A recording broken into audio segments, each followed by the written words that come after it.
bosses. I can switch those to driver names if you guys want.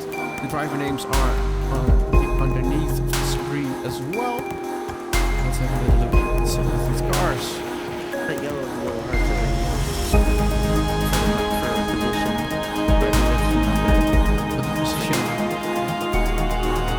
This should be quite easy to fix as well.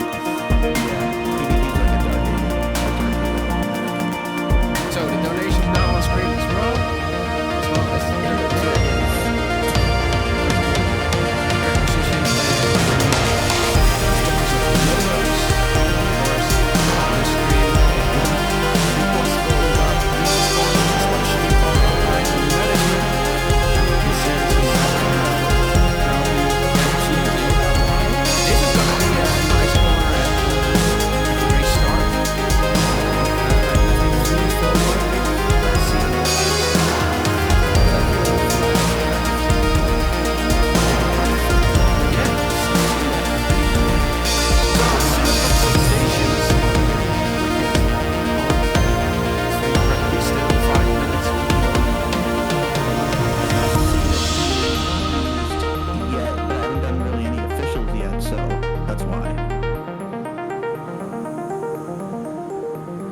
I haven't been home all week, so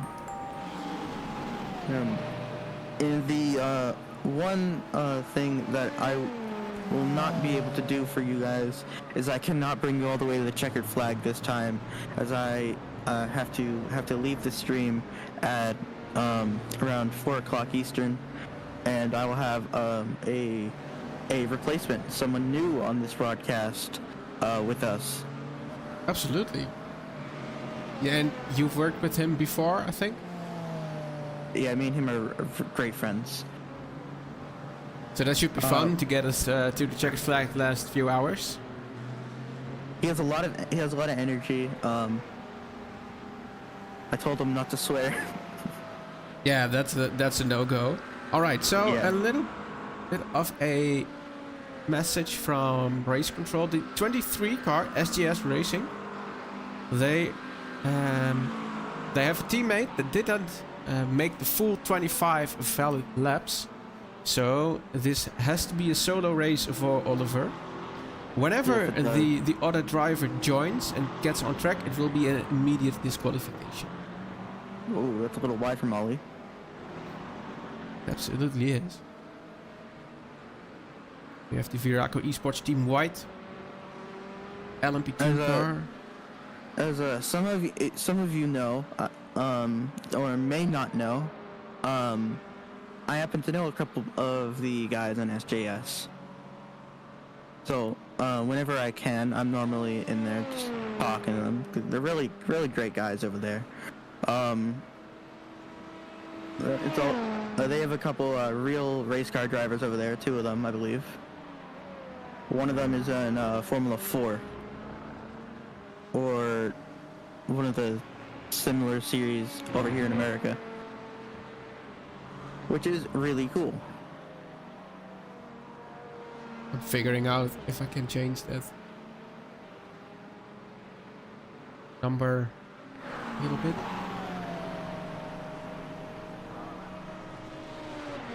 I can make it a black back. That's a little bit better. Yeah, I like that better. Okay, so we're gonna do that. Look at Martin Dakens, driver of the DDK Racing team. Also in LMP2, Tim Trump is back behind the wheel. The A&R Endurance Esport 58. Let's hope he doesn't punt anybody. Oh, God. Koen Gerrans back behind the wheel of the 350 car. Viraco Esports Team Orange. This is the Vlaming right behind him and on the grass. Driving the Vortex Blue 14 car. They just mowed the grass, come on. A lot of Whoa. Acuras and McLarens in the field.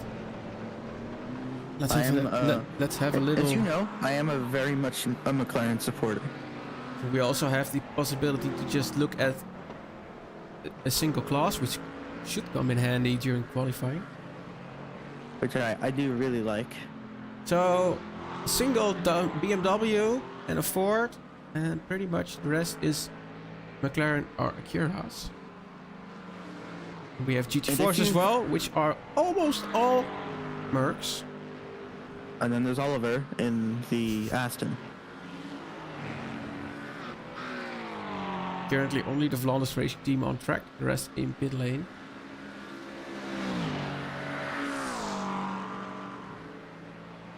We have the 351, driven by Casper Brinkhuizen at the moment, the Veraco Esports Team Black with the Mustang. And if you've been in the endurance racing field or watched endurance racing in the past, to an end. When qualifying starts, GT4s, you can go out immediately. So that was Stefan from the race control. saying GT4s can go out and qualify. And as I was saying, if you've watched endurance racing in the past, you may recognize this overlay. It's heavily based off of the WEC overlay. Kevin Daniels is on track now. Which is what the old overlay was also based off of, but now it's a bit more apparent.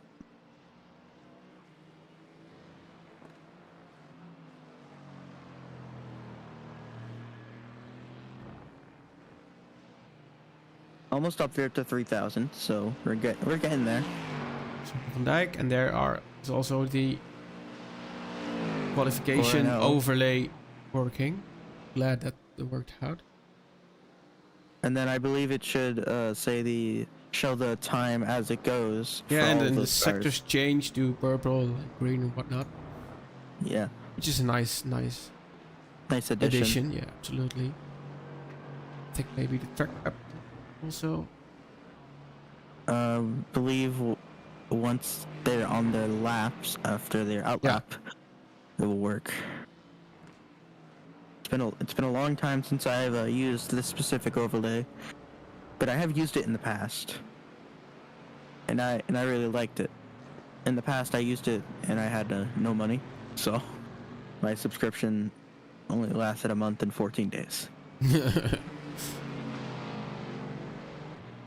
Hot Poelmans driving the BMW. It's the Simware car, the 69. And something I've noticed on this new live timing is I can now tell you the track temperature. Which is? 20 degrees Celsius, almost 20 and a half degrees Celsius. Cool. Which isn't that much different from the air temperature, which is 19.4 degrees C. I think Simon van Dijk might be the first one to actually start a flying lap.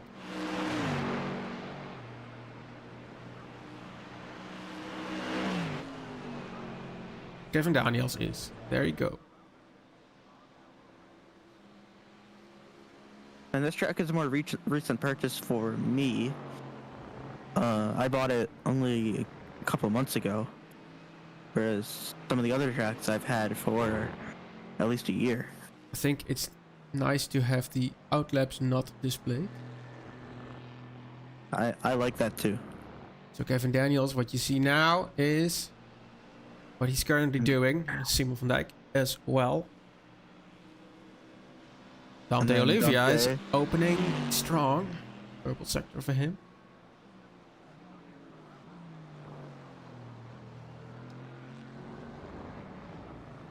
Here we see Dante.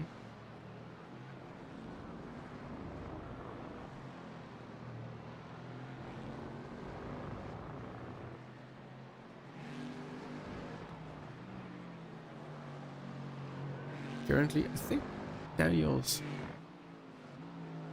putting only green sectors in. On board at the Mercedes.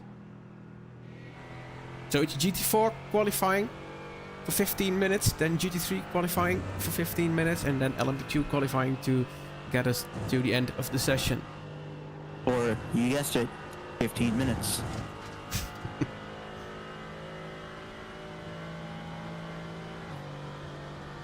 did you know, majority of all the GT4 drivers look like they're Belgium, or yep, looks like it. I think. Hold on. Not all the GT4 drivers. Simon van Dijk is a Dutchie. And think- Oliver is British and Justin is American. So not really all of the drivers. But majority. Well, let's see. Four of the 7. First time it's gonna be set On this by new- Kevin Daniels, and it's the DDK Racing Team B 2.14. 2-minute 14.114. How about Justin Noel? Oliver, some purple sectors behind there in the Aston.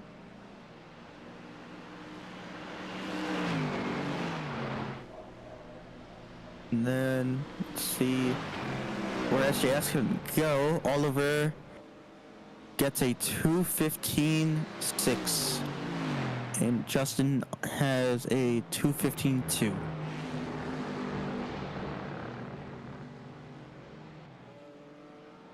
Eagle Speed Academy Team D getting in 3rd position now. Have a look at Hans Poelmans. Green sectors there.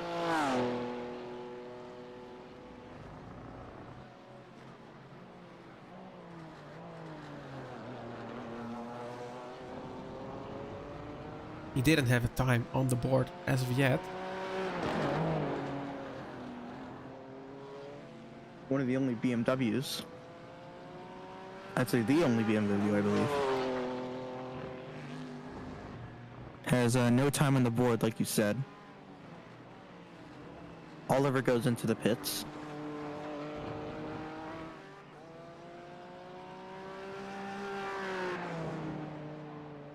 Kevin Daniels is on a fast lap as well. That's And- green sectors. Oh, purple sector 4.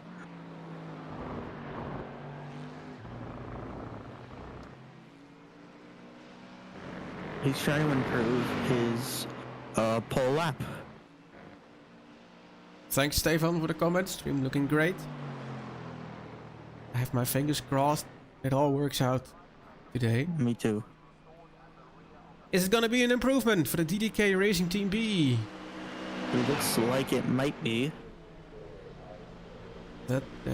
Yeah, it's not a It purple is- sector. Yeah, there we go. Almost 2/10 quicker. So, 2-minute 13.931. Simon van Dijk not in it anymore. Justin Noel, a lot of green sectors there. Flanders Racing Team Bravo on 4/10 behind. Plenty of improvements from Justin. Digitrax now in 3rd place. And Justin does not get a new best. Jawel, he does. A 4th Oh, he place. Landen van de branden.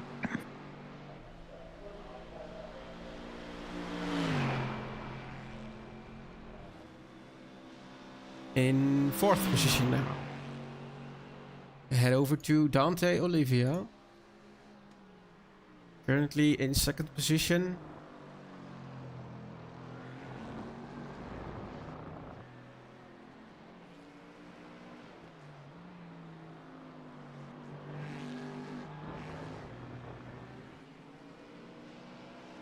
It's actually kind of cool. When you set the class to just show the GT4 class, that's all I can see on live timing. Yeah, Which is like- pretty cool. I like to have a little bit of power to dictate stuff. No, it's a neat system, absolutely. Yeah. I completely understand why it costs money. This will be a steal if it was free. And I've just got the confirmation that all of the teams, all of the drivers signed on correctly in the iRacing session, which sometimes is a little bit of a hassle. Especially Yes. last year, I remember was an issue. Well, yeah, if you make a mistake, there's nothing the organization Nothing you can can do. do. Absolutely. They- So they so can't- we've seen Porsche Cup drivers joining with the wrong Porsche and ending up in the with- GT2 class. in the GT3 class with like 30 minutes preparation. Yeah. I chose the right car all the time. Wrong number, but the right car. Let's see what Dante Olivia does and then switch over to Hans Poelmans. Olivia is not an improvement. How about Poelmans? There's a purple sector there. Is it enough? Across the line he goes. Nope. No best. Then it's Lander. Multiple green sectors. But also a lot of orange. Justin Noel, no improvement. Currently fourth. Eagle Speed Academy Esports Team D. Across the line he goes. And it stays fourth. A little faster though. A little bit faster, yeah, absolutely. This is our current pole sitter, the 27 DDK Racing Team B car. Jeez. And he has a little bit of a strip stream. So he's getting that, getting some of that air pushed out of the way a little bit. Ooh, that's why. Uses a ton of the track, and that's an SJS car off.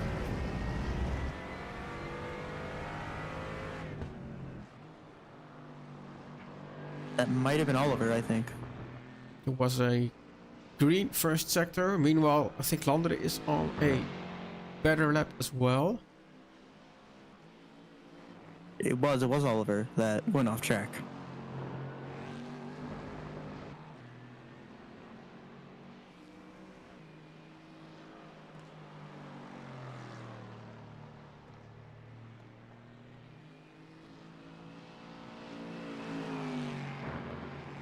I think for qualifying, we should have driver names on the leaderboard.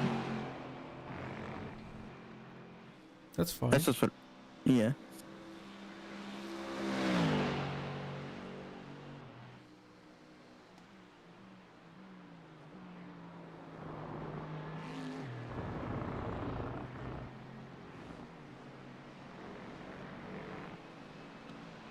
Qualifying for the GT4 class is almost up.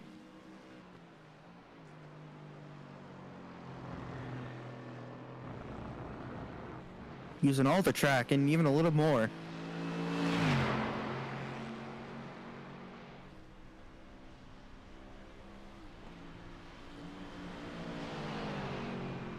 No apparent better times being set. Simon van Dijk took the car around for another spin. I don't want Kevin to improve. Dante Olivia, purple sector.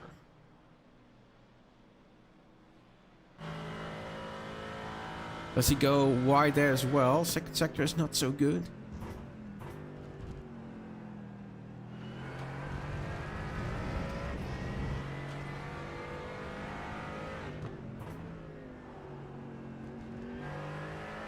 This track is a lot smoother than it looks. Yeah, it's absolutely a track. If you can get into a rhythm, it's amazing. If you can't, it GT4's sucks. 2-minute warning. GT3s, you can start lining up at the end of pit lane at the green cones. So we're nearing the end. GT4 qualifying. Meanwhile, Kevin Daniels with a little bit of a fast sector. 2 green sectors now for him. Oliver a little under 6/10 off of the next car in front. So if you can get, there's a little bit of a pace difference there. Yeah. Oliver's not a slow driver. He's pretty quick. Dante Olivia leaving a little bit of time on the track there. Oh, Samen, with a purple sector 1. Strong opening for him. Very. Orange sector 2.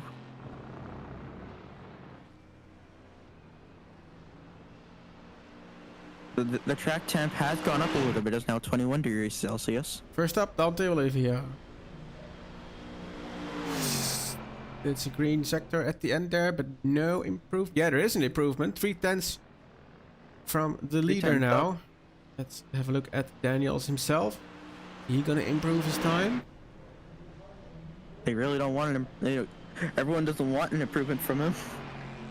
And No, it's not an no improvement. Then it's over to Simon van Dijk. Meanwhile, Dante Olivia with another purple sector opening. Justin Noel with 2 orange sectors and a green sector. So I think these cars are getting quicker. But this will be the last round. It is good. The sun is going down a little bit. GT4s, your qualifying is ending. Finish your laps. GT3s, you can go out on track. So it's gonna be a little bit tricky how the qualification overlay is gonna handle this, because there will be also GT3s coming onto the track now. I think because you just have GT4 class showing. Van Dijk with a lot of green. Let's see. Oh, Justin got loose off of the final corner. That's not going to be an improvement for Justin. So Van Dijk currently in 6th position. What's it gonna be? 4th position. That was a big jump from him. And Lander van der Brande is just finishing his really lap. pushing that car to its limit. And Dante Olivia is also on a flyer still. Those are the last two. Keep in mind, these GT4 cars are momentum cars. You need to carry as much momentum as you can. If you lose any momentum, you lose so much time. GT3s, be aware there's one GT4 still on track finishing his lap. Please stay behind him. Actually, there's 2. But this one is... Oh, is that too wide? Is that an off track? Yeah, it's an off track. So, yeah, it broke it off. So So it's Lander only currently. And then we should start seeing some GT3 names there. you have it on all classes or just GT4? Whenever I'll switch to a GT3 driver, then the overlay will as well. So that should be So all you have it on auto, I see. Yeah.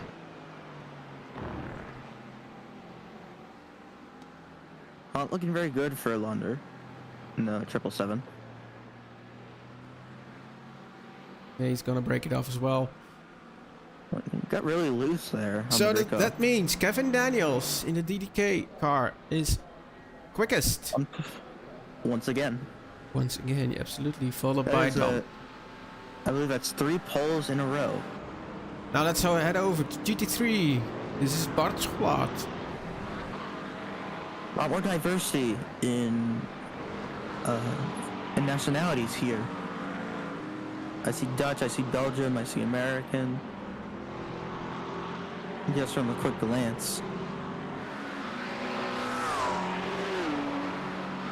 Some of the quickest guys, though, are in the GT3 class.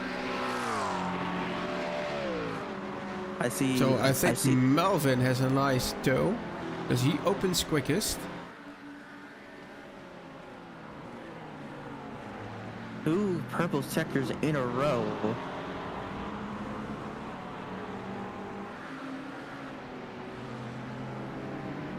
The track temp is now up to 21.1 C, so it has gone up since the beginning of GT4 qualifying. Yeah, you're not very used to having a C there, right? No. It's America. I think I can change it.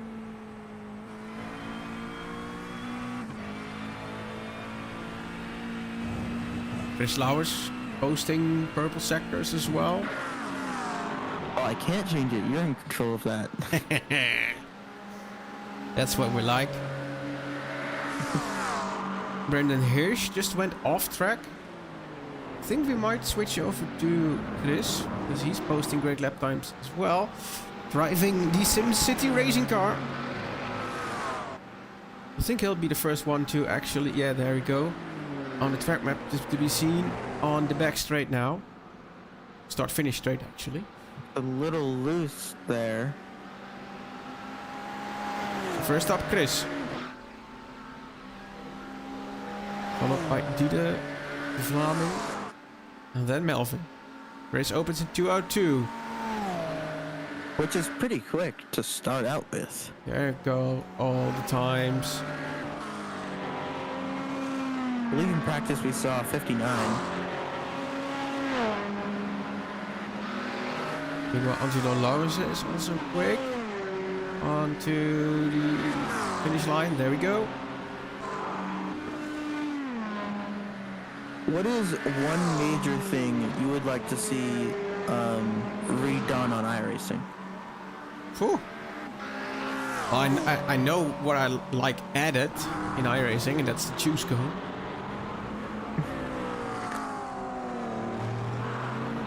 I think what they should change is to add cautions to all the major endurance races.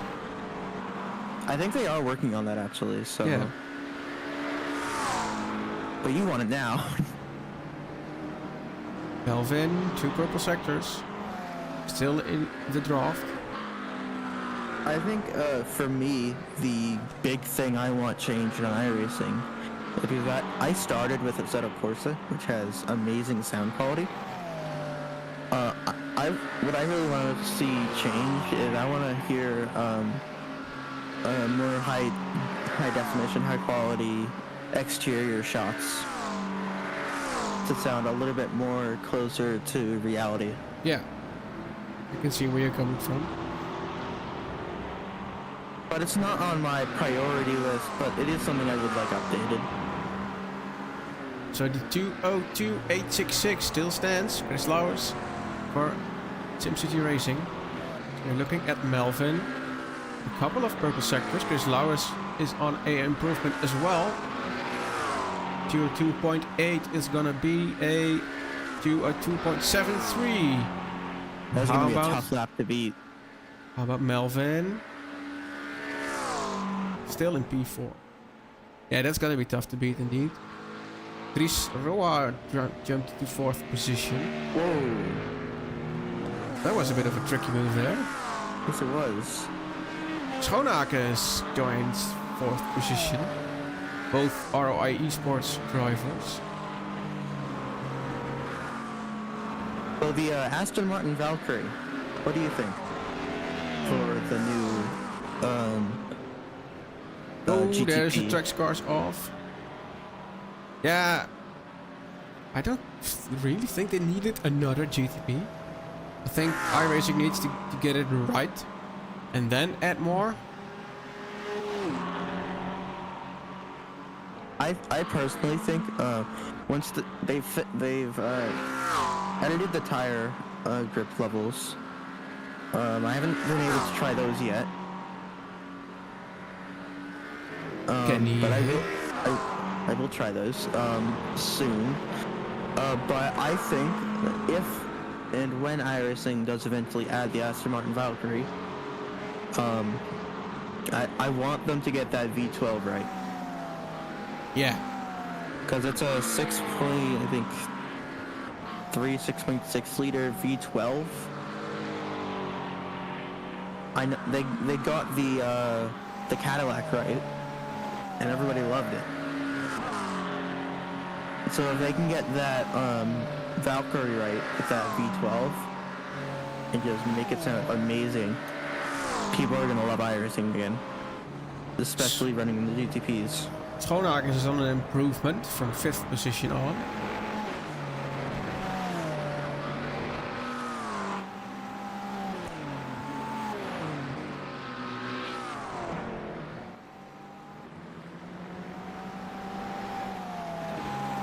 I think I might need to change the overlay to only show the top 18. It's getting kind of close to the bottom. Yeah, it is. Yeah, one more car, it's gonna overlap something. There is only 19 cars, but still. Could it be more than this? Okay. Richard Steven on an improvement. Across the line he comes. And into pole position. That is impressive. With a 2:02.6. Not even by a little bit, that's a long way.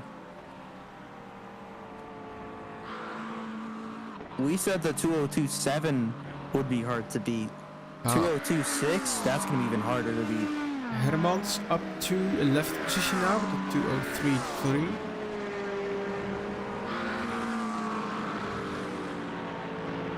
Chris Lauwers does not have the answer right now with 3 orange sectors. Looks like a cooldown lap. Yeah. His tires have to be dying.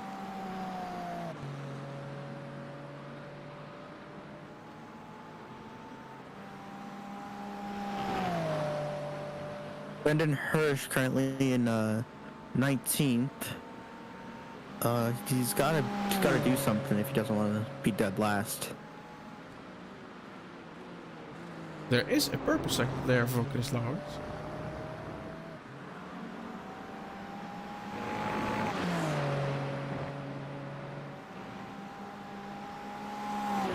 And something different from something else different from last race. Mika is back in the LMP2 class. Are we gonna see him qualify? Do you think? I don't know. Lauwers back to the top. It wasn't a cooldown lap after all. 202.5.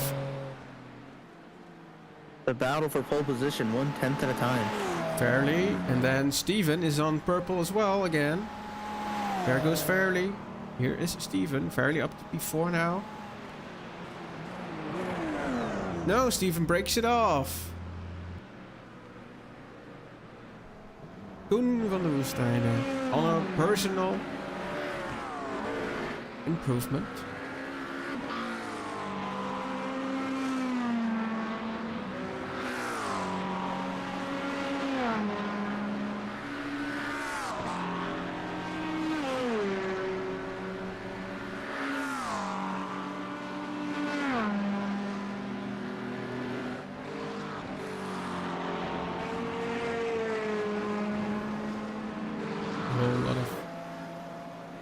So pole position right now is a 202.517, and the current time for Brendan Hirsch is a 204.3. That's not really a lot of time difference. No, it's pretty close all through the field. Pierre Kaker going to 5th position, 203.1. Let's see what Brinkhuizen can do. Behind his teammate, there's a little bit of suction going on there. There's roughly like a 4,500 iRating difference between first and last. So Brinkhuizen still in 8th position. From the Bosch here with some green sectors. So green sectors mean personal best. Purple sectors mean all-time best for the whole field. They mean, I believe it's session best.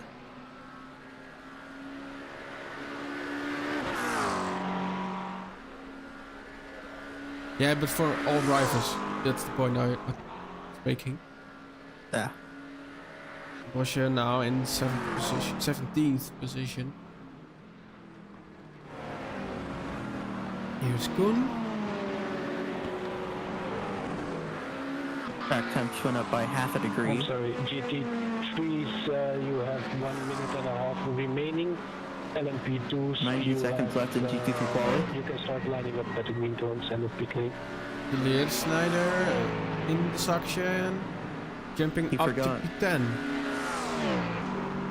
How dare you forget the most important thing? He's driving as well, I think. Yeah, I know that for sure. I'm not sure. And no Mercedes in the GT3 field this year.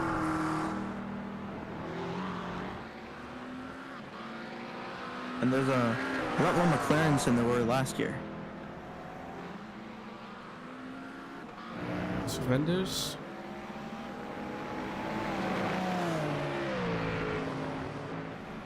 And going off. That's the grass. Being a lawnmower. Come on, they just trimmed the grass. They didn't need it to be cut lower. Farley is on a quick lap as well.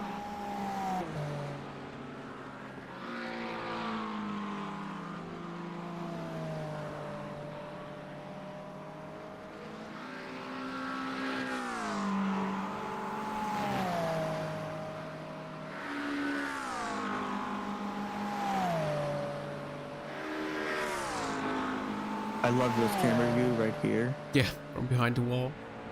It looks like you're a spectator. I love it. GT3 is your qualifying is ending. You can finish your laps. LMP2s, you can go out of track.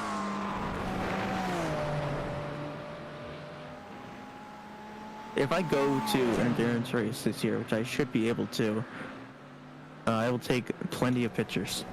Absolutely. Always do. So, Farley, is there gonna be an improvement?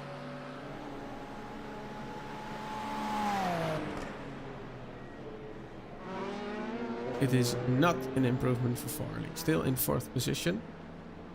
We have Thomas Appelen with a purple sector and a couple of green ones.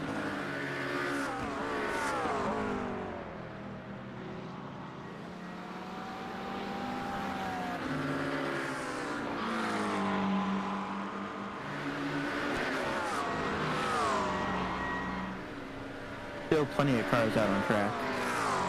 14th for Appelen. It's gonna be 6th place. This Lauer is That still an on track. improvement. With 2 purple sectors. He is already the pole sitter. But he improved the pole position lap.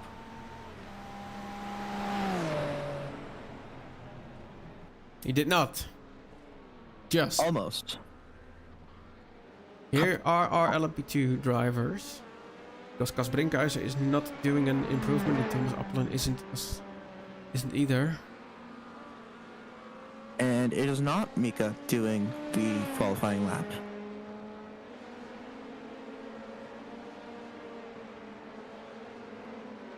It is Gale doing the qualifying lap. Columbus Racing Team, please go to the pits. Car number 87, please go to the pits. You are a GT3 driver. Car, one GT3 car driving around still has just been summoned into the pit lane. Because it is now LMP2 qualifying only. Time for these prototypes with new tires. Doing the F1 strat. We're slowing down. Bravo Fallon here. See? There we go. Diaz opening quick. Yes, he is very quick. Purple sector 1. Can he get a purple sector 2? He's still warming up his tires. So I don't think No. there will be. Maxim gets the purple sector 2. Now Oh, no, Joris. yours.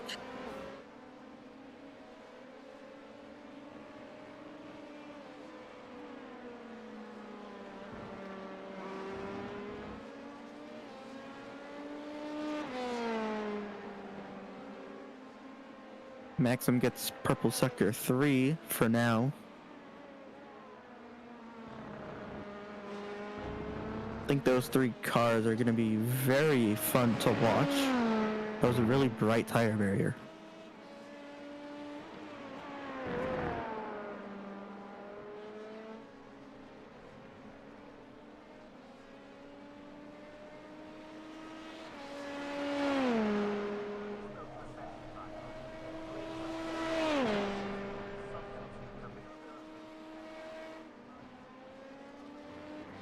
Robrook is gonna get the first crack at it. Many purple sectors there. Is the final sector going to be purple as well? Yes, Will it is. be. And that is a 153.473. Thomas Menger, JD Sim Racing. That is a flyer. Ohms to 2nd position. Trondelaars. Rothard is quick.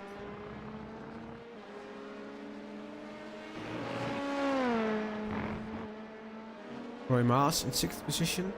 A whole lot of green there. Oh, yeah.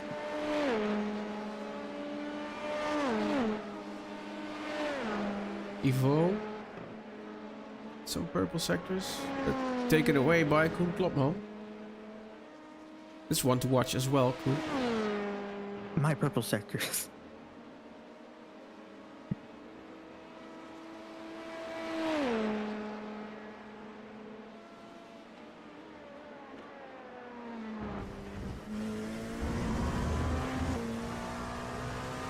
I recently actually got new pedals. Yeah, you did, didn't you? I did. They're great. I love them. So I'm now actually selling my old ones. Koen Klopman now in 19th position. No time set yet. That's gonna change. That's gonna be first. A 152.843. Another flyer. Ohms with a purple sector and a lot of green. Currently in 6th position. 10 minutes until qualifying is over.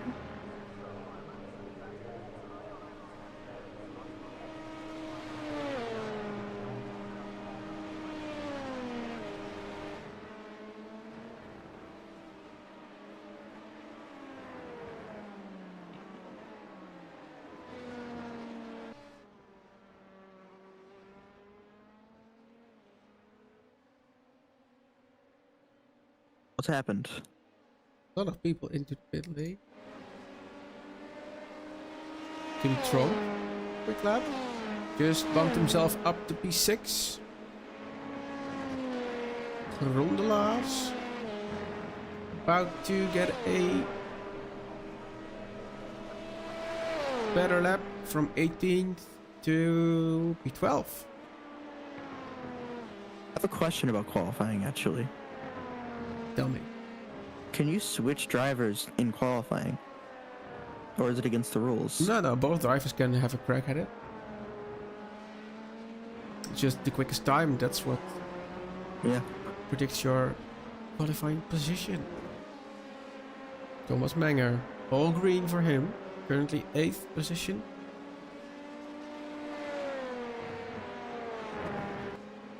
Oh, off the That track. wouldn't really helped me last year because I was faster than my teammate. So Klopman with another best lap, 152.8 currently. Brings the CKS Racing crew a little bit stronger on pole.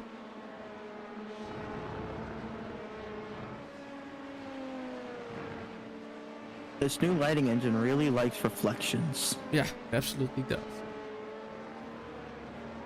I mean, I like reflections too, but those are some really good reflections. iRacing is really catching up to everybody else really fast. Johansson in 14th position now with the 154.5. It's Rothard, 53.8. Vergouwen to the 2nd position, 52.8. Almost a pole position. 0.028 away from pole position. And still some people heading out of pit lane. There's a little bit under 7 minutes of qualifying left.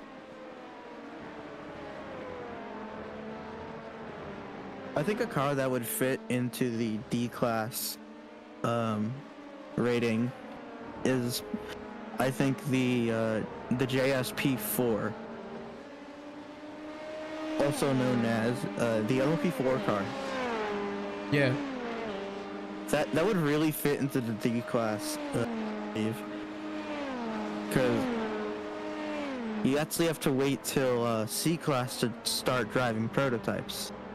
And for people that really like going fast and using downforce cars, I think the JSP4 would be great for them.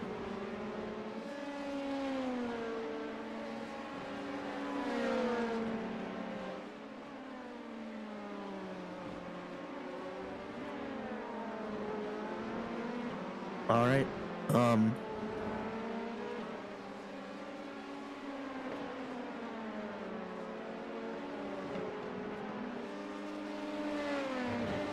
Here we are.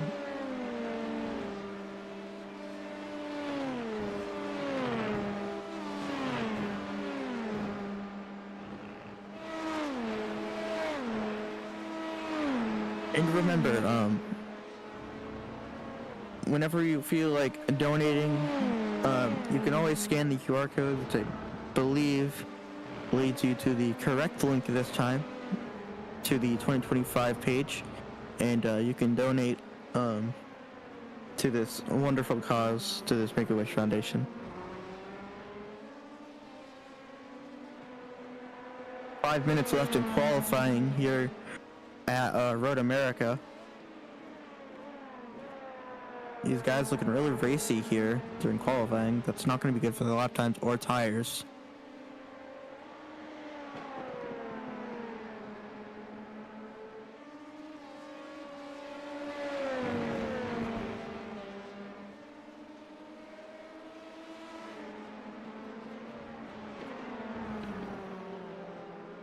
What can Cohen Klopman do?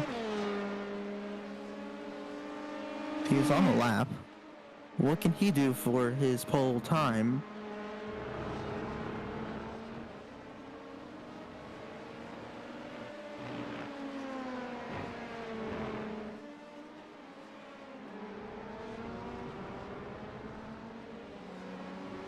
Using all the track there.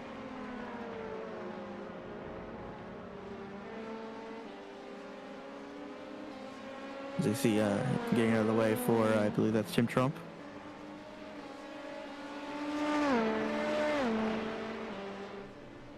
Getting a little bit of a slipstream here.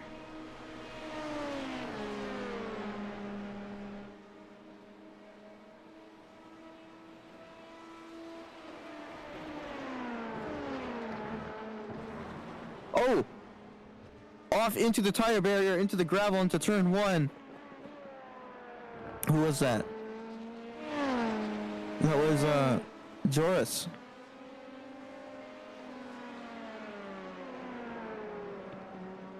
What happened? That was indeed the Goryeo Autosport car, I think. Just went straight on off of turn 1. Did his wheel disconnect? I don't know. Was it Kunze, I think? Nope.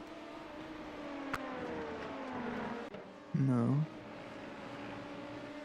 We have a transition now. Yeah, we do. I would have put the Wishful logo.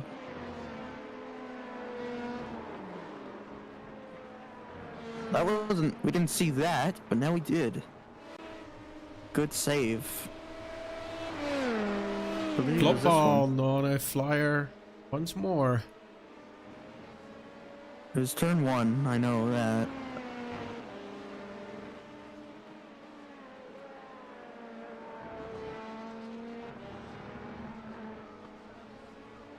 If I was in the race, that car would have been totaled.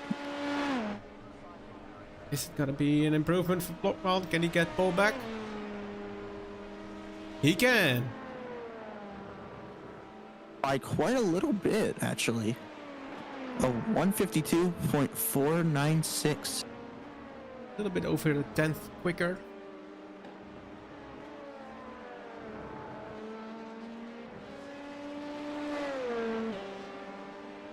LMP2 qualifying is nearly over.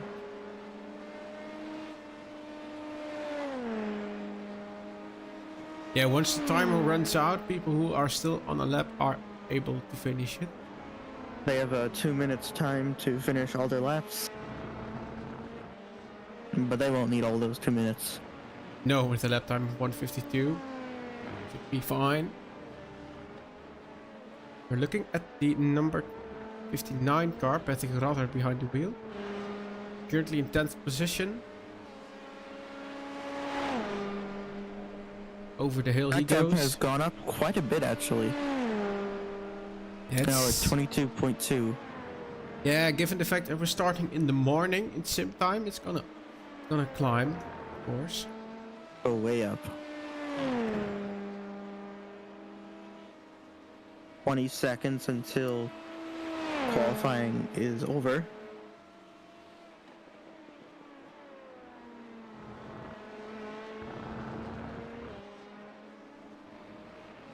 I see the P2 car from Viraco is in pit lane. So they will not be able to defend. Qualifying has ended here at Road America. Only This is the going to be running- the last American race until I think Daytona. This is just an outlap for Ricardo. Just to test some stuff. Finish off setup work. Killian coming to a halt. I believe we have our pole sitter. I think we might have it as well, indeed. Unless we have a Ricardo situation from Portimao. So it's Daniels, Klopman and Lauwers who set the fastest times. And they are driving for the teams EDK Racing Team B, CKS Racing and SimCity Racing.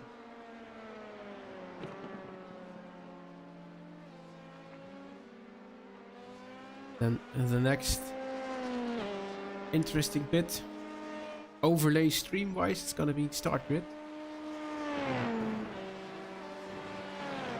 We still have that with this overlay. Yeah, we do. Which is- But it's a little bit different. The other one was more animated. Yeah. This one I believe is a more like slide in, I think. Yeah, I need to scroll through the rows myself, I think. Which is gonna be fun. Gino van Lierde now in 11th position, followed by Bavo Vollen. Was in 12th and will still be in 12th, I think. Yeah. Gino van Lierde. Only a 2-second difference between first and last, which isn't that big of a difference. Michalewski, the last one to get the checkered flag.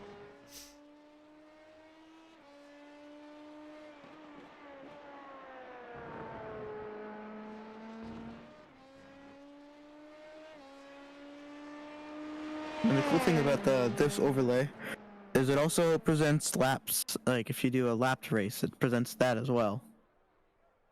Yeah, it's just whatever is set up in the In the race. race. I can adjust it as well, I think, but I'm not gonna bother now. Yeah. So I don't really need to do anything. We're a timed series here. I'm gonna switch over the timing tower to the class position. That's top 5 for each of the classes. And will be team names once again. Okay, so heading over to the start grid. There we go. It's Koen Klapman, Congratulations, Ricardo pole Michalewski, sitters. Have a good race all. Keep it clean.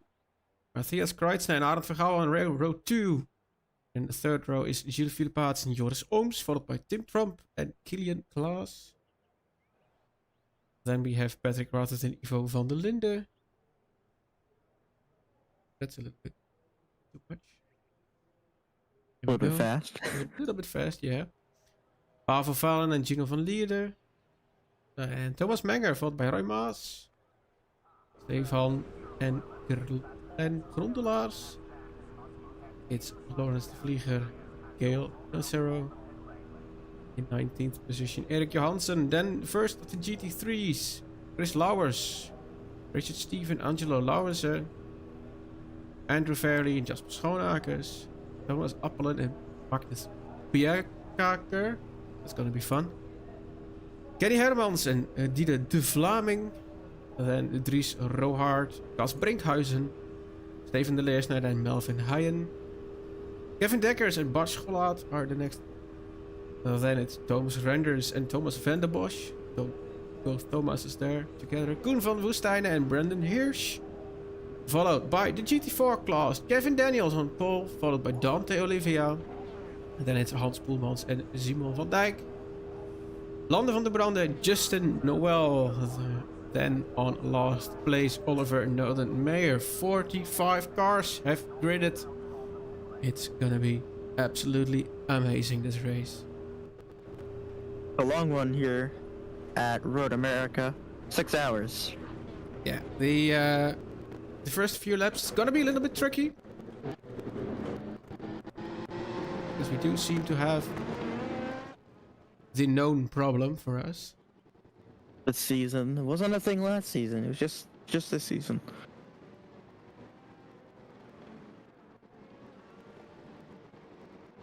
This should hopefully just be the first couple laps. Yeah, just bear with it. There's nothing I can do.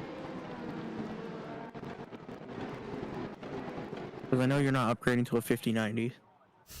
No, I'm not. You can't find one. Even if you wanted to, you couldn't find one. It might be best to just retail. go with the static view right now, so at least the view doesn't get all messed up. Yeah. We don't want to look at we don't want to look at tree number 573. No, we don't.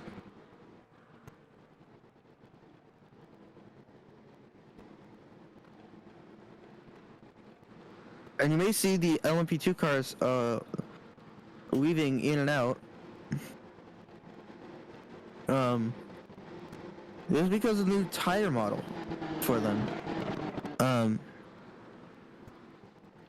The prototypes are now a lot more slick on the first 5-6 laps.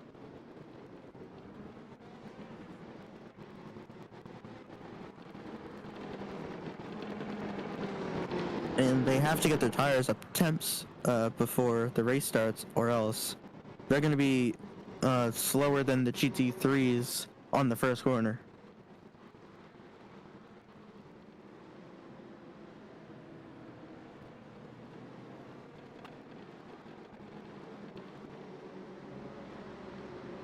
Okay, so I've currently built the overlay for myself.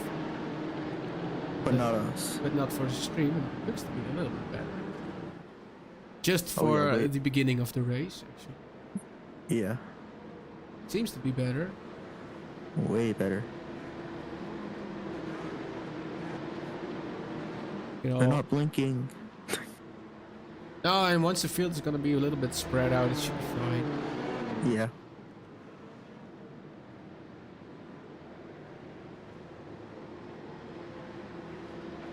Alright, here we come to the final couple of corners here at Road America.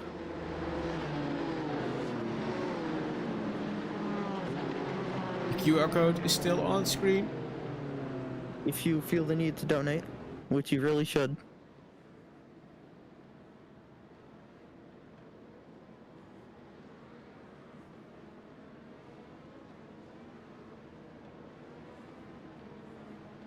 I'm gonna change the timing tower to interval.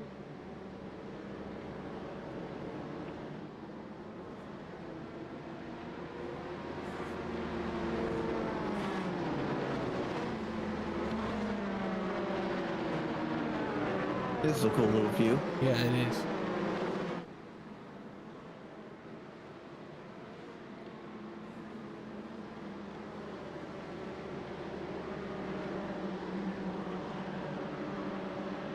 And here we go, coming up the hill here at Road America, and we're about to go green for the third time this season. And hold them, and Lights are on, lights are off, and we're on. green flags in the air. We're green here at Road America.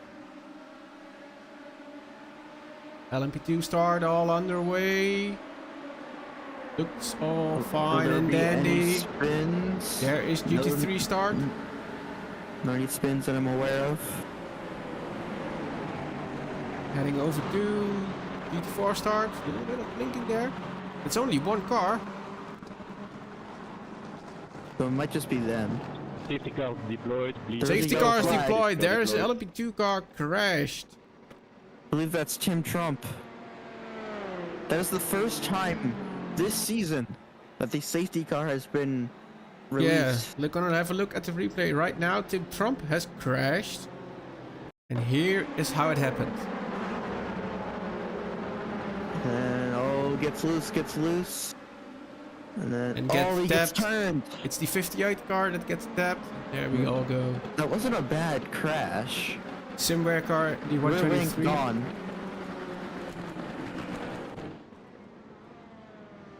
So currently under yellow flag conditions. Race neutralized. And it will be restarted once the field is collected back together. Klapman in first position. Matthias Geinsna is in second position for the LMP2 class. Robroek in third place.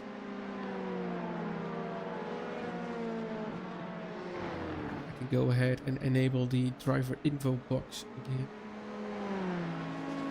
So we get to try again.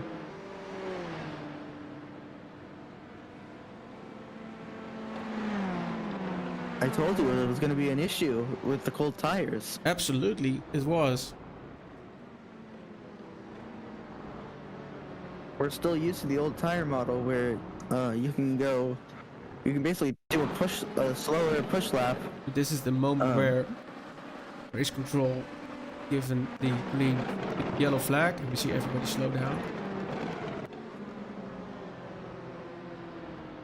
Please catch up to the safety car queue, please. Tim Trump is The the only 72 one. kph is under full course yellow. You can catch up to the queue now.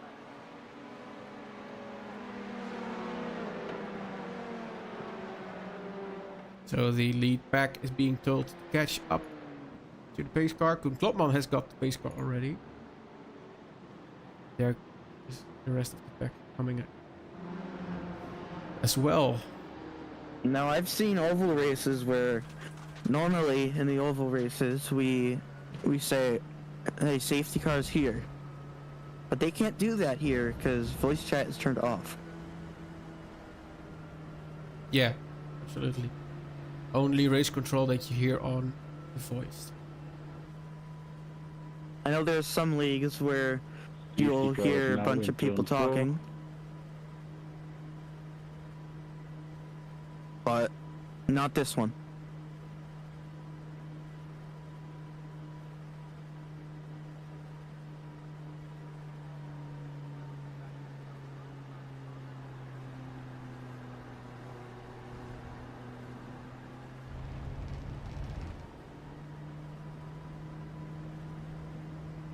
Can you change the car thing to be like a custom image? I don't really think.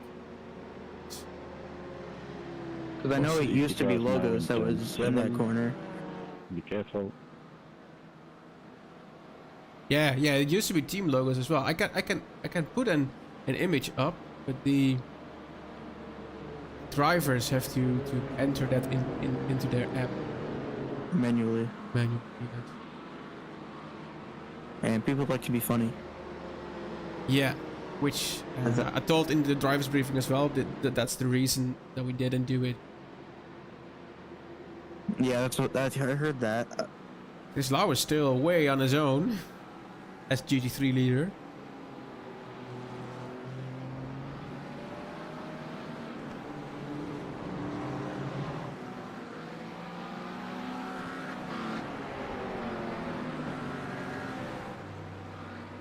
So basically in the first 3 laps of the race, the race control is allowed to throw a full course yellow, full course caution, I must say, which is a caution with a pace car, as we see here. After For the that, first time. it's the first time, but after the first three laps of the race control will only throw a full course yellow, which is done manually, and then the pace car will not be on track. The gaps will stay the same, they like at real life Le Mans or any other WEC races, the race director will start the countdown. So he will start saying full course yellow in 3, 2, 1 now, and on the word now, all the drivers need to have enabled their pit speed limiter and be at that speed on the word now. So from that point on, the gaps are all the same. They will maintain all the gaps. And also when it's ready to go back to green again, the race director will be counting it down, going back to green flag racing in 5, 4, 3, 2, 1. And then again, the keyword is now. At the word now, drivers can disable their pit lane speed limiter and maintain their original driving speeds. So that's the little bit of difference between the safety car now and a full course yellow after the first 3 laps of the race. No, is it first 3 racing laps or first 3 laps? First 3 racing laps. So if there's gonna be a big start crash now again, I think we'll be under safety car again. Let's hope it doesn't happen. Let's hope. We got 2 races without safety car initially. Going green after this lap. We're going green after this lap. Race control there with the message to go green after this lap. Lights on the pace car have turned off as well, which is an indicator that their sign 1 to green has been given. I don't know if they sell Sargento in other countries than America, but in case they don't, I've had it before. It's decent cheese. It's not bad. I don't think they sell it here. It doesn't taste like plastics. It tastes like cheese. So there have only I see the there are two reported incidents, but both said no further action. Absolutely.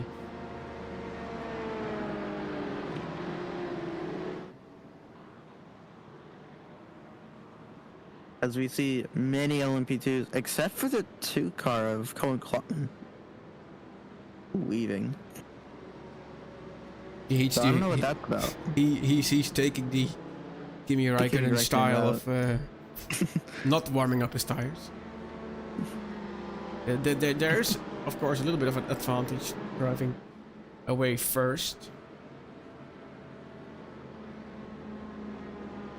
Oh, your tires need to be warm, or else you're gonna spin.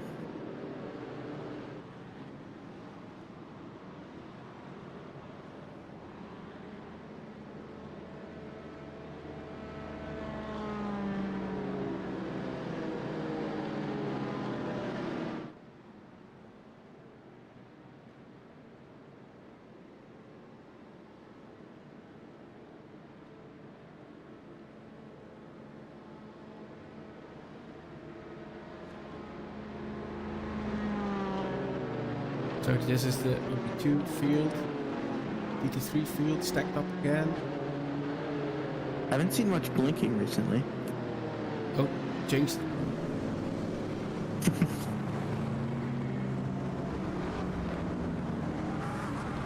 Tim Trump is now 2 laps down.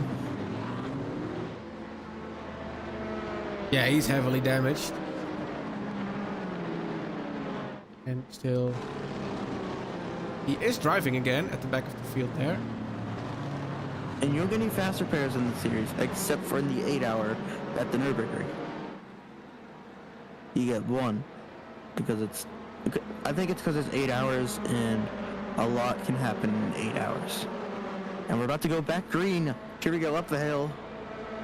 And it's Klotman's choice on when they go green. And we're back racing here at Road America. All coming to turn 1. Is it gonna be fine this time around? Is that Kimi Räikkönen strategy going to work? He makes it through turn 1. and 2.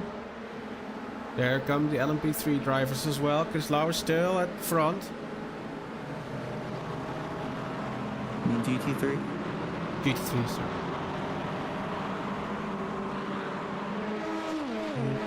It's a little bit more gentle this time around.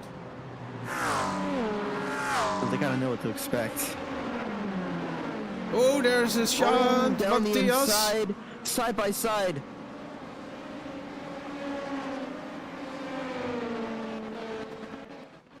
And they're side by side, I think. They are. They absolutely are. Where's Klutman gone? He's there eventually. There we go. Still side by side. They give each other room in the corner because you don't go side by side through there. Going through that area normally is scary enough. So Lauer's already half a second in front of the rest of the field.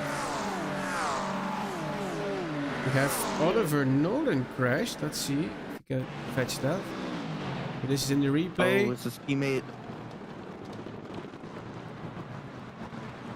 Yeah, there's contact. Oh. And both synchronized spins. Synchronized spinning, yeah. So Oliver and Justin both. Back. They're not gonna be happy with each other. Yeah, it's gotta be a little bit glitchy the first few laps. There's nothing I can do about that. Yeah. At least there, it's lookable, bearable. More than last time. Yeah, and I have some more investigation to do. Tim Trump now only 1 lap down. And meanwhile, Matthias Koinsna, he took the leading position for Goya Autosport in LMP2 class. And Cohen is still right there, so if he gets loose off of an exit, he's there.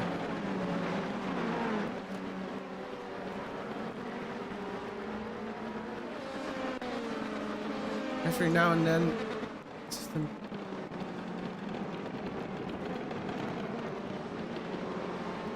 Angelo Lau is there in 3rd position for his class. On board the Viraco Esports Team Orange car.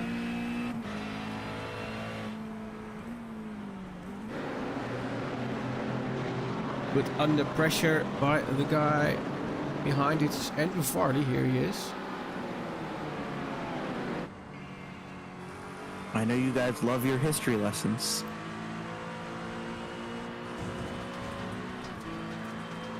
It's history time. Let's hear it. Road America was originally built in 1950. It doesn't particularly feel like an old track when you look at it. We have Pavo Fallon here, coming from the back, going through the field. He's already into the GT3 And that's class. doing something different this time. How long do you think that this layout has been in use for? 16 years. Since 2003. Huh. A little longer than that.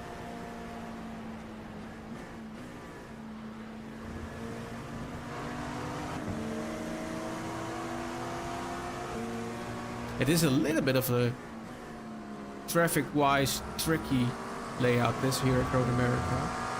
Very tricky. Especially in the long carousel. That's one of the tougher corners that Road America has. Not a lot of tough corners, but tough corners.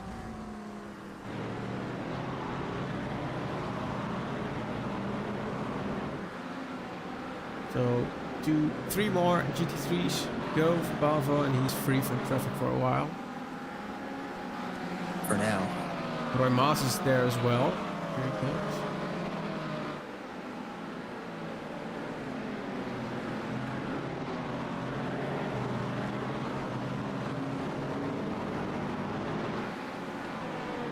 And also Glenn Grondelhaus.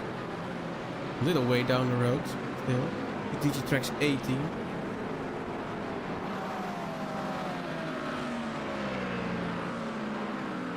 So let's have a look class by class then, shall we? Yes, we shall. Especially in LMP2, it seems there are a little bit more issues. Yeah, I think it's because it's more of an advanced car.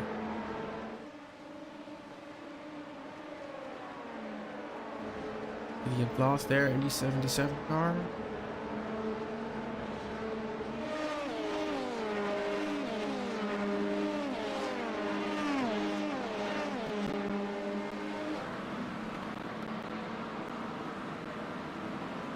And a little bit of a gap to Martin Dekens and Patrick Rathert in front.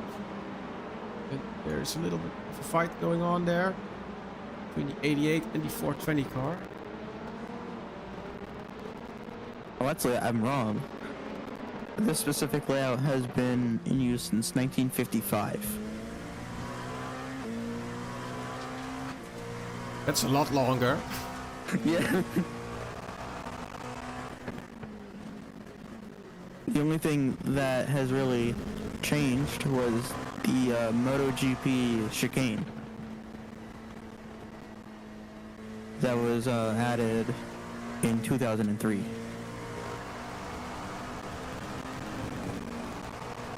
Looking at Erik Johansson now on board.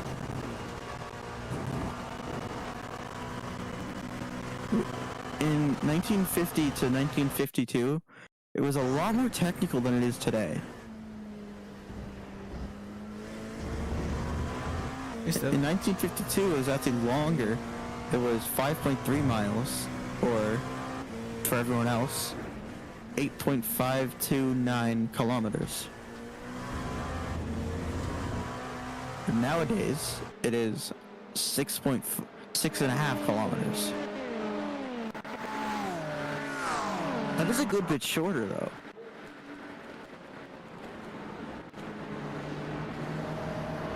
So this Lauer is still in front. Here we have the whole GT3 class.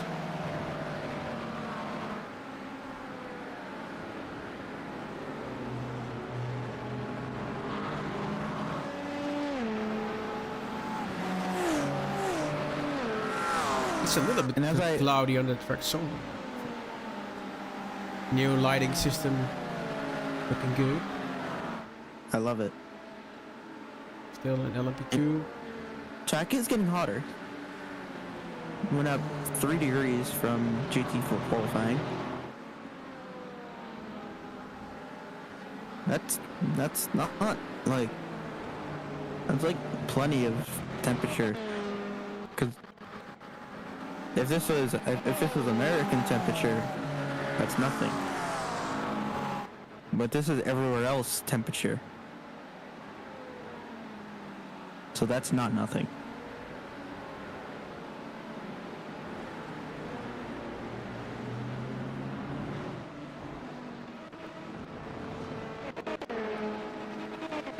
Still fighting here. Vliegen.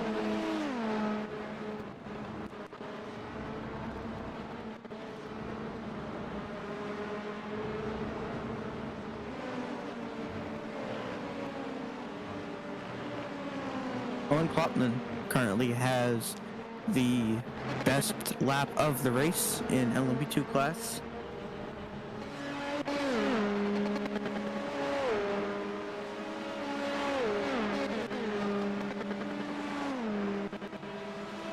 Only 1/100th worse or better than our current leader.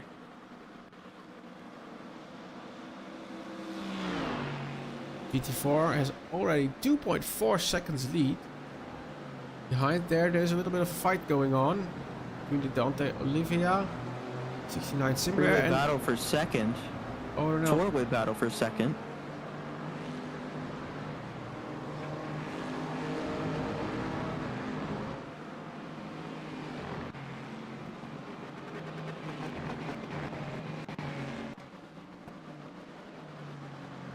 I love the battle overlay that it has. There's two LMP2 cars there trying to get by that battle because that would hold them up a lot. Yeah, that's the lead LMP3. LMP2. LMP2. Sorry. I'm gonna keep correcting you.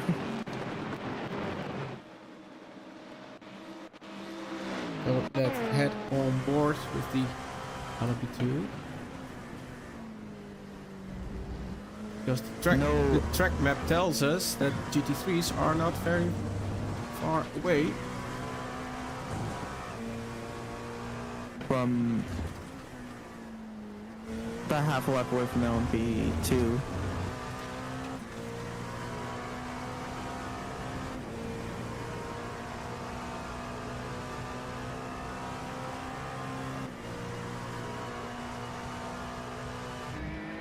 To Chris Lowers,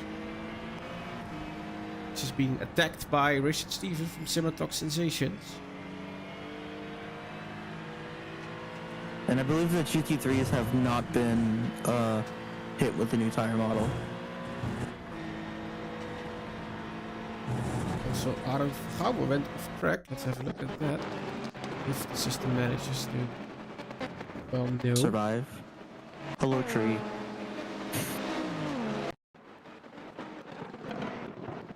From the last went off track. There we see it.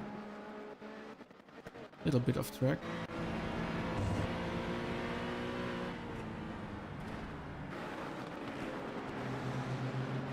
Kevin Decker's went off track.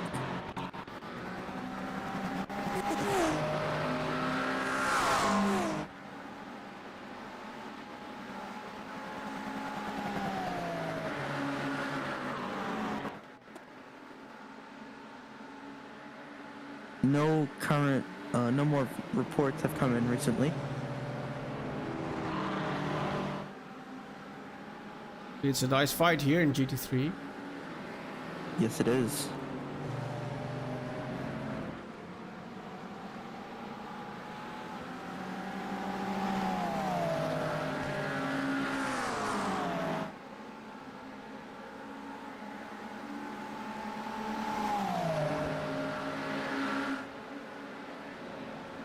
I know there's a lot of people that when they watch this, or if they watch this, like, oh, I could do that. They can't be that good. They are. They are that good.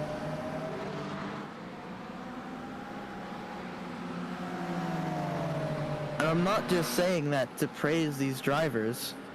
I'm saying that because it's the truth. They're fast. They're absolutely really fast.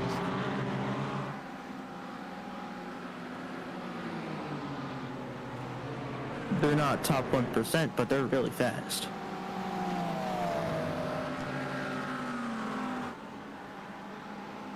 Just going through all my processes and trying to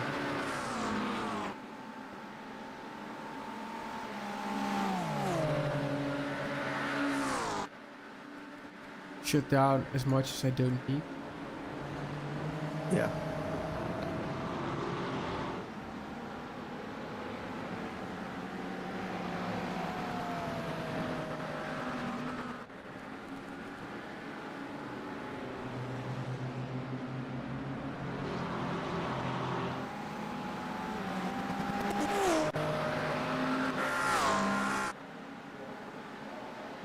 And there's a nice little battle for last place in the GT4 class. It looks like. Let's have a look. Yeah, it's Justin and Oliver. Once again, so they don't hit each other again.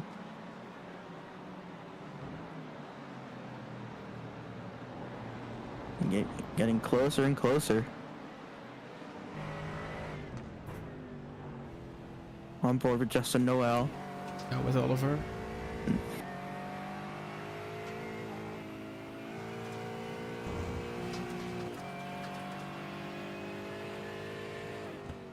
And then I have a DM from Race Control. We have hit the 100 incident points just in the race session.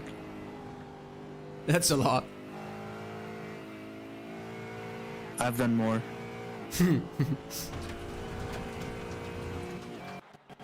You remember, I know you do.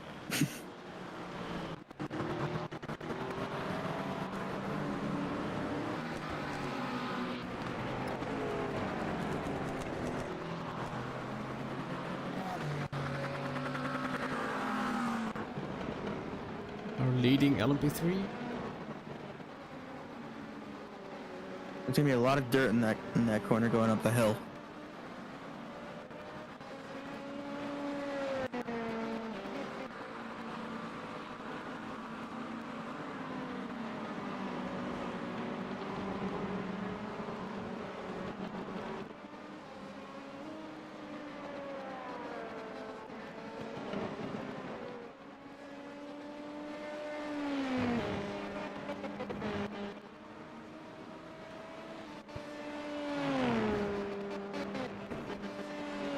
Still trying to fine-tune the system. It is getting better.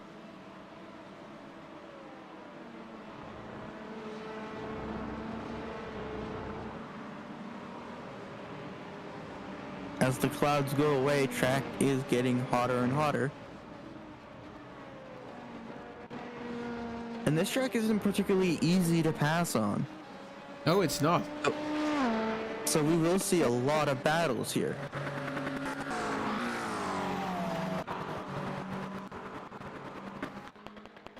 So.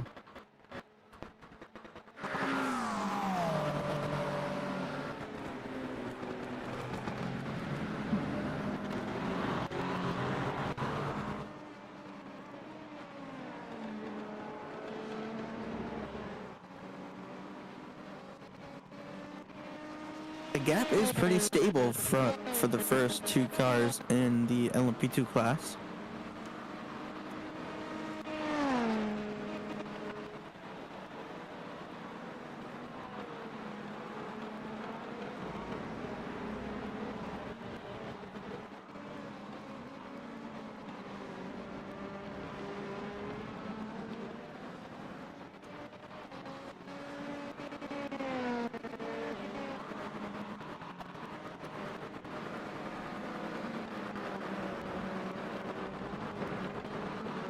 Whoa, a little loose off of that corner. It's gonna be a little bit of dirt over there.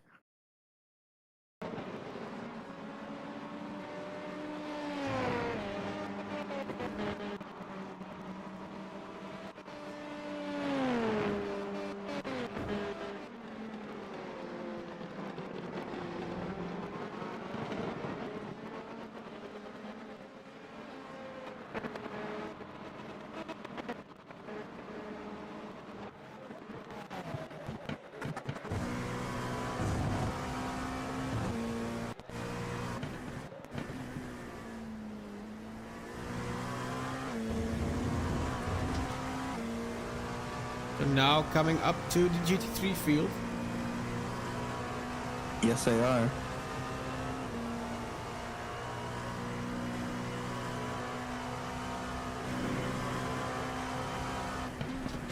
Well, I found out what FIA grade Road America is.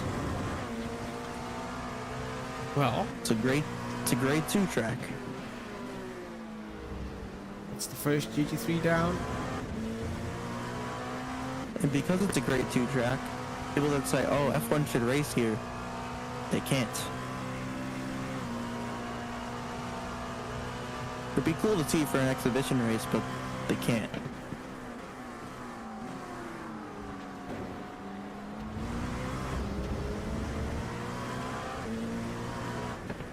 Oh, this is interesting.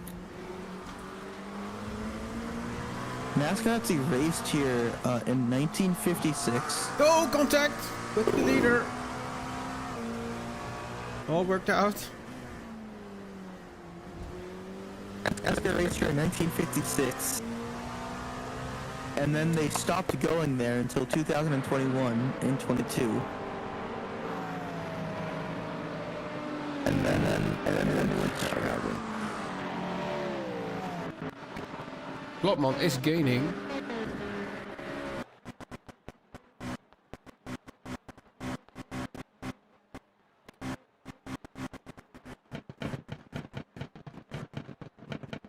Damn.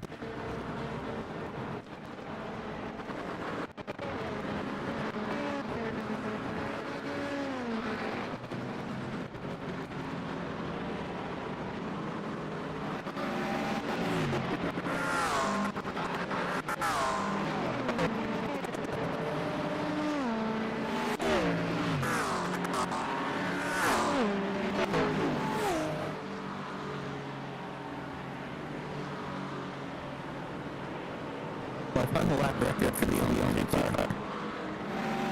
Did you? Absolutely. Absolutely. 149.94. 149. These guys aren't that far off. No, they aren't. And this was in 2008, so... And it was in the Acura ARX 01B.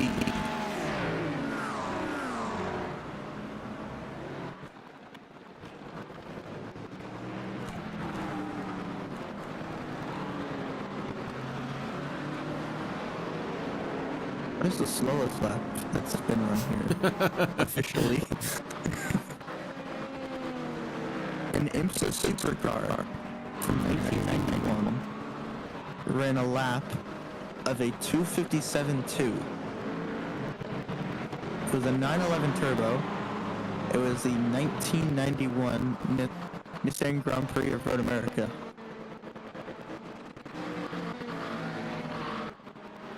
I think I could beat that.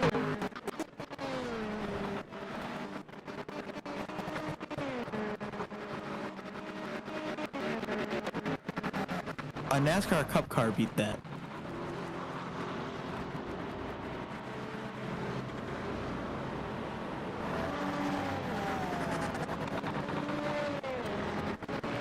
I'm gonna try and restart the broadcasting software. Which will keep us live. It's just the overlay that's gonna go away for a bit. Alright.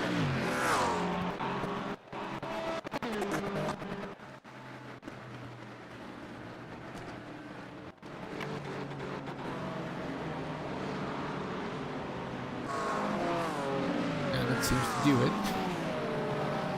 Sweet. Yeah, well, not really though. A little bit.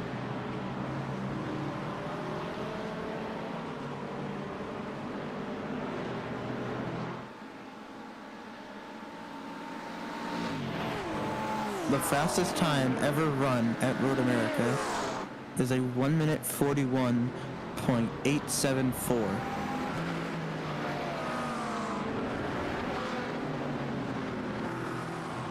In a kart from 1998.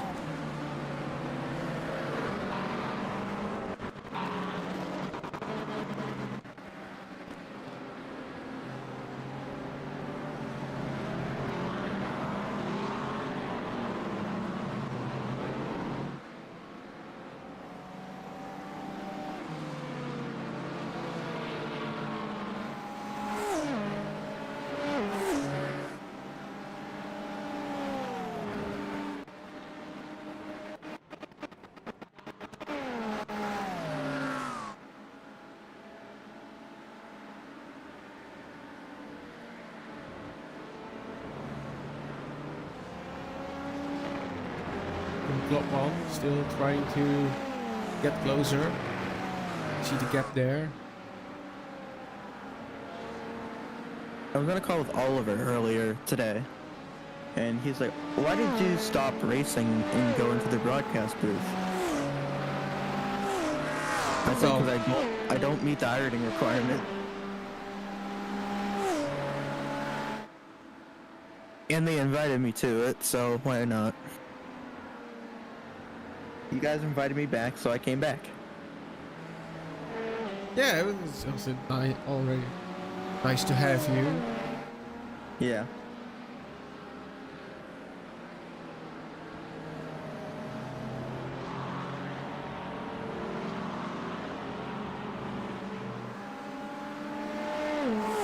Looking at the GT3 race leader here.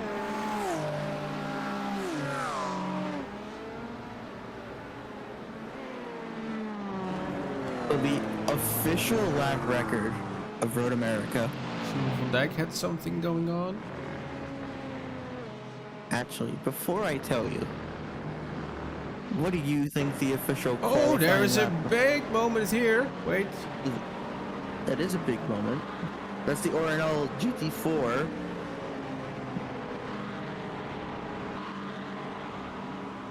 And that's just a Oh! That's the R.O.I GT4. Oh, it's a GT3 in an LMP2. All the classes crashing. Damn! Oh, This is gonna be it. this should be the final. Oh, just trying like he wasn't there. He just didn't hold his brakes. Didn't even touch them, it looks like. No, didn't even touch them. He's already on. Oh! I believe that GT3 is already on thin ice. And in pit road. Was that the GT3 that went out during GT4 qualifying at Sebring? Yeah, it did. It was. So he's already on thin ice. So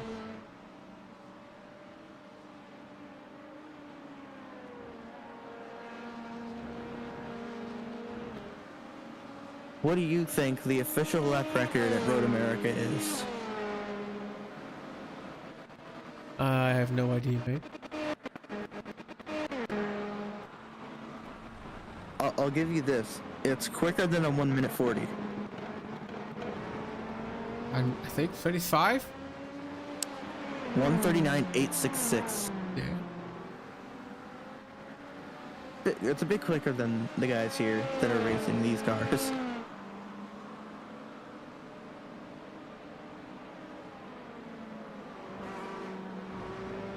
He was also one of the fastest open wheelers in America, so.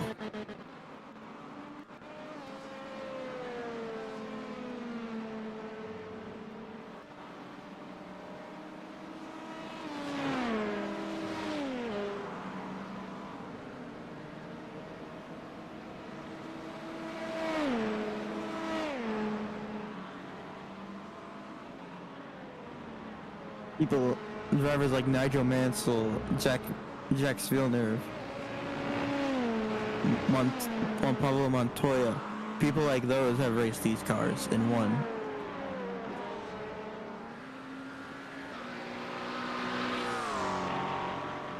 And it ended in 2003, because I think it was too fast.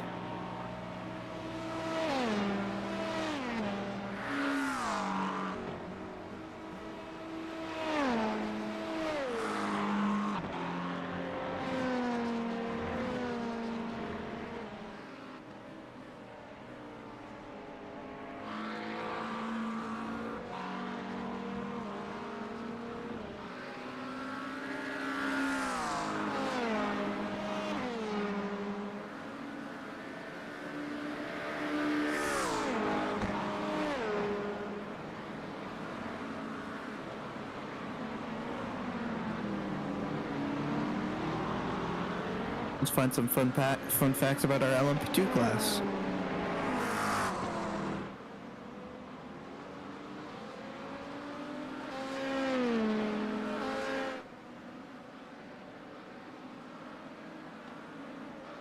It uses a double wishbone suspension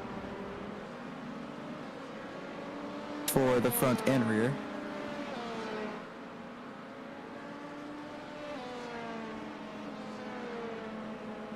It actually has less horsepower than I thought.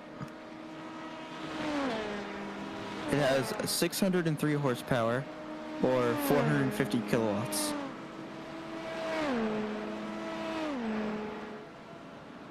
Weighs less than 1,000 kilos, weighs 930 kilos.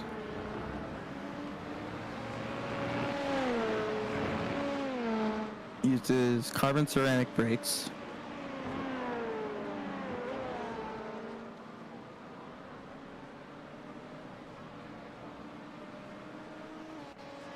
So weighs nothing, makes a lot of power. Okay, I'm gonna switch with some cars. quite erratically because I think I might have...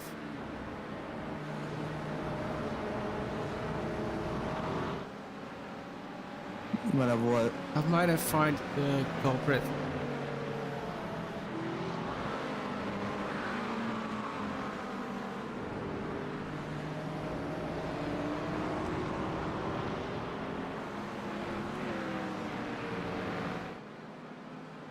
Seems better, right? Yeah. Switching cars left, right, and center.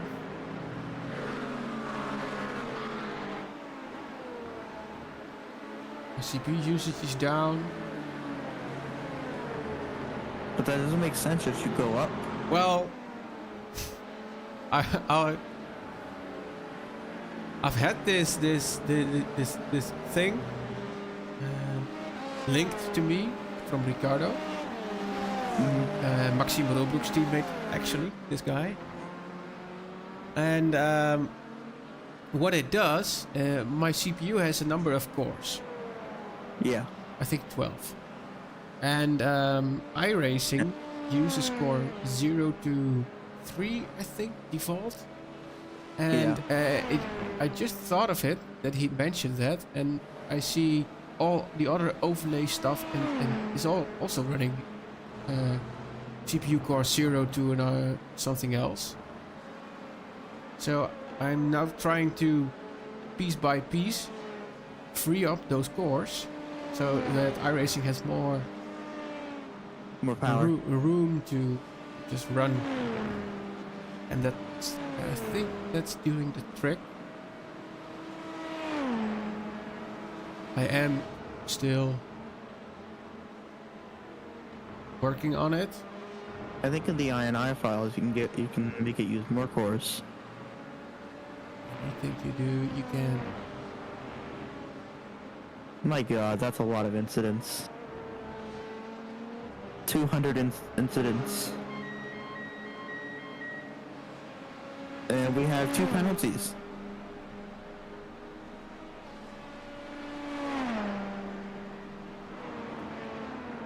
And so for the 1111, 10-second stop and go for wrecking. And for the number 87, 20-second stop and go for causing a collision. 20 seconds stop and go, damn. Well, we have a tool for that, I think. Let's... Yeah, you have a penalty box now. I do. So, let's...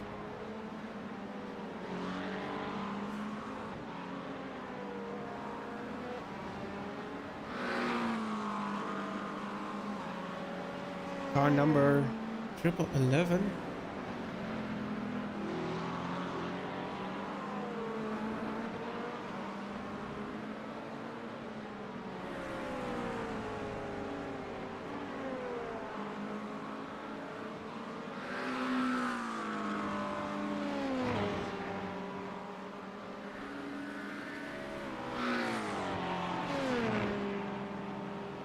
Let's see if this is gonna work.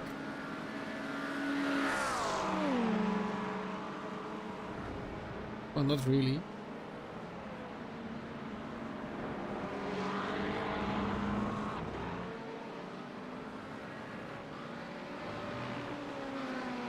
No, didn't. I don't see it. I didn't configure it correctly. Oh well. The 111 car got a 10-second stop and go, and the 87 car got a 20-second stop and go penalty. You knew what I meant when I said 1111. Yeah.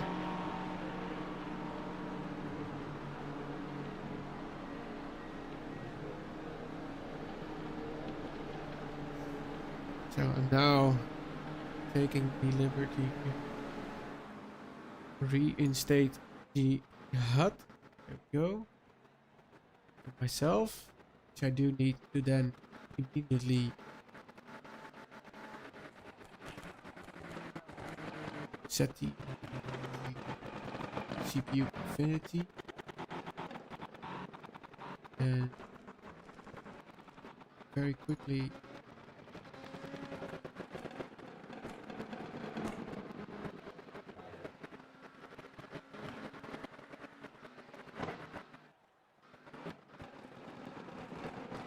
That's not running greatly, but I can fix No, that. it is not.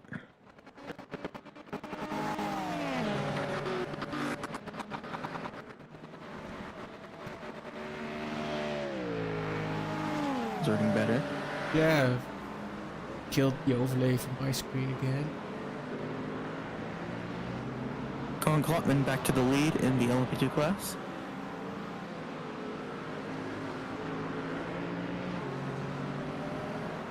And track temperature update, it is 24.4 degrees Celsius.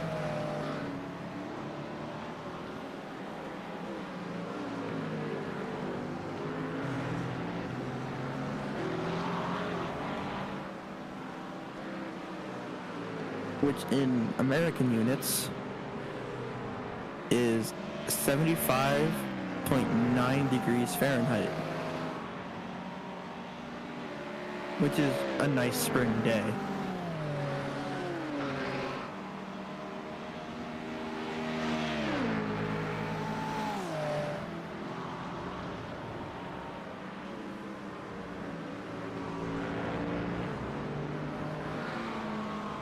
Okay, it's back again. Oh, there's a little bit of a fight there. Oh no, it's multi-class fighting. You got excited. Yeah, got a little bit excited. Yeah. Oh, a battle, never mind. There is a battle though. That's right here.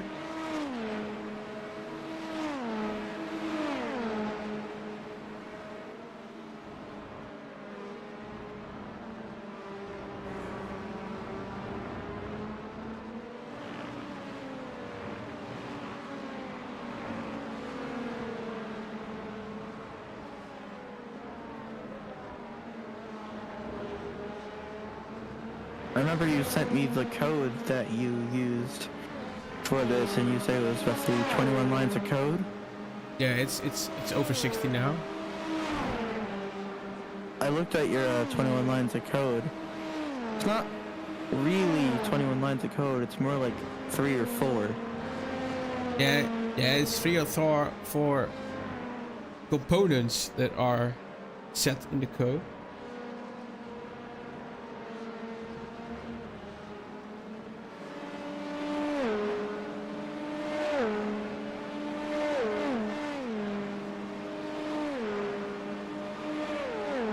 It's the 77 car putting the pressure on. Car in front, which is Stefan. Did you guys know that this has the LMP2 car has a 4.2 liter V8? Doesn't sound like a V8. It does not.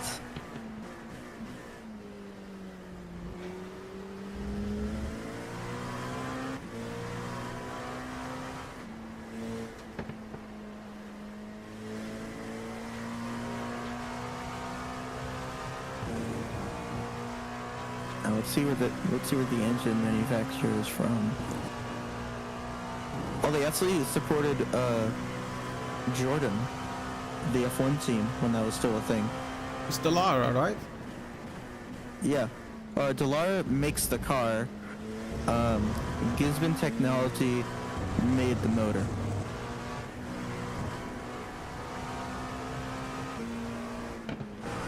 Fight. It's not a fight. Well, it is actually, I think.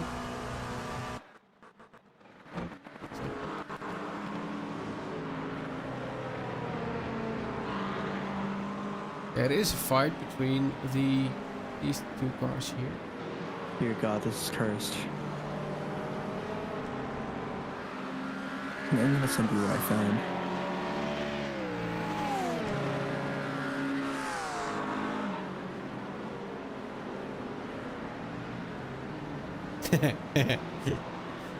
It is all electric. And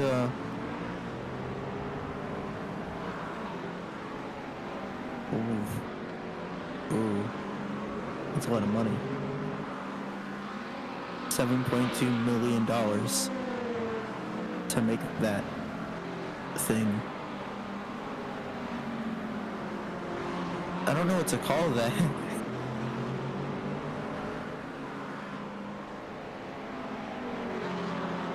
That was their first and last attempt of a car.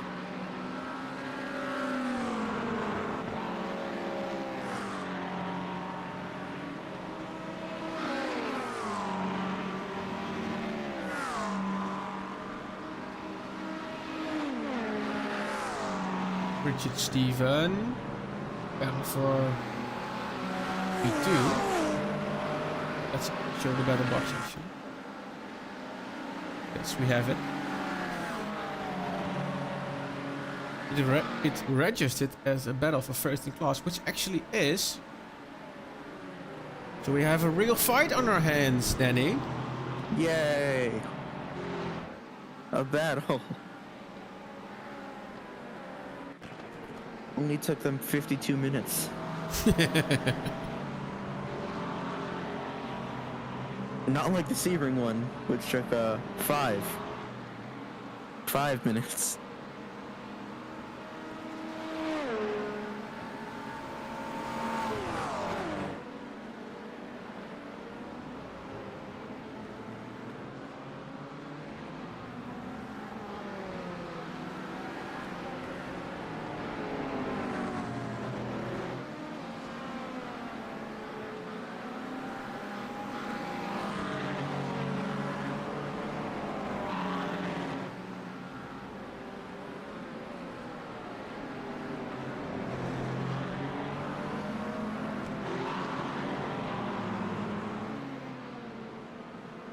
You know, I'm actually surprised that there aren't any Ferraris in the GT3 field.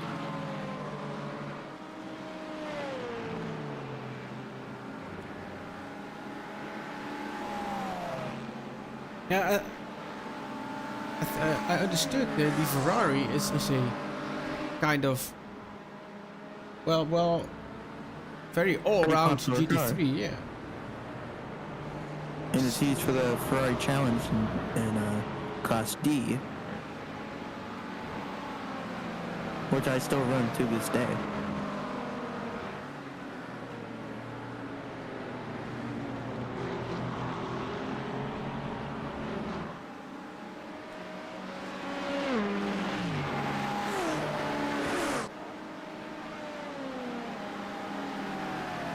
Yeah, it's a little bit tricky there with the LMP3 also. But they manage.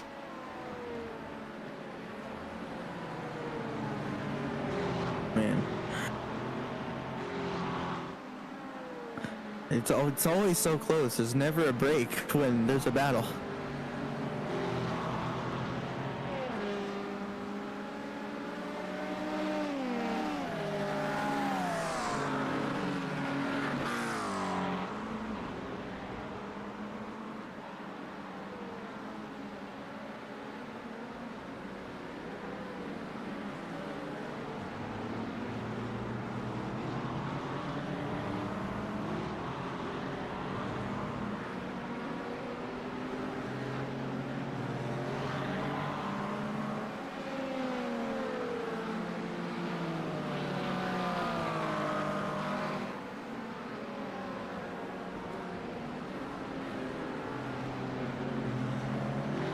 I wonder what the biggest engine in motorsport is.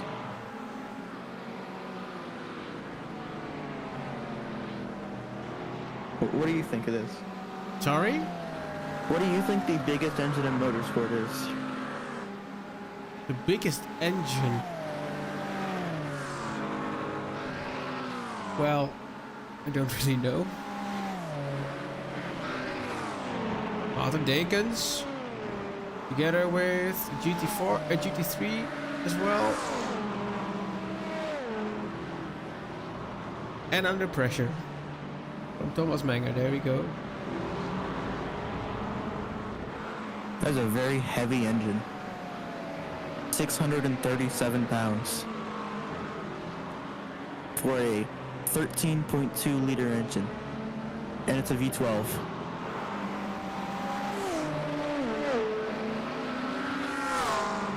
And that's the biggest in terms of displacement.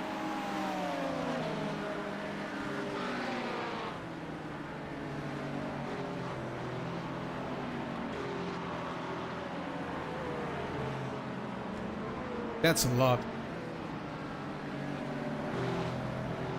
You know how many engines, no. You know how many liters my engine is in my car?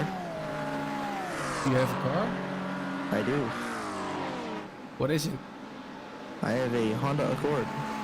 Ooh. Which is 1.6, I think, 1.5? My car has, wait, let me double check this before I say something wrong.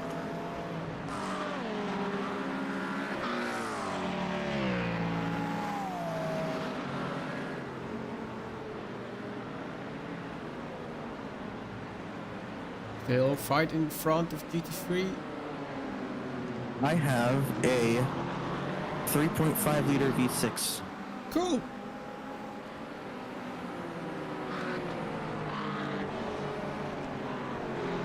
With 268 horsepower. That's not bad for a first car. No, it's not. With the Grother going by the Gino van Lierde. And Colin Klopman leads by over 10 seconds.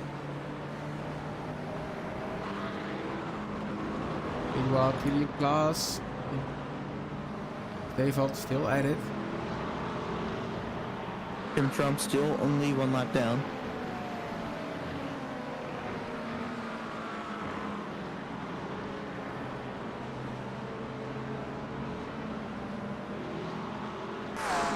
And then, what is our next race? Is it Zandvoort? Yeah, that's one I look forward to. I don't know That's if the it's, Dutch guy. if it's yeah, absolutely. I don't know if it's Zandvoort or it's the main one.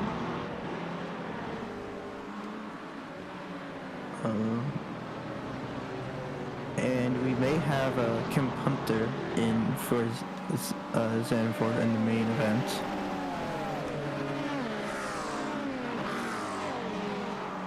There's a lot of cars on track right now. I'm kind of interested to see what's happening on Saturday evening at April 29th of 2025. Because Alex says we don't want to miss it. Yeah, I can just tell you what's going on then, but I won't. I know you won't. Renders here.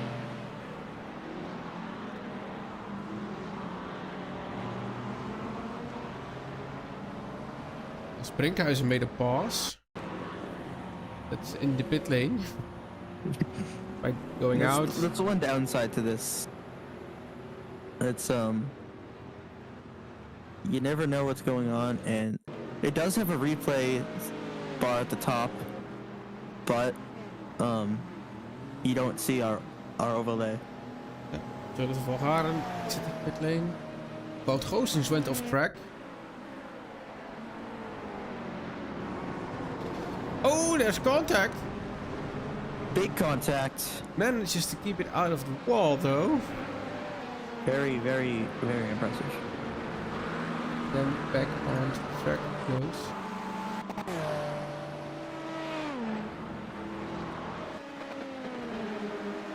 Hugo van Lierde. And Daniel White. Ron Klopman improves on the best lap of the race. It's now a 1:53.6.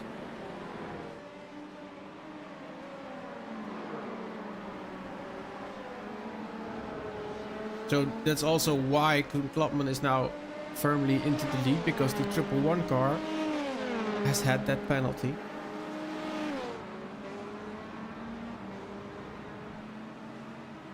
And that would be very hard to, gain 11 seconds on a 10-second penalty. Kind of not the easiest to do that.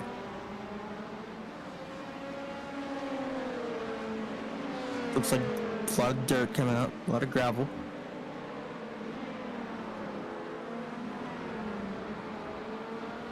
Little way down the road here. GT3.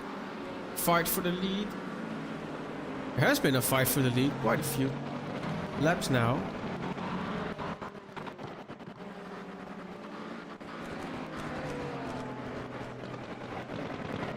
Meanwhile, CPU spikes go again.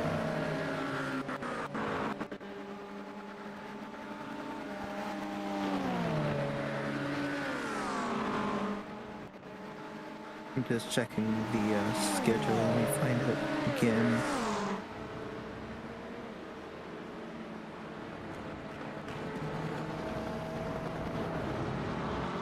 It is Zandvoort on April 19th.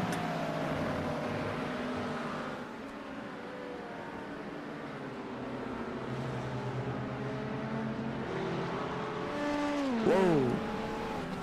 Contact. And the number 20 into the pit lane now. I'm wondering if he was planning on going to the pits anyway. Well, there are a lot of GT3s in pit lane now, so I think it's pit stop time.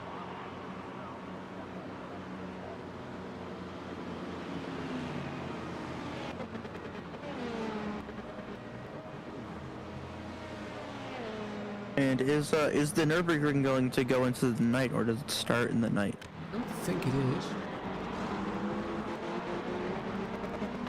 Because that'd be a great race to do the night transition.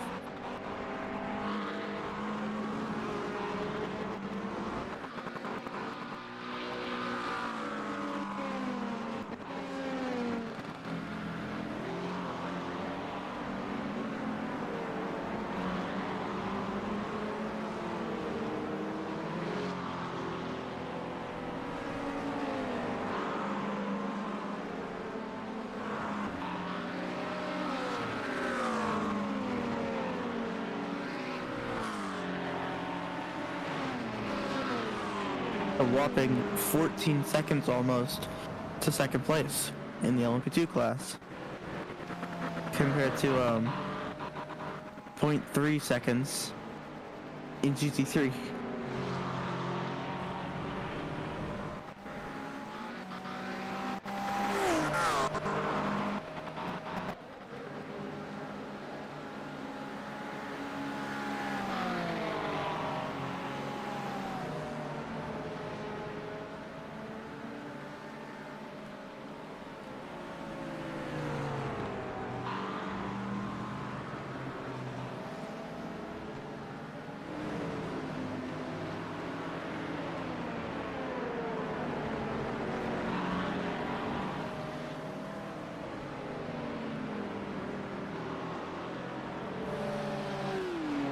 There's a fight here. Yes, there is. Peter Willocks. Evan Deckers.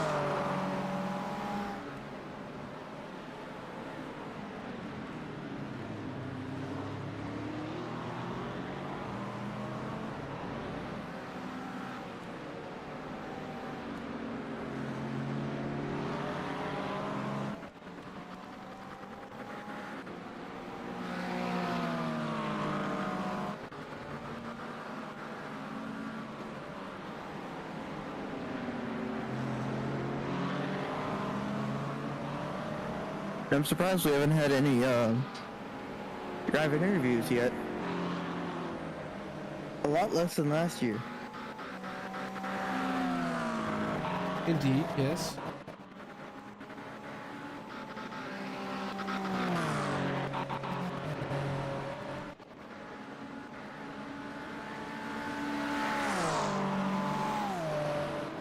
Track temp is now going down a little bit. Oh, off track. Number 17. I think we need some gravel on that curb.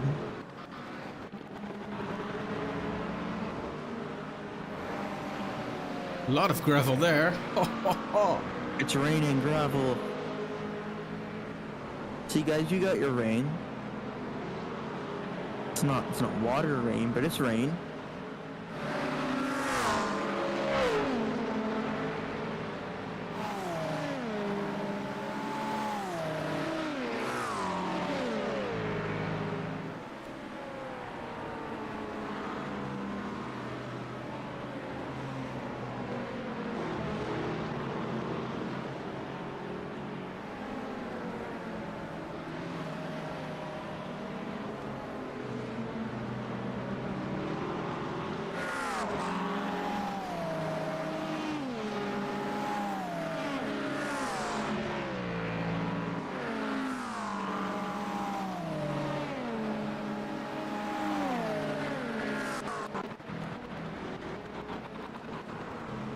It's very wide over there.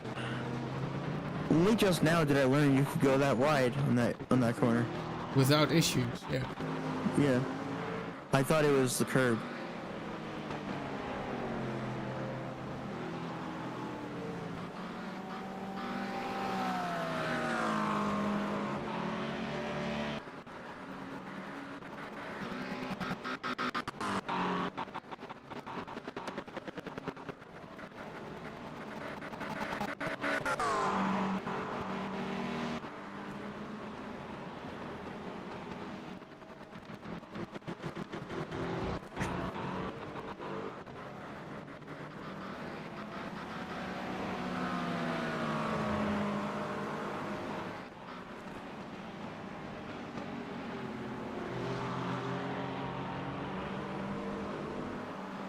Yeah, track temp has gone down 2 degrees in the last 10 minutes.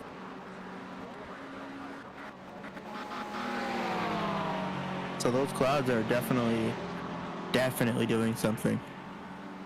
Yeah, absolutely they are. And now says it's cloudy instead of partially cloudy.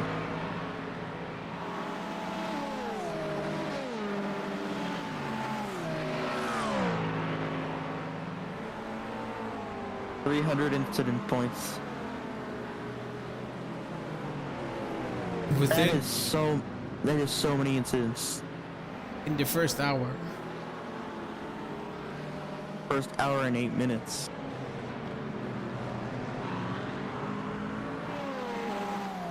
You can't forget about those 8 minutes. All important 8 minutes. That's like a whole 3 laps.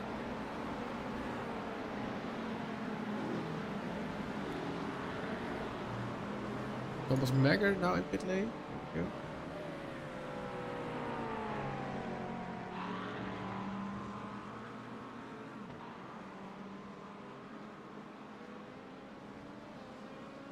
That's a 311. Did he just...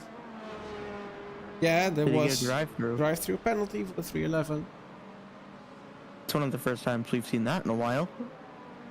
Oliver went off track. It could have just been a... Whoa, that was not a quick off track. That was a slow off track. And the drop went off track as well. I know Oliver is doing this solo. That's a little off track. Could have ended badly. But didn't. This is all good things.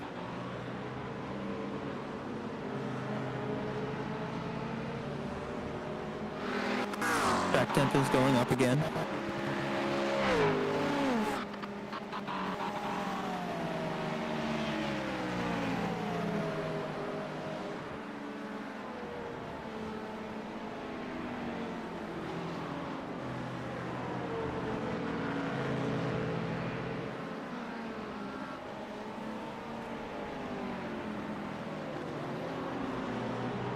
It's now up to a 25 degrees Celsius. And then it got all the way down to 23, so now we're up way higher.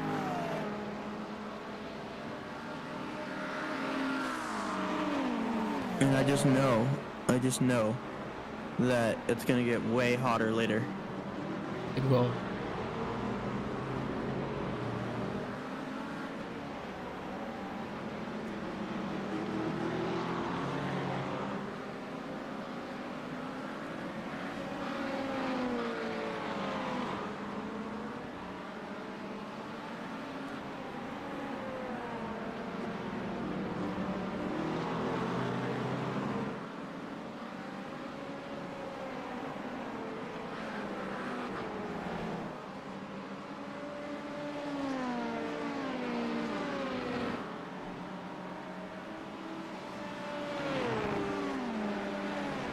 I wanted to have a Road America 3D model before this race, but I couldn't print it in time.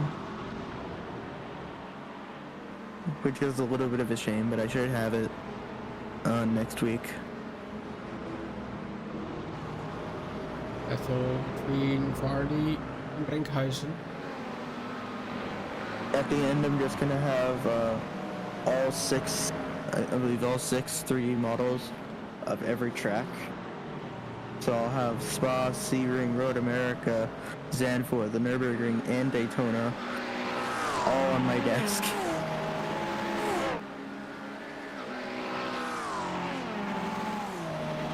That's gonna make for a cool picture.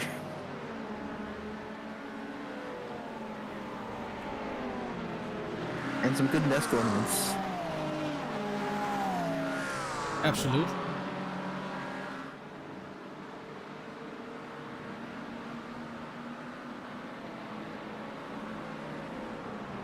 Timo van Lierde is under pressure by the 77 car.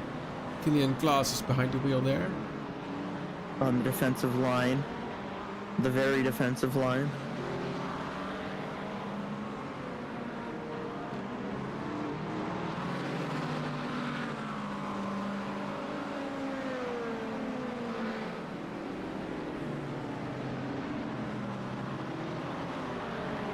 From Lars, the 72 car, fighting it out. Going wide enough there.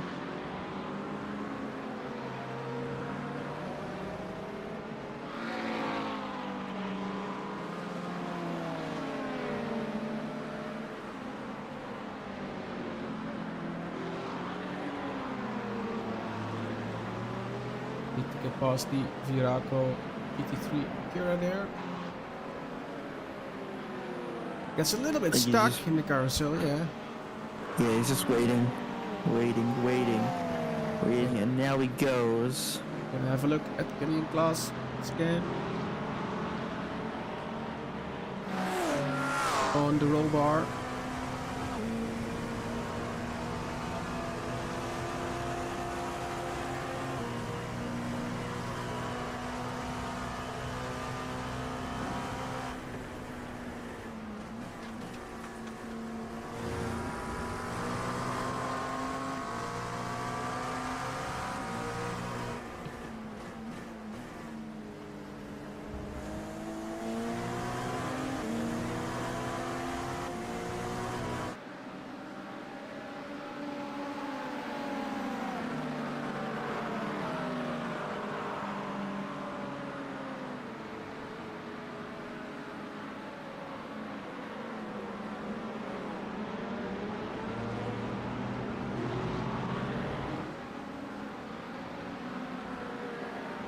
You can actually, in the new lighting system, see where the clouds are, because then it just gets darker on track.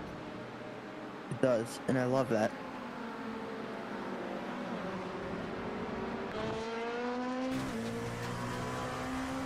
We put a GoPro in the cars, obviously.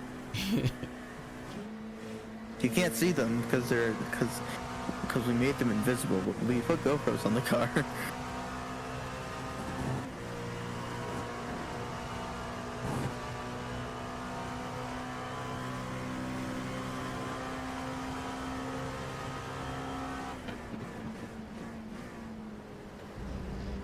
A little bit busy in front. That's just Noel. That was just Noel. Still just in the well. Now he's behind. On front. A lot of steering angle he puts in, Stefan, I see. I normally only do that to warm up the tires. Or unintentionally.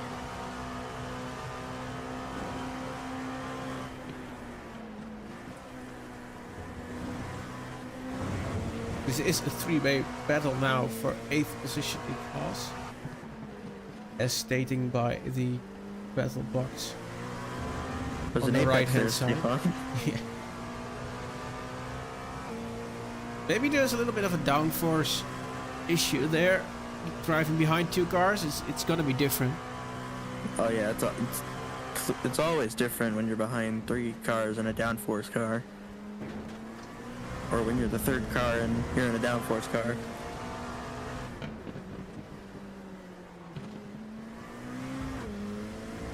A little loose off there. Over to the Leersnijder.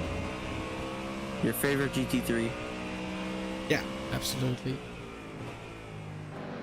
Has to be this one. Fighting with Dries Morris.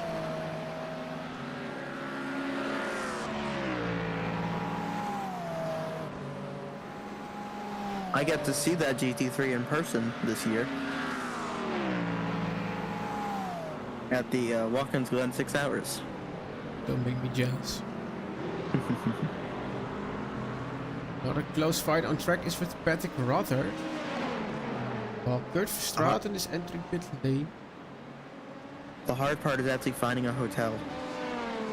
Kurt Verstraeten here going into pit lane.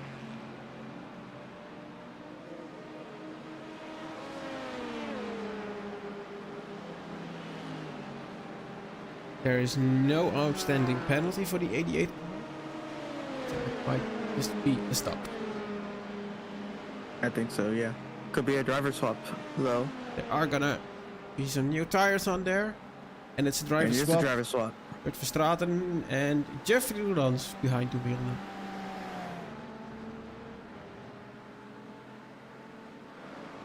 Patrick Rothard and the 111 car still fighting it out. Daniel White is now driving the 111 car. He has been for the whole race, I think.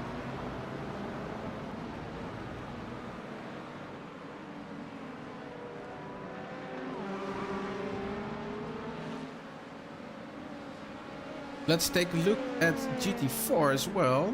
Dante Olivia is chasing down this Kevin Daniels. 8 Yes, seconds he is between them.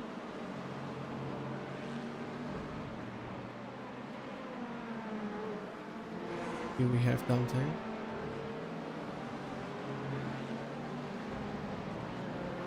Simon van Dijk 2 laps behind.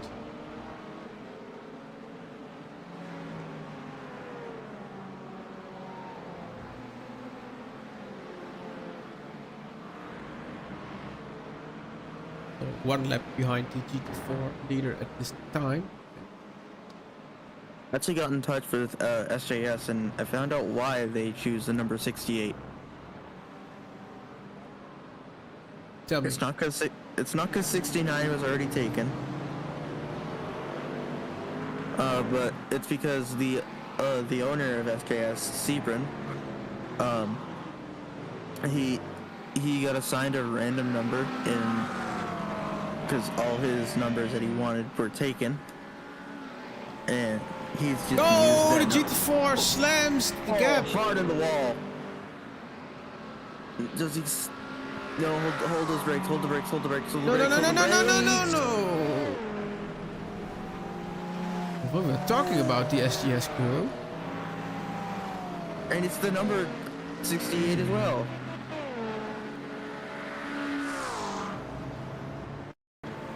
I'm sorry, Justin, I cursed you. That is hard in the barrier. It was a great job of keeping it out of the wall for the second time. That's where ABS really hurts you here.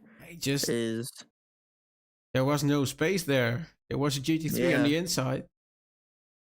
I think he thought it was clear, or the Acura would back out.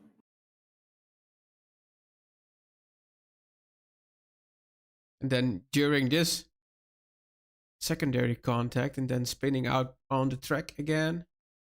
He hit the grass, so that's why he spun. Really, really good job of saving that car.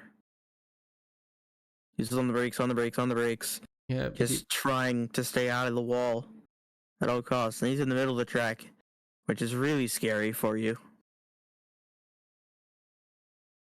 And then he tries to get out of the way as fast as he can. No one wants to be in the middle of the track sideways. Absolutely not. Because you just feel so useless. Renders side by side with Dries Morris. And there's another contact. Yes, there is. Keeping it out of the wall and keeping it out of the gravel, mostly. Trying to not get stuck.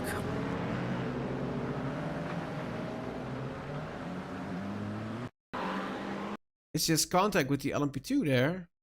Yeah, I think he thought he was. Oh, that's the LMP2 going straight, not turning in. LMP2, yeah, locking the front wheels and going straight. That's what initiates the contact. Yeah. It may look now in pit lane. From that angle, it may look intentional, but it's definitely just a lockup. Yeah, it isn't. I don't think there's anything. It wasn't intentional, but it looks that way from that angle. Andrew Farley now in pit lane. And also Steven. Both of these drivers involved in accidents. Jeroen Diekman now behind the wheel of the number 16 car. In 7th place in GT3 class. Followed by Samen Brethen. Oh, 68 reported the 26 for dive bomb with contact.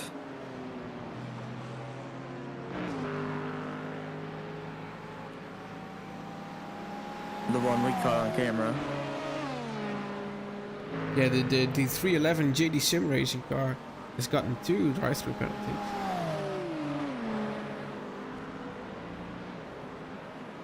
He's becoming me.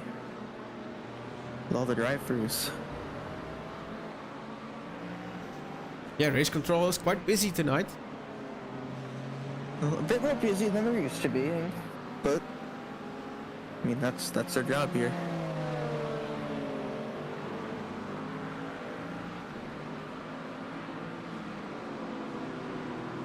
Is Justin in the pits though? Yeah, That's Justin is in pit.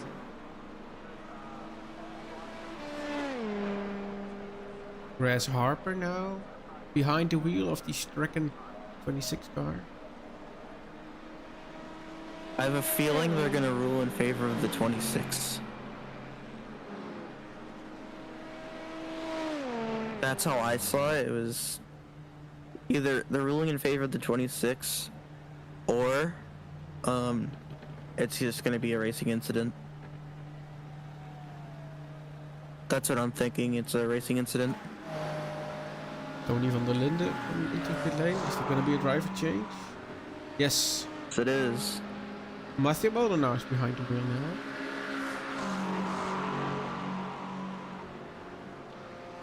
Well, we head over to Kenny Hermans in battle with Richard Steven.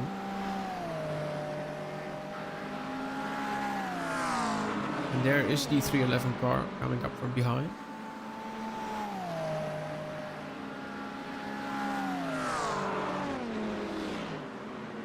Samen now behind the wheel of the 311 car. JT Sim Racing.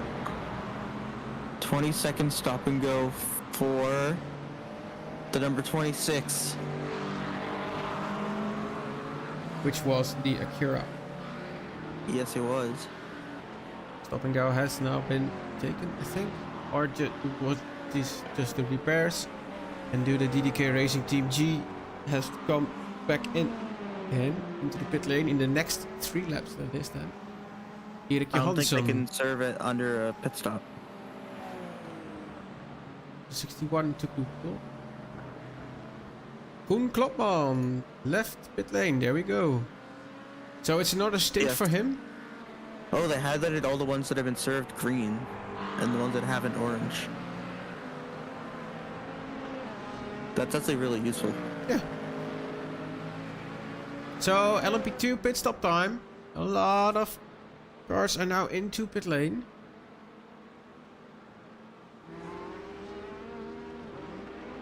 So for the first time of this season, SJS has a report in their favor.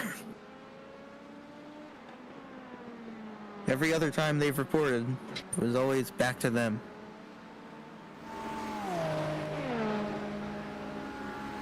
There goes the 111 car again. Points still. Points now back at the wheel. It was driven by Daniel White. Where is DigiTrax A in 2 class?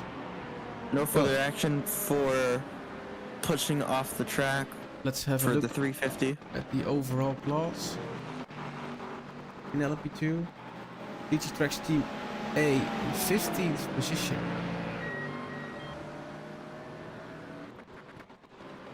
Driven by Greg Veer, the 123 car.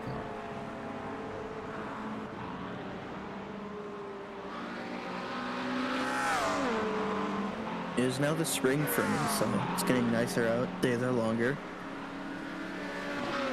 So I finally won't have 2-degree weather. Yeah, it's getting better here as well.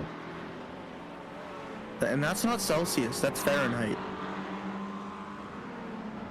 When I say 2-degree weather, that's Fahrenheit.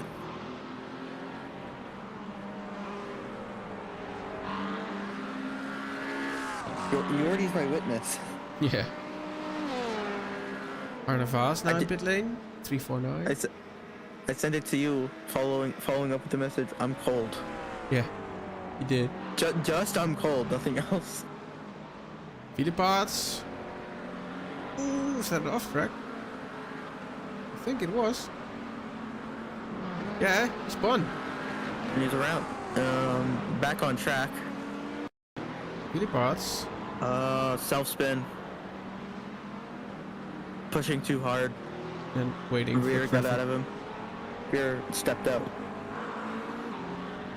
Okay, It's meanwhile, really easy to do. Racen It was easy to do on the old very tires, much but- in battle with the R.O.I esports car. Yes, it is. That is a big battle. 3 cars. Or 2 cars, actually. The third is a GT4. The LMP2 car is really easy to... Side by side also. Cas Brinkhuizen, de Vlaming. E5 and 6. Side by side, going into turn 1. Who's gonna give it up? The Mustang.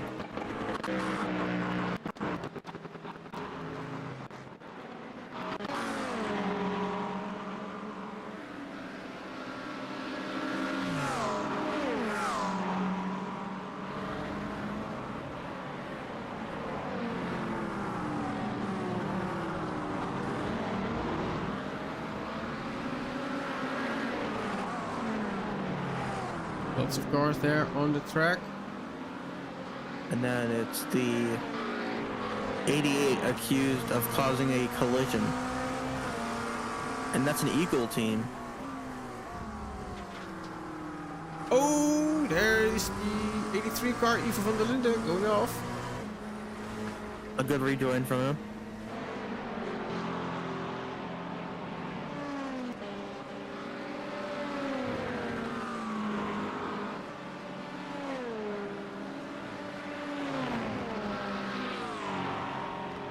Some sparks coming from the floor.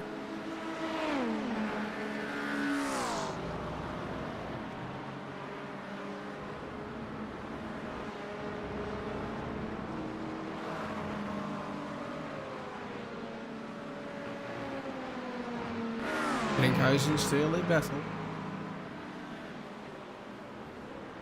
Oh, that's a late dive. Is he gonna make the corner? Yes, nice move. Triple 1 car in pit lane now.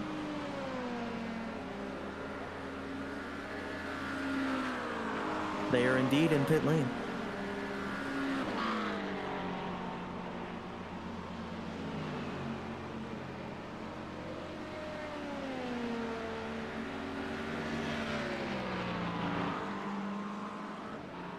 Let's see if I can see the last pit stop lap.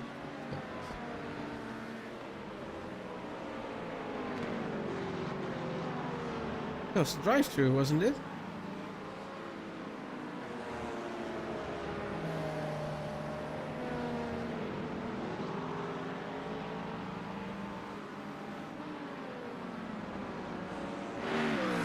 Die did the Vlaming. They're behind Cas Brinkhuizen. And it doesn't look like the 26 has served their penalty. Still orange.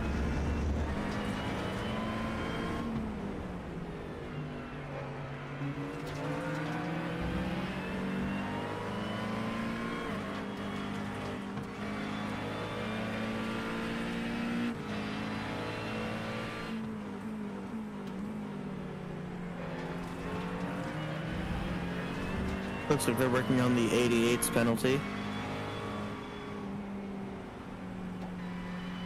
Or alleged penalty.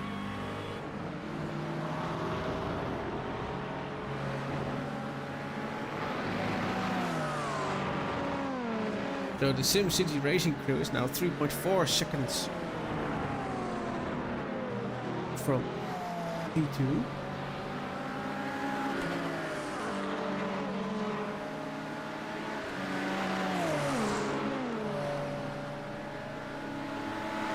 And we have a new report. Reported the number 61 for a dive bomb with contact. 10-second stop and go for, let's see what team. For the 88 Eagle Speed Academy.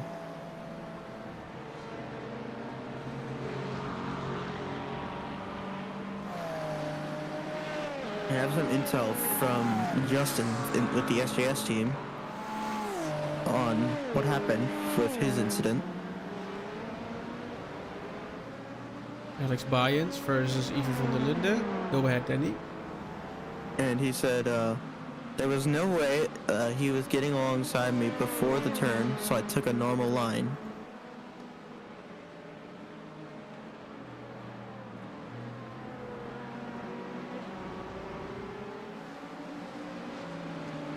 Well, I'm not wrong when I said he just turned in.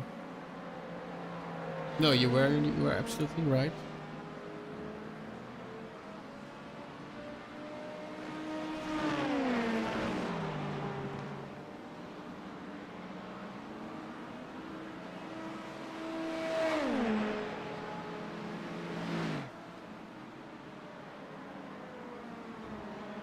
Alex does have a little loop. Justin Noel crashed.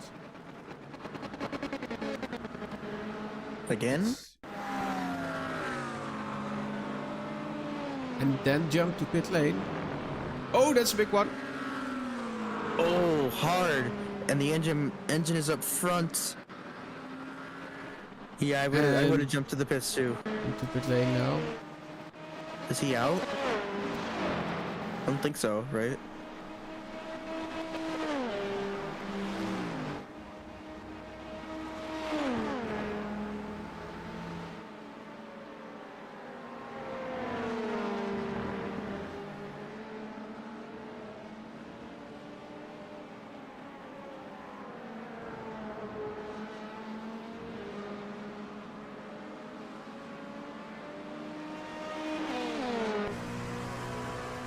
On board with Michel Haverand, Sim Formula Europe team.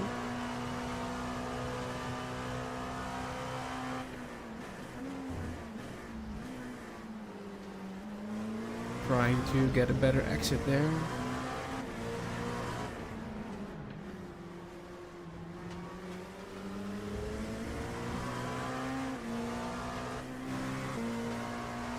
And there's a drive-through for the 61.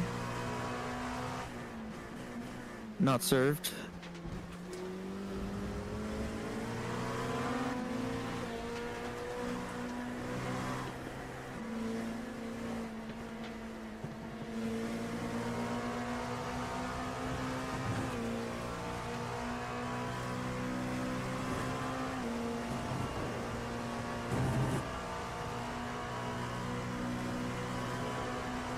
There is Jelle Verstraeten drop a position.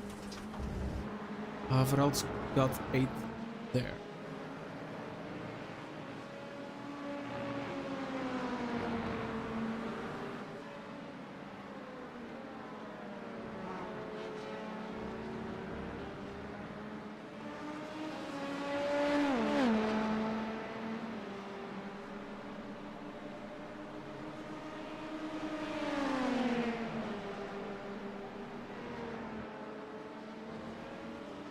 Straten going for the look. Once again into turn 1. No contact. Great fighting. Close.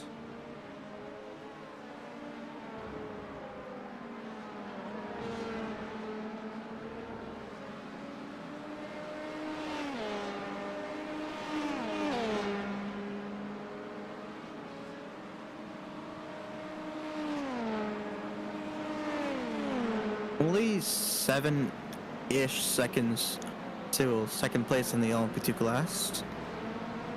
But Cohen has led almost every lap.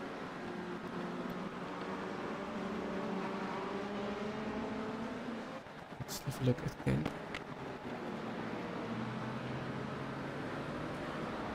Is putting the pressure on Richard Steven, B3, B2.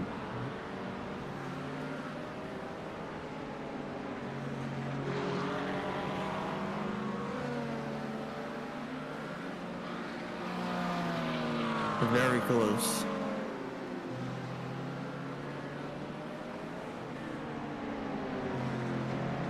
Haverhans is close as well again. Yellow.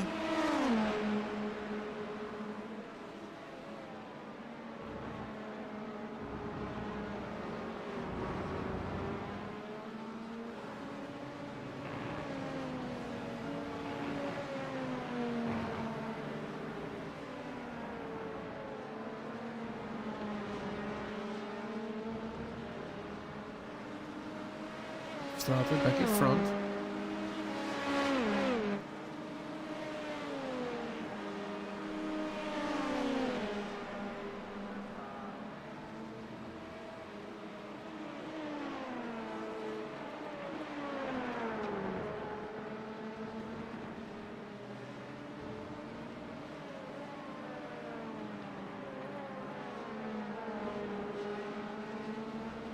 It hasn't even been 2 hours yet. No.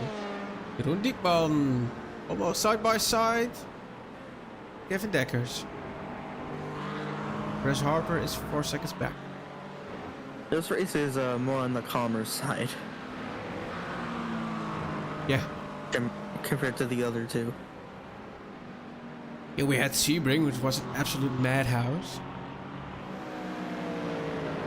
Yep, and then we had Spa, which was Spa.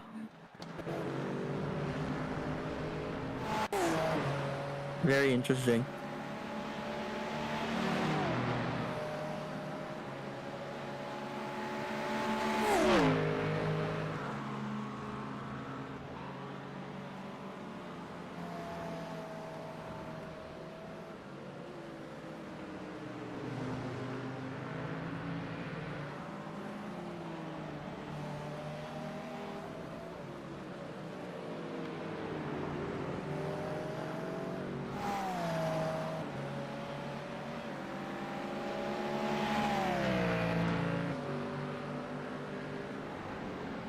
It looks like Oliver is in 5th place.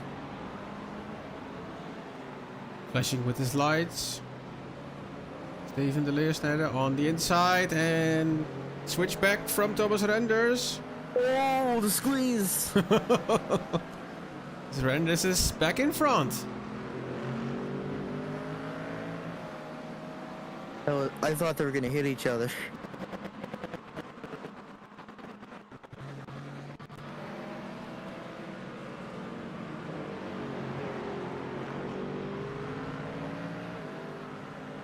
Exit is better for the Mustang. Blocking. Defensive line for Thomas Renders.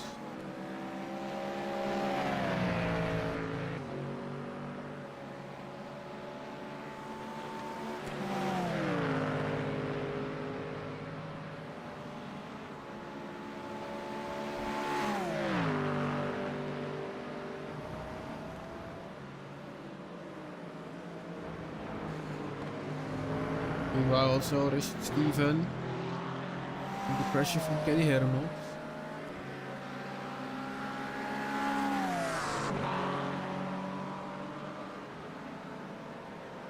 Are you gonna watch the F1 race tomorrow? Yeah, absolutely. It's probably gonna be on at like 5 a.m. probably I don't know what time it is for me. Let me look.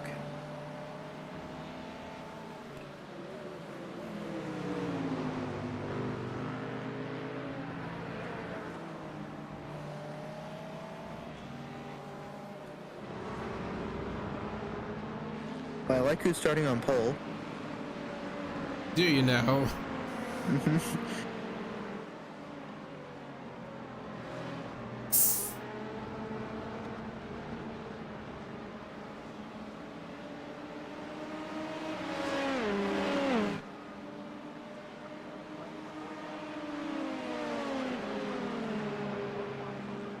Ah.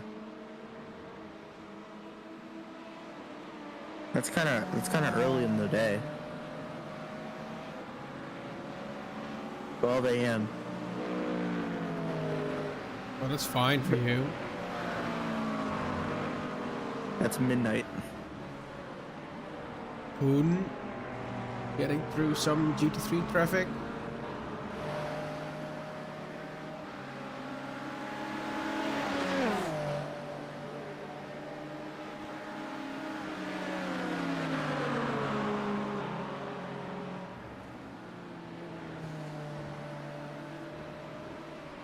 So the first race that's actually at a decent time for me is the Bahrain GP at 11 a.m. 11 a.m. That's absolutely fine. Beats a hell of a lot out of 5 a.m. Or midnight, 3 a.m. What? It goes from midnight, 3 a.m., 1 a.m., 11 a.m., 1 p.m., 4 p.m., 9 a.m. for the first couple of races. I think the live stream will be done at midnight, and then I think a little bit of after talk. I think I'll probably shut down the computer at 1 a.m. But it gives me 4 hours to sleep and get up for F1. Nah, you're fine. I'll just catch it on ESPN Plus because I have that.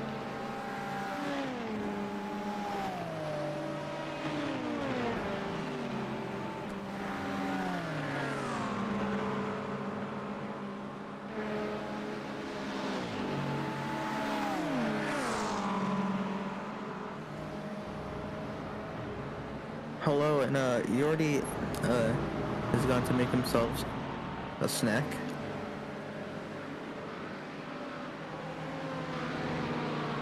Pretty nice pretty nice quick pass around the outside. And in the slipstream, oh, these two GT3s are going to be in the slipstream. Oh, wait, what? Go back.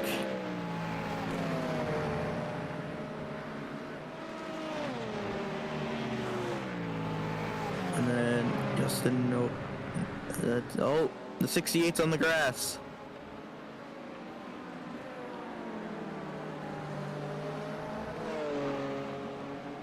Two-way battle for the 12th.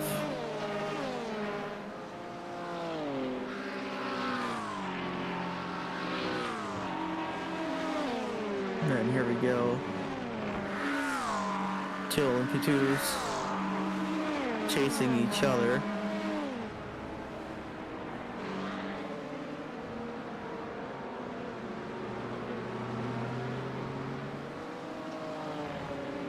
Can he run away?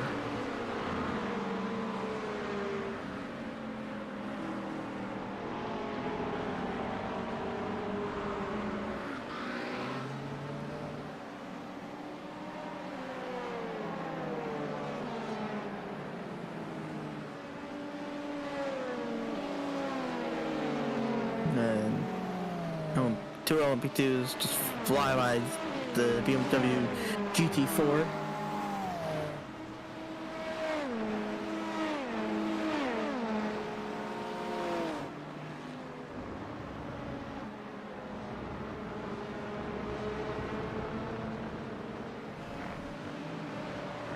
Drive through for the 350.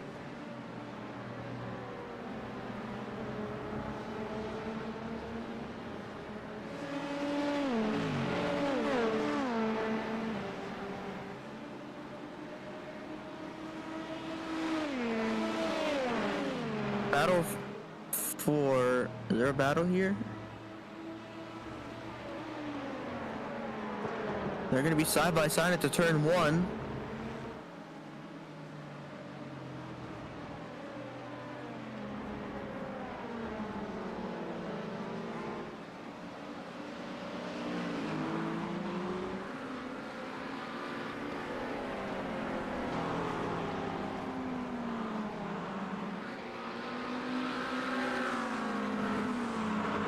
And there's a battle for 17th in class in the LMP2 class.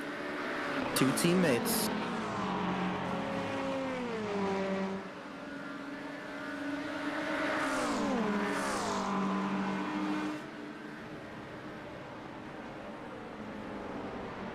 Gonna use that wide entry.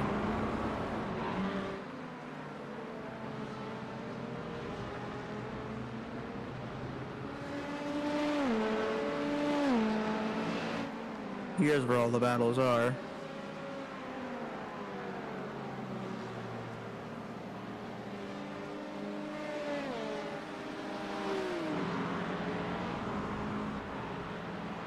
On board with the helicopter.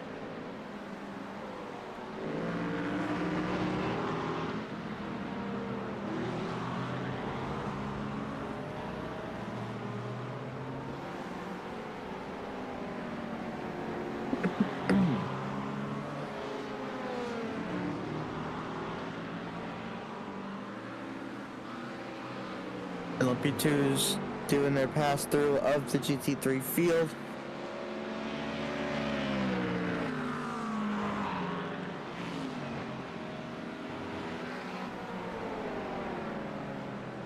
Beautiful McLaren right there.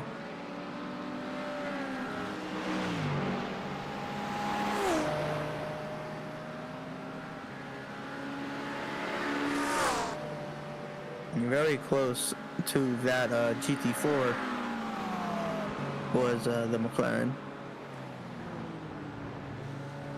Closing. Acura versus McLaren into turn 1.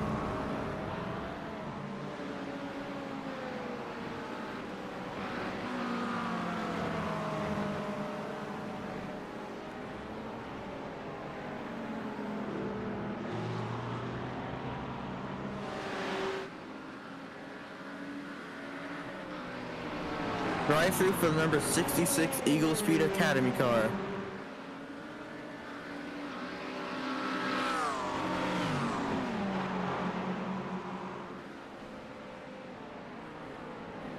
The 68 here is not enjoying this.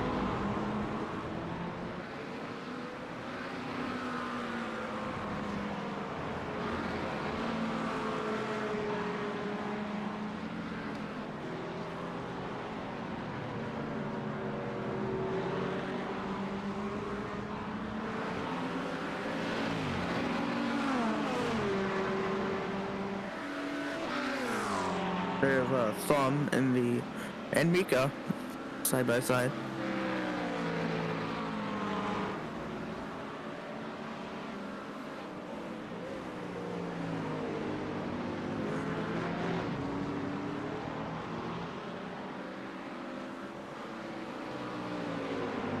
For more GT3 passing time.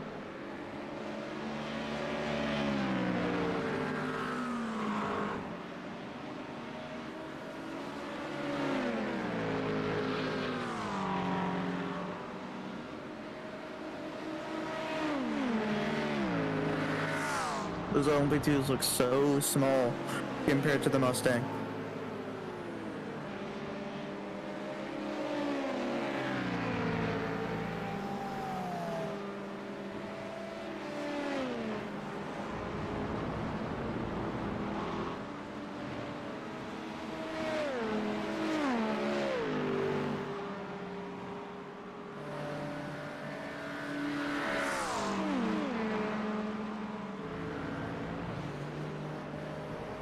And there's the 2 LMP2 teammates back at it. They're side by side almost.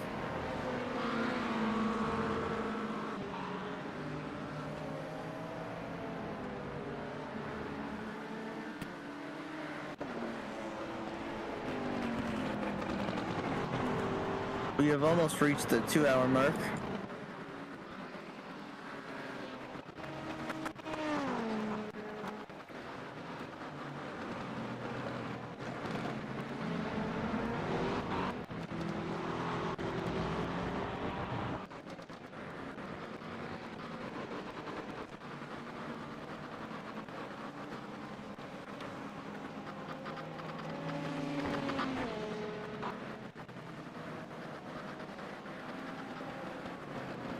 I'm blinking now. We need Yordi to come back with his snack.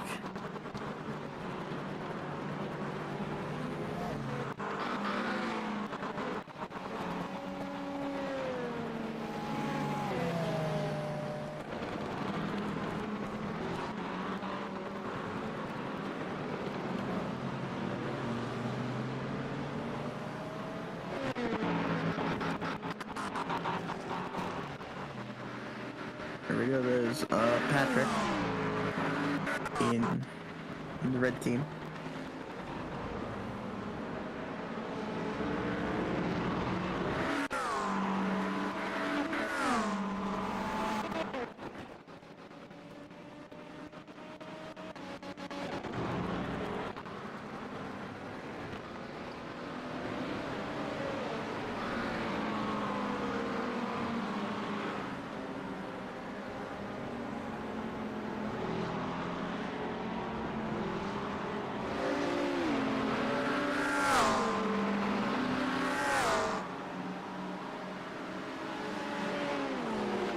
LMP2, LMP2, GT3. Could be tricky for these two LMP2s behind. Oh, he gets caught up. This is a battle for 7th place in class.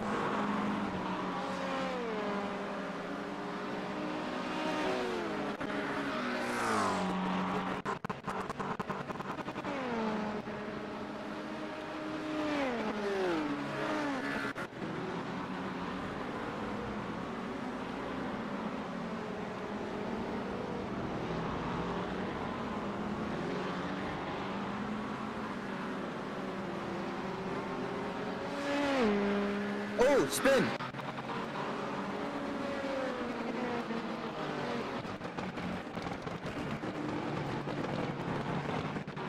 That was Jan Smack.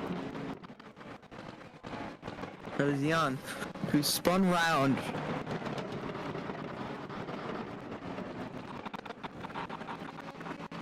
And we have another car off into the gravel and back onto the track.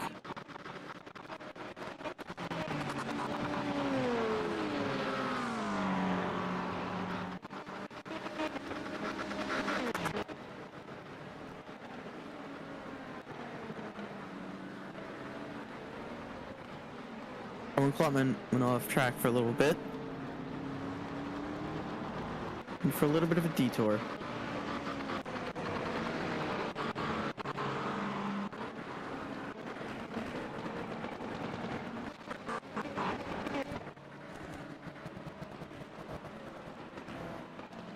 And there's Mika Stappert somewhere. There he is.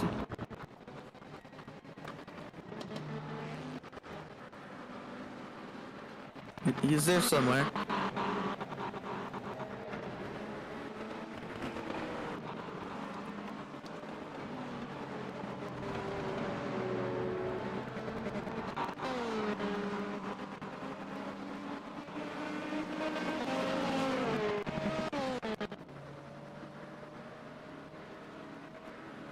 Thomas Renders entered the pits.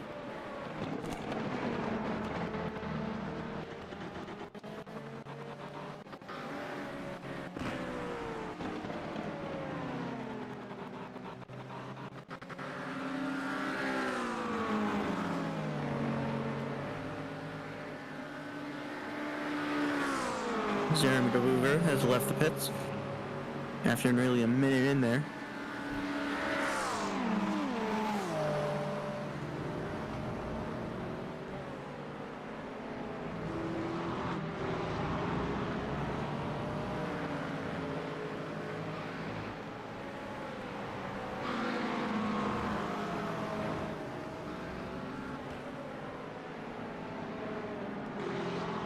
Grits has left the pit lane.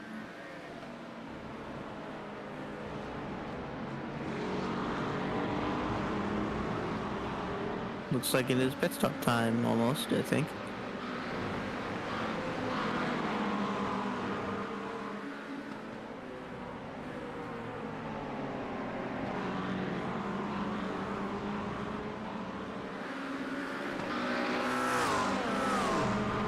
That is Oliver. That is falling back.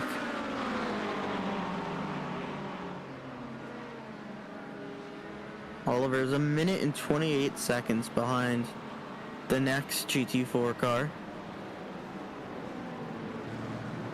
But not lapped. About half a lap behind.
Brendan Tyrone has entered the pits. And it's pit lane time.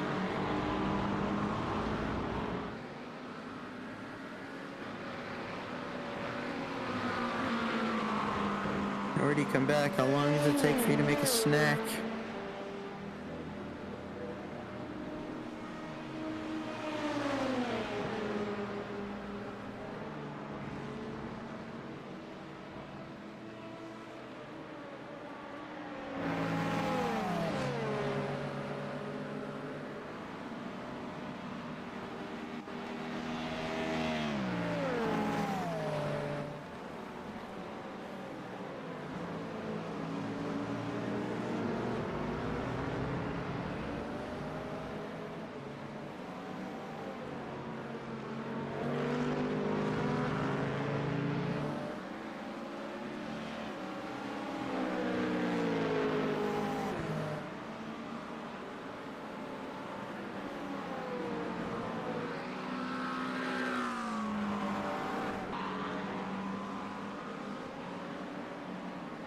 Dante Olivia has entered the pits.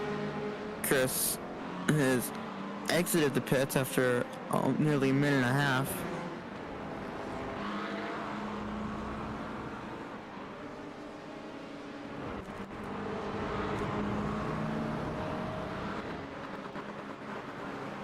He already says 5 more minutes for his snack.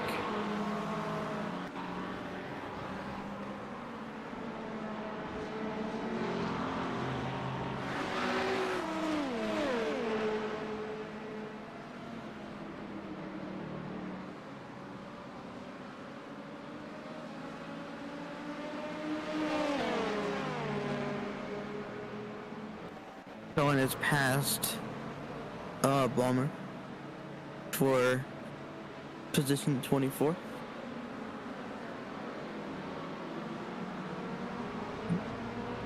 Lewis Samen has entered the pit lane.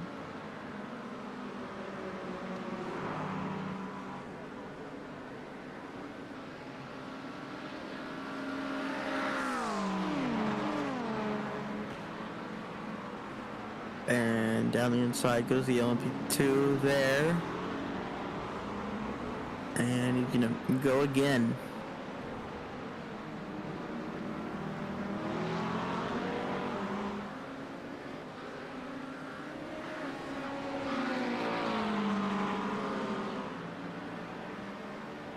Oliver has entered the pit lane. He's 1.5 kilometers behind the next guy.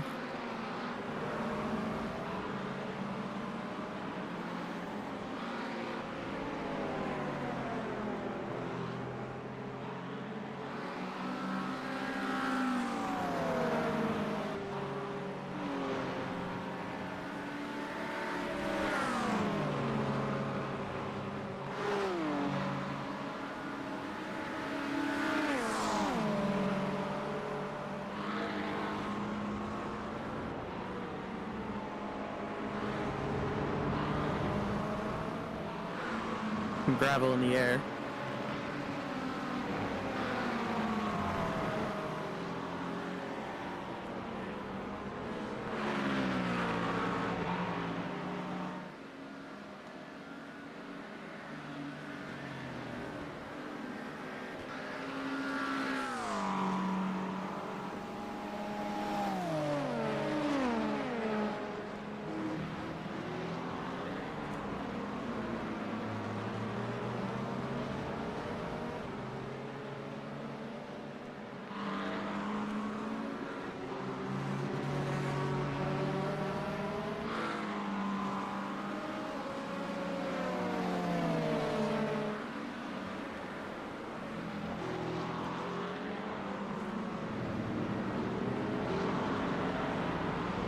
And Oliver has left the pits. Still on the lead lap. Nearly 2 minutes behind the next car.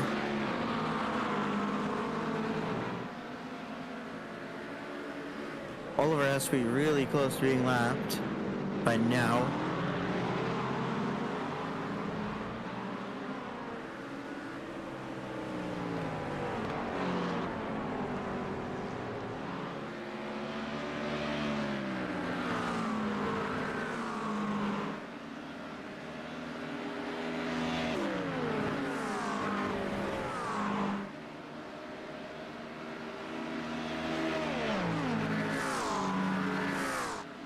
Very shortly, I will have my replacement commentator come in, and he will carry you to the checkered flag.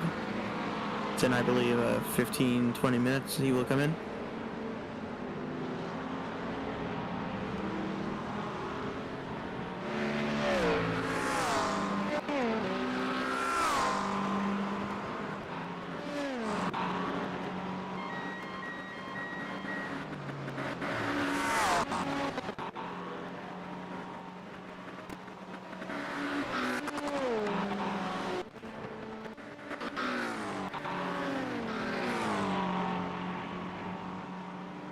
Owen Collins leads the race with the fastest lap in LMP2 class.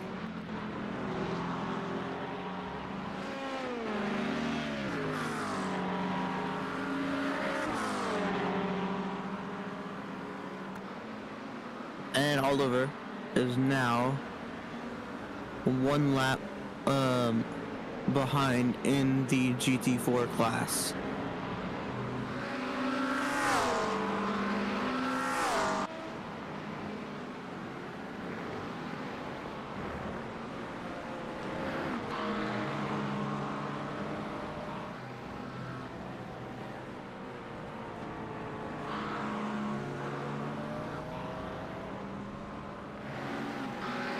Finally! What took you so long? It was a snack.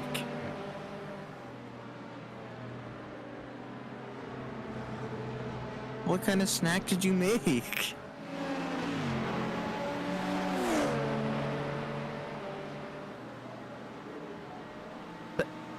DM me where it says how it's spelled, and then I'll Google translate it. So, did I miss anything? We had a spinner, or we had 2 spinners. Oh, we have a crash! 24! And it crashed now. That's a mid-engine car. That's gotta hurt the engine too. Haverans. What happened to Haverans? Can you see it? He's now in pit lane. The big shunt. Very big if he's in pit lane now.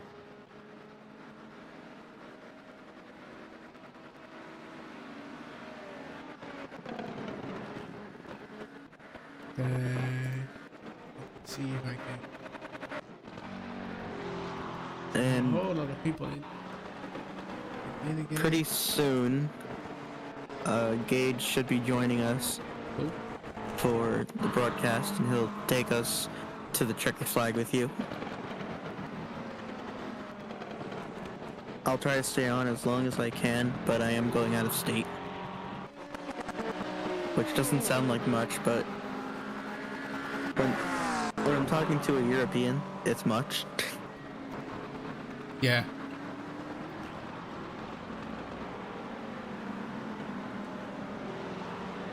So let me see how many miles it is to the state I'm going to.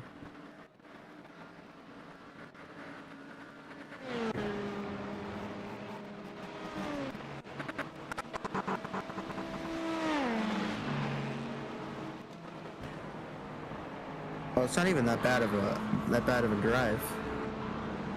If we're going to like the center of the state, it's an hour 21 minutes to get there, or 67 miles.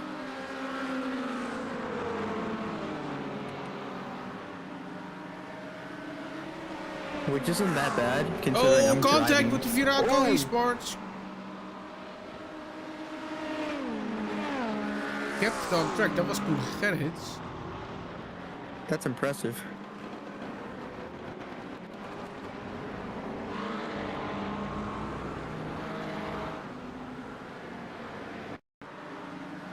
In the replay here.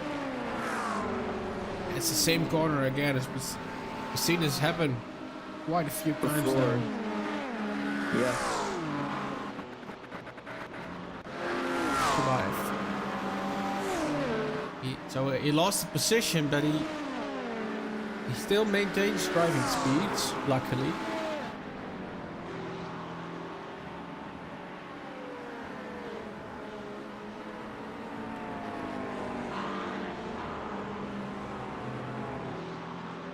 I found out how long it's going to take me to drive to Watkins Glen.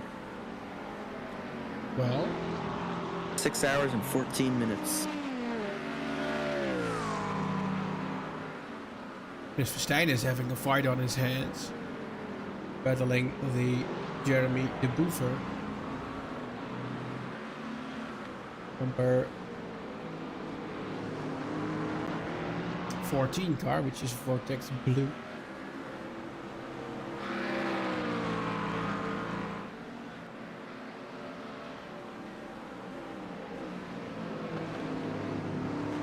So, in June, I'll be driving approximately 637.3 kilometers. Oh.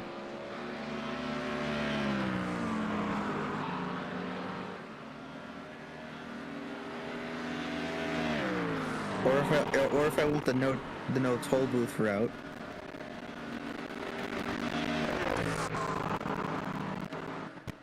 $687.19 kilometers. That adds like almost, over an hour of time, but no toll booths.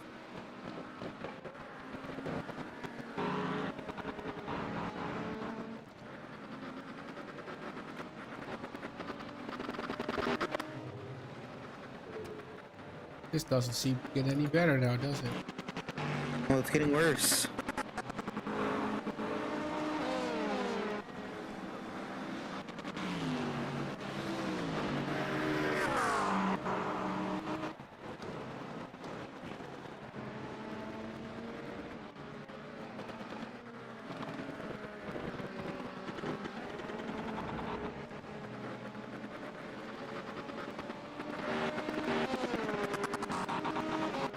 Yeah, this is absolutely not.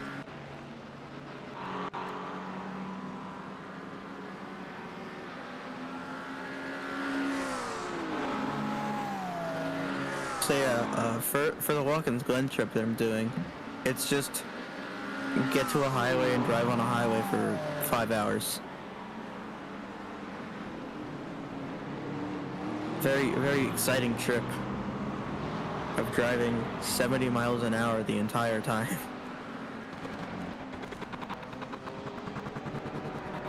How long, sorry? 6 hours and 14 minutes total. That's pretty long. So I have to wake up me and my mother, because we're both going. I have to wake up me and my mother, or she has to wake up. Around like say like 7 or 8 in the morning to get there at a reasonable time. Because I have to get there before check-in, which is probably like 1 or 2 p.m. So are you driving as well then? I'm driving the whole way there and back. Cool. Gas is going to be expensive. So the 6-hour, 14-minute route only goes through my state and New York, which is the final state that I should have to go through. The 7-hour route goes through my state, Connecticut, Rhode Island, Pennsylvania, and New York. I think I'll go for the shorter route.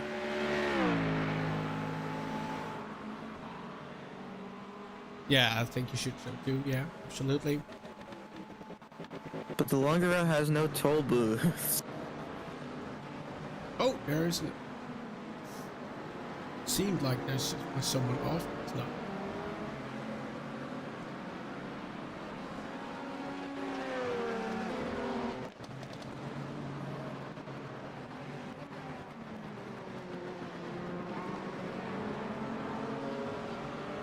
And that's just a direct route to the racetrack. It's probably a little shorter to the hotel if I find one. Do you not have anything booked already? No, unfortunately. I can't find a hotel anymore. But I didn't have the money to book one. Because they were like $1,200 for a week. And the tickets for me and my mom is $200, which isn't that bad. My ticket's $40 because I'm a minor, and her ticket's $170. That's quite a lot of difference. Yeah. And it's not like, oh, only 12-year-olds can get, only like infants to 12-year-olds. No, it goes up to 17. Last year I can use my discount.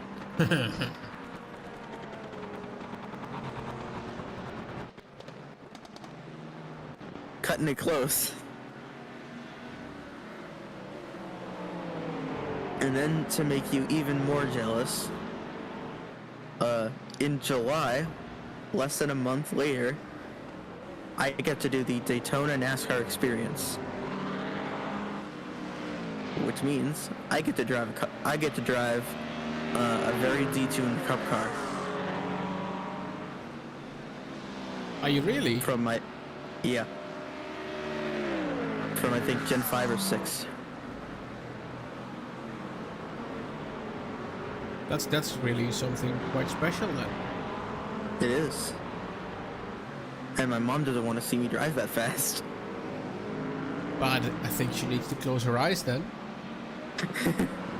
She's going to a spa day and my dad's bringing me.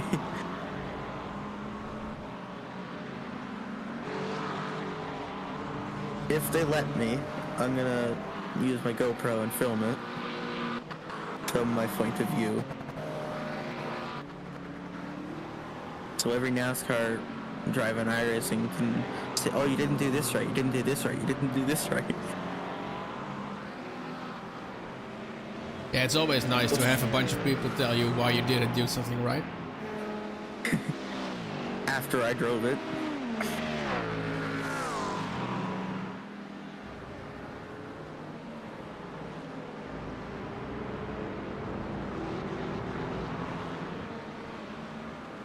But their main concern is the insurance costs for it. So the base price. This is the 87 car, which we've seen crash at the earlier stages of the race. It has been repaired now. 15 laps down though. Looks brand new.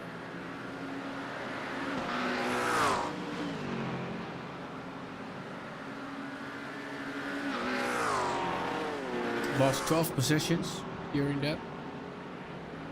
I've done a little bit of research, and I looked for a World Endurance Championship experience, a racetrack experience. I've looked for an IMSA racetrack experience, but none of them have it. It's only NASCAR that I can find. Yeah, NASCAR is pretty open to that kind of stuff. Gage is here. I'm gonna let him in. Yeah. If you can. I think I can. I have rights. I think I can. Hello, Gage. Remember, no swearing. We got it, no swearing. We got it. Good evening, mate. Good evening. Looks like it's been a good race so far. Yeah, we're still a little bit plagued by issues, unfortunately, but we'll make the best of it. Yeah. All's well that ends well, that's what I say. The lagging is a little bit of an issue, but it is getting resolved slowly. As you know, we have a new overlay. I'm looking right at it. It's paid Nice. this time. Hey, and look at that. We're 79% to the goal for Make-A-Wish. Almost there. If you want to donate, QR code is right there on screen. Nice. I've donated, Gage, so Yeah. This join the is... club. Yeah, well, just Yeah, you should donate to St. Jude's. actually, let me get started by thanking you to take place here in the booth. Because Quite alright. if Danny needs to leave around the 4-hour mark, or maybe earlier, or maybe later. I've been called up to go now, so All right. I'm going to sign off. I will see you guys at Zandvoort. Okay. Thank you, Danny. Have fun. Have a lot Have of a good fun, night. and we'll see you at the next one. Awesome. Thank you. All This right. is like good fun though. Yeah, absolutely. So, tell me a little bit about yourself, if you will. So, I've been doing iRacing for 6 years now. It'll be 6 years in October. I do mostly oval stuff, so a lot of NASCAR. Really enjoying the new ARCA cars that they released. Other than that, in flight school, just doing what I got to do over here. Absolutely. So 6 years iRacing, that's quite a long time, actually. Oh yeah, a lot of changes, a lot of good, some bad, but can't complain too much. I'm loving the graphics refresh. We needed that desperately. Yeah, the new lighting system is doing absolute wonders. Wonders. Like all these cars look great today, and the track itself looks even better.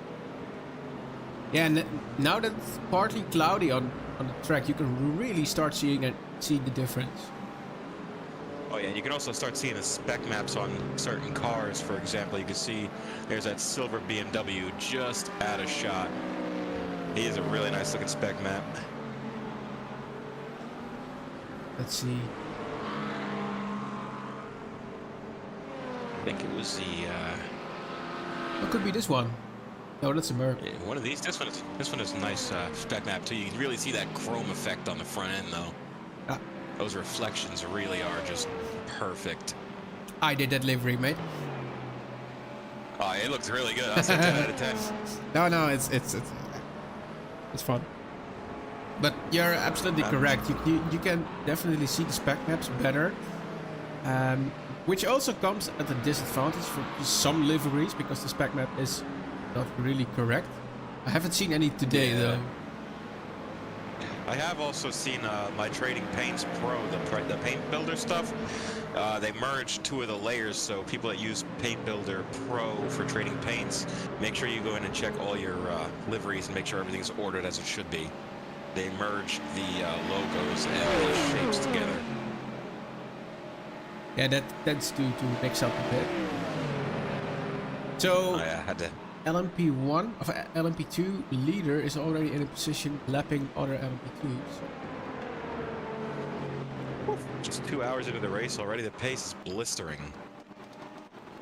Here we go again with the blinking. It's the lagging. It is what it is. Again, we apologize for it, but Yeah, I've built a completely new PC, another overlay, and even during the race there were some some potential fixes that I tried and seem to get a little bit better, to the point where I'm on the verge of being comfortable and making the stream until the checkered flag. But it doesn't need to be any. It doesn't need to get any worse, because then it's just not a viewable experience. But we'll do everything we can to maintain it.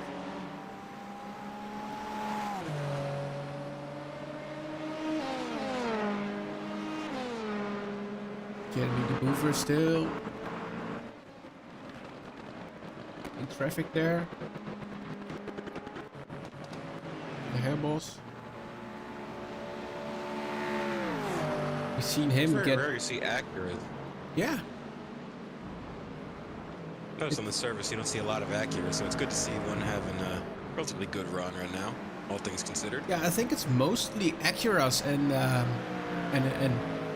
McLarens in the GT3 field. I think I can take a look at that. So this is the full GT3 field. A lot of red for the McLarens. Lots of McLarens few and Acuras as well.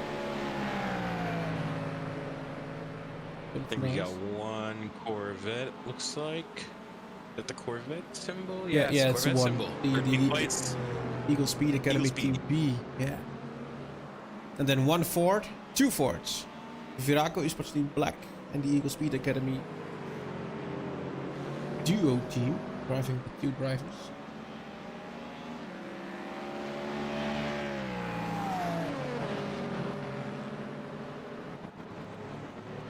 And I think in GT4 it's almost only Mercedes. Yeah. Yeah. One single Beamer and one single Aston. Yep. You know, it's sad. The Aston's doing better here under the wheel of, I think it's Oliver Nonmer. There, he's doing better than the actual Acura in the real Sebring right now. Yeah, that's being run as well. I don't even attempt watching it on the second screen because I think it will completely crap out my PC. Oh no. It does seem to get progressively worse though. At the start it was really bad, and then I had some tinkering. It seemed a bit better for some time, but now like maybe graphics settings or no, something like it's that? not. It's not graphics settings because my GPU is barely doing anything. It's purely CPU related, and I have this program, this piece of software where I can rearrange what cores, what software processors use, and that seemed to be a little bit of the better side. And now, well, for minutes, even 10 to 20 minutes to half an hour, it works fine, and then there's just this spike in CPU. It's an unfortunate thing. Yeah. And I've put in a brand new CPU, and I've put in a brand new motherboard and memory and stuff like that, so I really don't. Yeah, there's nothing I can do at this point. After this, I have until the 19th of April, when we're going to Zandvoort, to get everything sorted. Yes. Yeah, that should be fun. And today there's no chance of rain, as stated in the race document. But race 4 in Zandvoort, there will be a chance of rain. So that should be fun. That's gonna spice things up. Definitely a good chance to show off more of that brand new graphics engine with the puddles, standing water. Yeah, it's really good. I did some practice runs in Sebring with the LMP2, and the sunset there was just amazing. Oh yeah, I was trying the Ferrari GTP today. It's gonna be my first GTP race at Sebring, so I'm excited. Hope to see you on the track.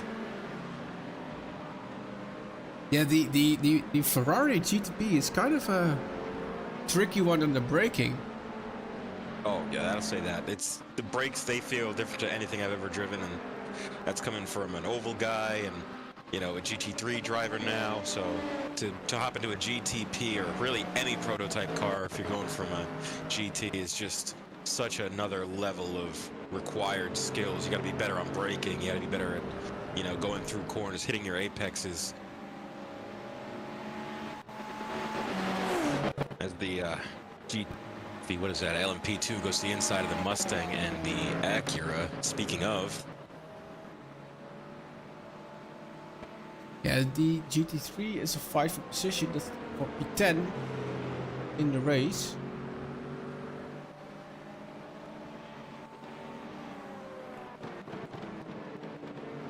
Dat is met gehebbels followed by Chris van Gucht. It must be a little difficult on all these Dutch-Belgium names for you.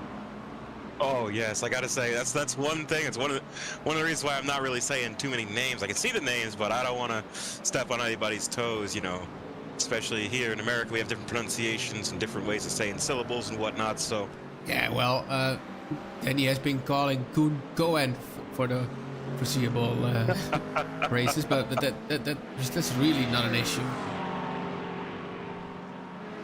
oh man, but it's just great to see like such leagues like Wishful and making it just easier for everybody to hop in and race, and especially for such a good cause. You know, Make a Wish, helping out those kids that go through things we can't even imagine.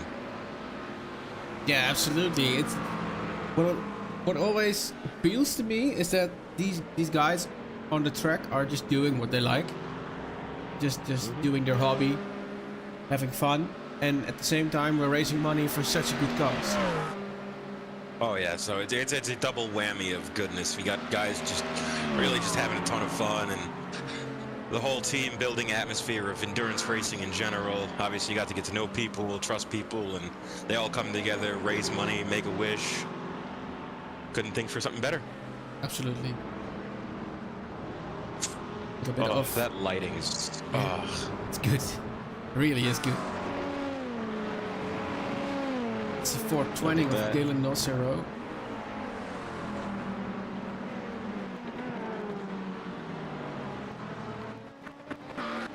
Which I think is driving for a Dutch team. believe so. See some Dutch sponsors there. As he's trying to chase down the 72, I believe. Yeah, it's 72.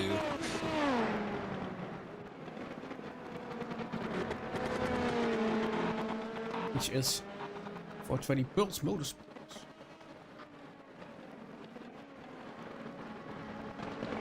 Right miles in front. Let's see. With such a small gap too, like, this is another one of the differences I've noticed, especially in the year or so I've been doing road racing, is that half-second gap. That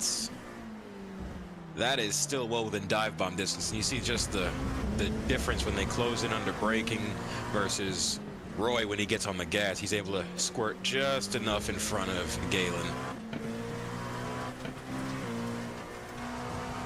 Yeah, it's a fun thing to watch. Some defensive moves being put in place. It's also good when you see... Oh, sorry. Yeah, it tends to have a negative effect as well. But of course, when you're defending for the guy behind, you are both losing time. Oh yeah, definitely. They're losing time to the people in front, but they're putting on quite a show. And Galen, I got to give him credit with all the dirty air he's got to fight through just to get this close. And I'm not too familiar with how these cars drive, so I don't know the dirty air, if it's that bad or not, but to be within this close, it can't be doing his tires any good either, especially with temperatures and just wear rate in general. Oh, that's an off track. And there's gonna be another one. Yeah, oh, spin. Oh, and he goes around. Yeah, tires are dirty, and you can really feel that, the new tire model. Yeah. All right. Doesn't look like he's got too much damage, though, so he's able to just get it pointed the right way.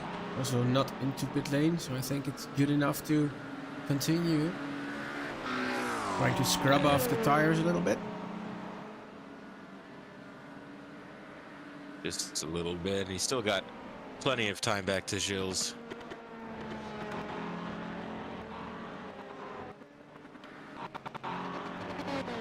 Look at the battle of P6 between Alex and Yellow.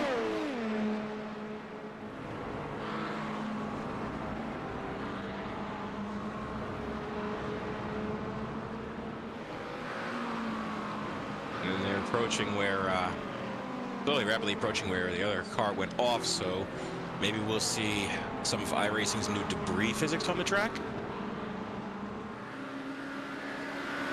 No, didn't see any leaves or dirt. I have seen it in some other corners.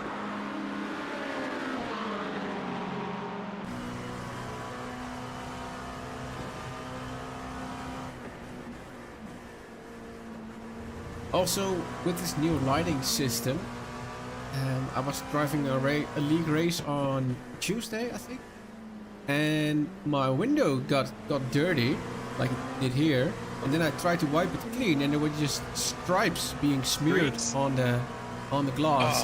Absolutely realistic, but it's a little bit of a bitch to work with. See, now that's something that I've never had to ever worry about. Obviously, I did the first wet weather race. I was in Daytona this year. Now that they've added the rain, that was the first road race I've done with rain. And have a crash on the timing pages. Let's see what happens here.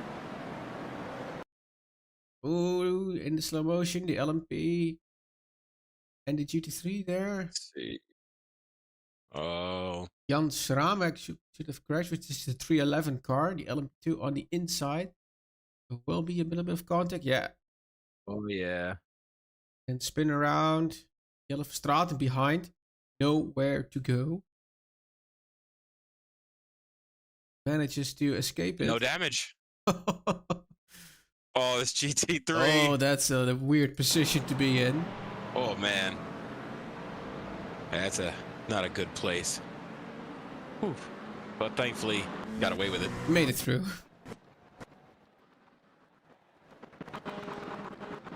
Those reaction times. Oh. Yeah, I gotta have some quick hands.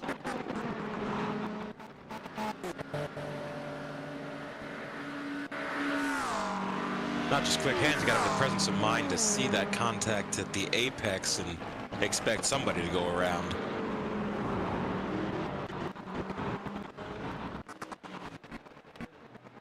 That cockpit view is not a good idea.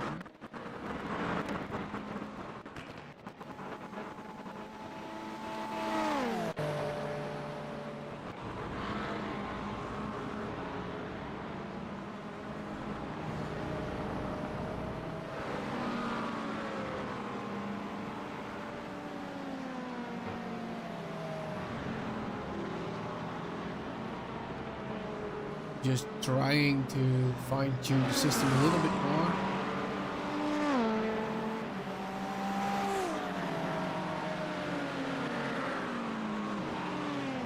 We're watching Roy over here to see how he takes care of this GT3 traffic. Nice and simple.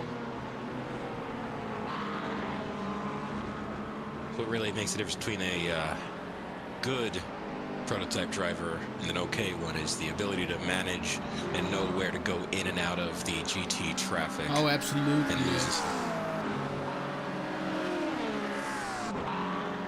And that's something my teammates told me very early on. Never ever move out of the way for the prototypes. Prototypes go around you. Yeah, it's prototype is the faster class car in this situation, and that has to make the pass.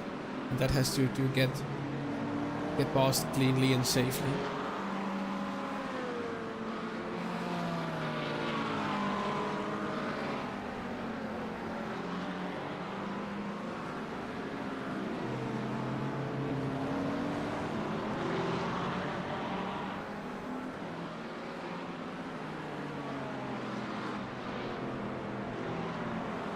got to spare a moment and just take a real good look at the beauty of not only the cars but the track in the new lighting model. Road America just brings out the beauty. Yeah, it was a nice track to begin with, scenery-wise and stuff, but it's only getting better. That's really gonna come into effect when we get to like other tracks. I mean, when people, if you're on the servers, if you see other tracks like, let's say, Imola or Monza, even some of the ovals got a refresh with this latest patch and the new season. So yeah, so you are more of an oval kind of guy, right? yeah, And do you like the last gen NASCAR Cup cars better or the current one? so it's Gen 6 versus Gen 7 question. Honestly, I do miss the Gen 6 cars, the older ones with the 4-speed manual instead of the 5-speed sequential. I do prefer those older cars. They were different. The new car, it handles a little like a, best way to put it is like a watered down GT3. Yeah. Almost. Because now we have that diffuser hanging off the back of the car like a GT car does. So Yeah, and I agree with you. The Gen 6 is just a bit more lively, I suppose. And if you look at the garage special car from Le Mans, which was just a Gen 7 car with a little bit more aero on it, that really tells the story about that car. I think it's just way more. yeah, no, it's a big heavy brick with in the case of the G56 it was not just aero, it was weight. They took weight out of the car, gave it more power, but like you said, there it flies down the straightaways, but it really does not like stopping and turning. Absolutely. However, if someone were to host a 24-hour of Le Mans race and include the Cup car, I would happily drive it. Yeah, like there are very few things that would make me do certain events just because of tracks and whatnot and amount of time required to be competitive. I've noticed, but if they did cars at Le Mans, I would definitely be doing 200 levels down on. That's absolutely insane. I've hosted a few practice sessions together with LMP2s and GT3s and then the NASCAR Cup cars. And the ability to just fly past LMP2s on the straight, it never ceases to amuse me. Oh no, like when I first saw Rush 56, that was kind of like my first like crossover moment between NASCAR and WEC. And to see the fact that NASCAR could, in theory, outrate a prototype, but then you see the closing rate through the corners. Yeah, that's just worlds apart. It really is. Greg de Weert now in pit lane, driving the GT3 A team in the 123 car. So is there gonna be a driver change as well? I'm doing a lot of onboard cameras because the system seems to like it a little bit. It never works. Yeah, it's just about getting through this race. We come up halfway, the 6 hours, and then I'll task myself with perfecting it for once and for all. I thought I had it done. You wouldn't believe the amount of testing I did in AI sessions and joining hosts and just spectating races, all to make sure that it will all run fine. I haven't had a single hiccup, and then we're in a session with 44 international drivers and it all goes to hell. No plan survives first contact, as they say. Yeah. There's the debris of yours. There we go. There's what I was talking about, all that stuff. So the driver's probably going to see that debris flag. Also, Just Stefan giving him now a in heads pit up. lane with the 147 car. Squadra Veloce. by Eagle Race Simulators, of course. And all the meanwhile, Chris Steiner is still heavily in battle. Let's hop on board with him for a few. Not the best idea, I suppose.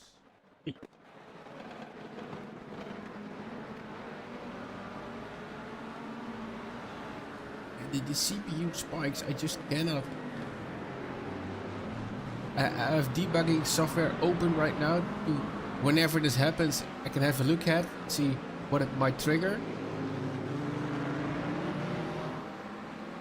And then turn that down, but nothing seems to make a difference as well. Well, us in the meantime, see if Chris can hold Dylan back, because right now Gap seems to be holding station. Yeah, we have Dylan behind, and then also Jeremy who's behind there. We're driving the Vortex blue car. Dylan driving for the Sensations crew.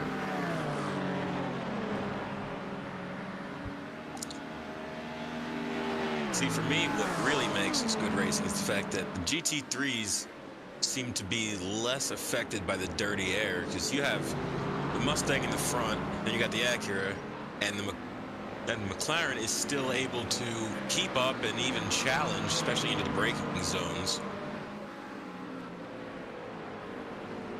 It's a nice little battle here. And yeah. Huge shout out to the P2s. Sorry to cut you off. Huge shout out to the P2s for just waiting, letting them battle it out, keeping it clean to an area where they could make a safe pass. All the while they're battling themselves, so that's cool. Looks like the 127 car has got this covered.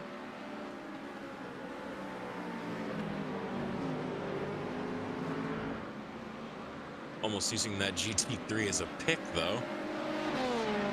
Yeah, I don't think Chris Steiner liked that very much. But well, gotta get past somehow. And listen, you're on the track. You're gonna get used up somehow, some way. There is another Chris, also in a Ford, a few way down the road, fighting with a Viraco esports team car.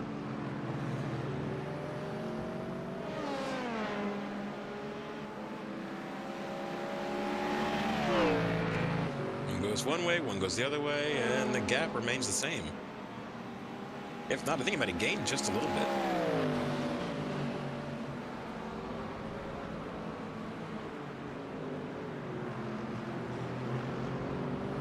There aren't any real bump drafting opportunities in this track.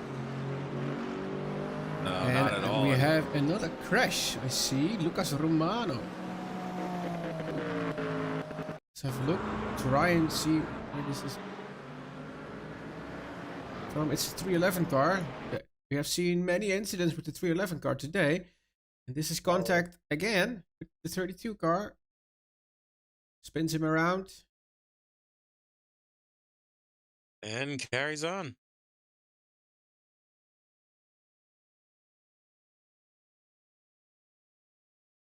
It's in the last few corners of the track. This. That is such a helpless feeling when you just nothing you can do and you're going around. He did enter pit lane after this. Meanwhile, this fight is still going strong.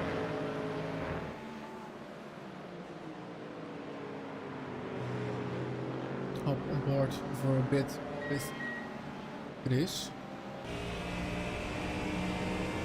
Here are those stripes on the glass I was telling you about. Yep. That's just some extra immersion to me. And I'll take. Yeah, I mean, that is. I'll take immersion over easiness to drive any day of the week. Oh yeah, now it's got me thinking though, because for my NIS race tomorrow, we're at Vegas, and apparently there's a lot of usually just dirt and dust on the track in general, and obviously kicking up rubber. So I'm trying to see like what that's going to look like as far as my windshield when I'm driving my Cup car tomorrow.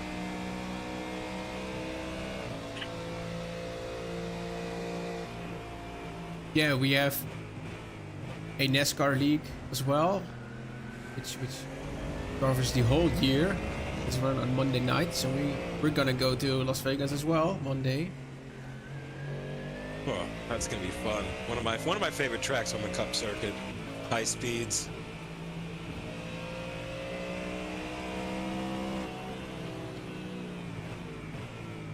GT4 traffic on the way. Easily navigated. Let's see how these two guys tackle the carousel.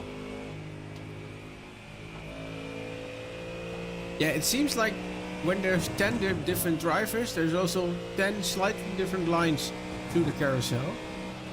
Everyone takes it a little bit differently.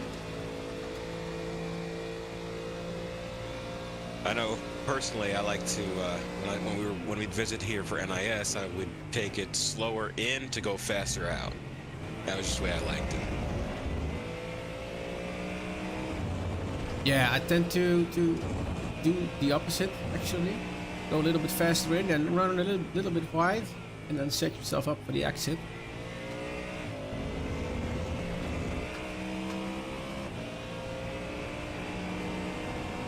Let's see if there's anything to be gained here in the slipstream. So we are only 10 minutes away from half time this race. There's a GT4 car in front of us.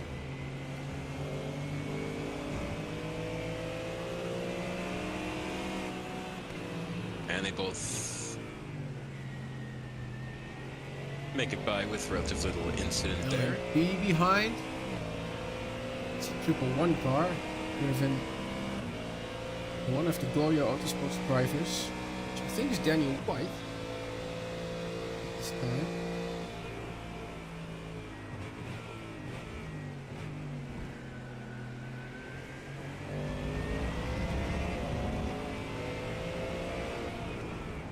Matthias behind the wheel there. It's the only real close battle on the track right now. These GT3s. Another LMP. I'm gonna slice his way through. He's gonna split them. Very close.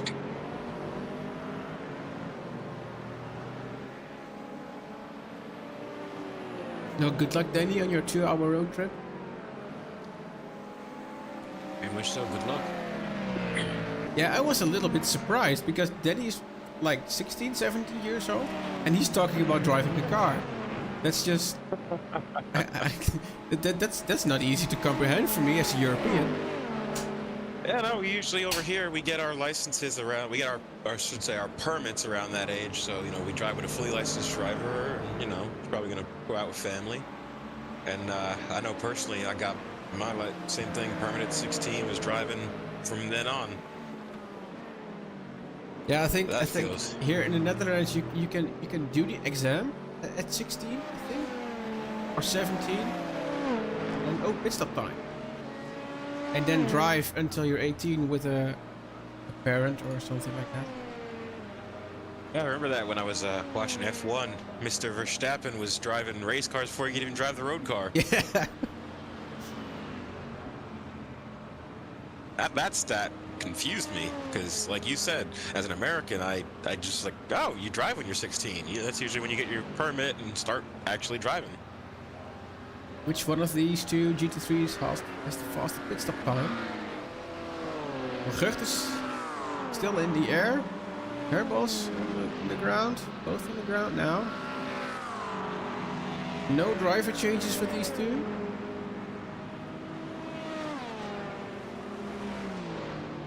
So it looks like full fuel loads here. 4 tires all around. So let's see. Oh, it seems to be Hairball's. It's got it covered. And yeah. The Mustang is moving. So Hairball's still in front, but not by much. And now the real question is going to be, what's going to happen when they get out on track on cold tires and the LMP2 car right behind them?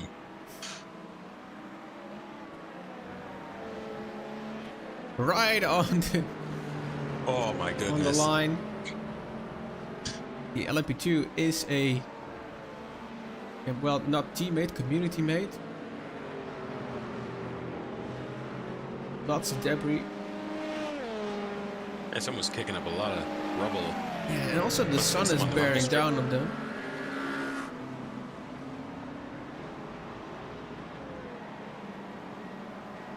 Oh, yeah, you can see the glare right on the windshields. I don't know why your liveries are not loaded SDS. I've had training paints running for the entirety of this session. There might be something working out. I'll try and refresh them in a few minutes. Get some paints loaded. Are you sure you have them assigned to the right T? Which is something that goes wrong once in a while. Of course, we're gonna anticipate some blinking by updating the paints. But Can't be helped. We gotta make sure the cars look perfect.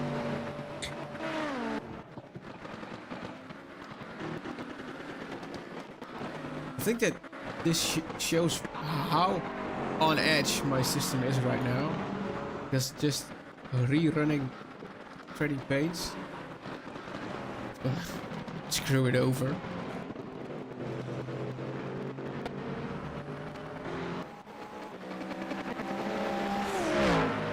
It's about the 23 and the 68. Let's have a look then. Tom van den Berg. I see some parts point style livery. That's an SGS livery, right? Yeah. Yep, right there. Should be fine. And now it's looking perfect. Mr. Vandenberg. So that's the 68 covered.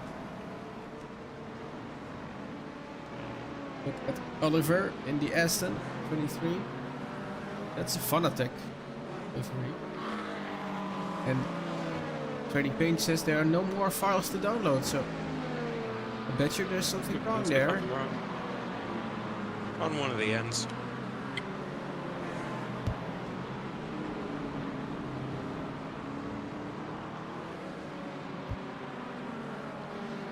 Oh well, system seems to have gone down once.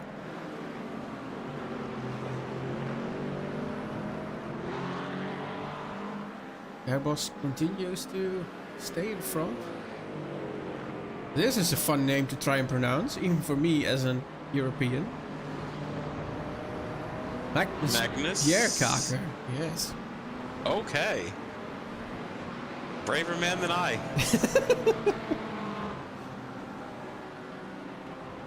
Very distinctive livery, the ANR Endurance Esport guys. Oh yeah, especially Metallic with that on green the, highlight. yeah, the metallic effect on the, well, let's say Monster Energy green.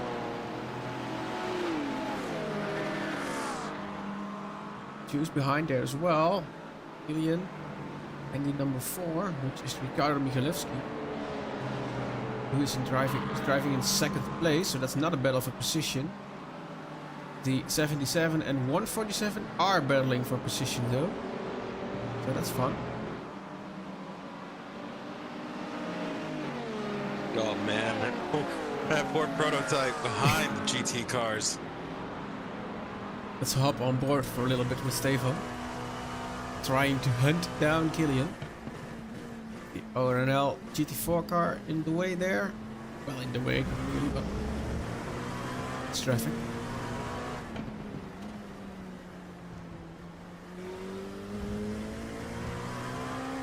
Now I've the mentioned battle's this gonna start. before. It seems to me that Stefan is putting in a lot of steering angle on these corners. More than what I would do, actually. Be a different steering ratio there. Yeah, could well be, yeah.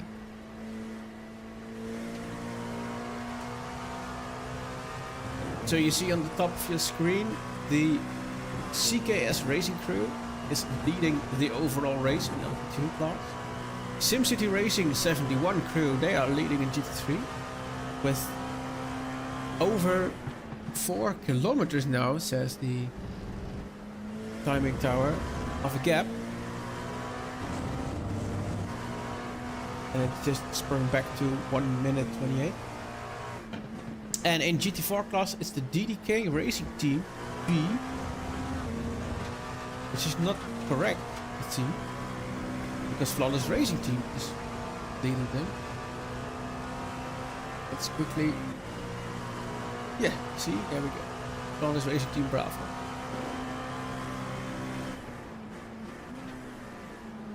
I think it was at Spa where the Flawless Racing Team Bravo should have won the race, but they had something of a technical difficulty in the final laps of the race and then just fall right off the podium. Oh, that's heartbreaking.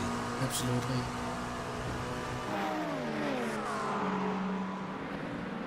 I think the 147 doesn't make it on the inside, no. But that's a little bit of traffic advantage for the 77 car in front.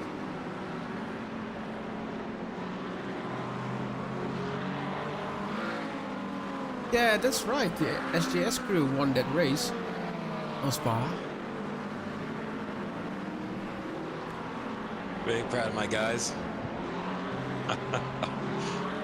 Definitely always happy when they do well, when they win. Yeah, I was instructed that the 23 car has to drive it solo this race because his teammate didn't make the full 25 valid laps in practice, which is a requirement to participate in the race. So I think the 23 car is forced to drive it in solo.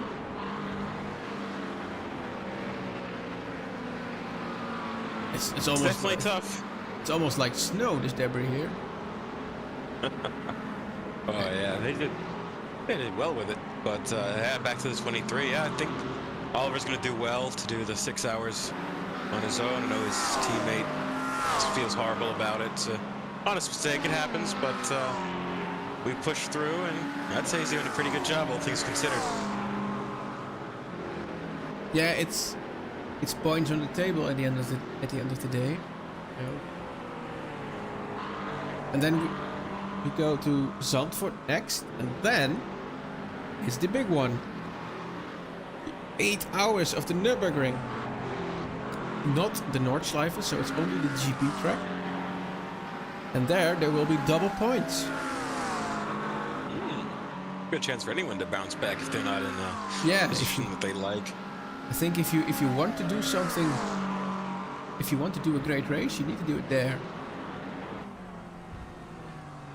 A little bit of a look down the inside.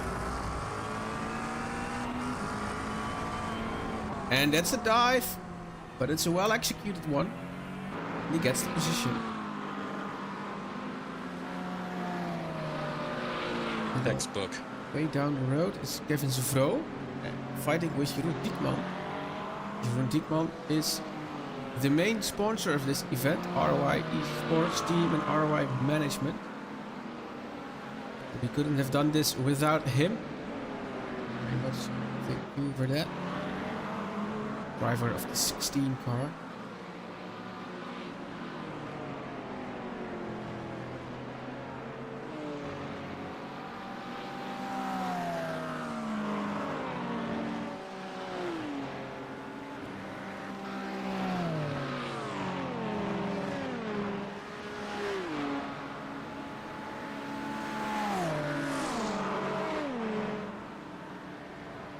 Zevro letting by the 123 LMP2 and judging from delivery that our teammates.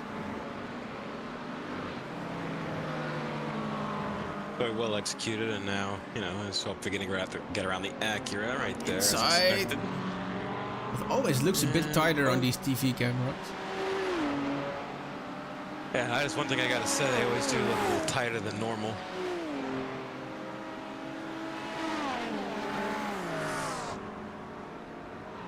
Let's see if Glenn wants to try a move going into turn 1. Nothing. Throws up some dirt into the air there.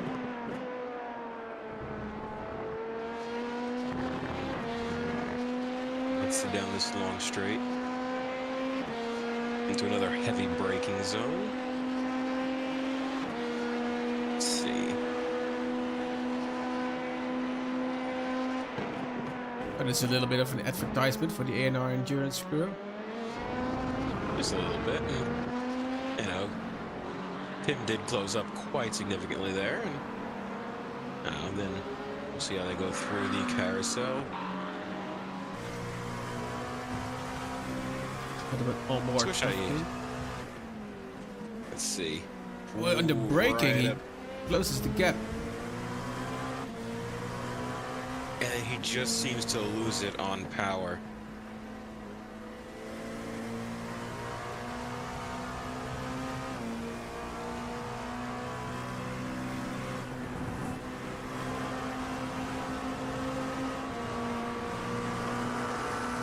It's a little bit stuck here. Yeah, Glenn caught that GT3 at the worst possible time.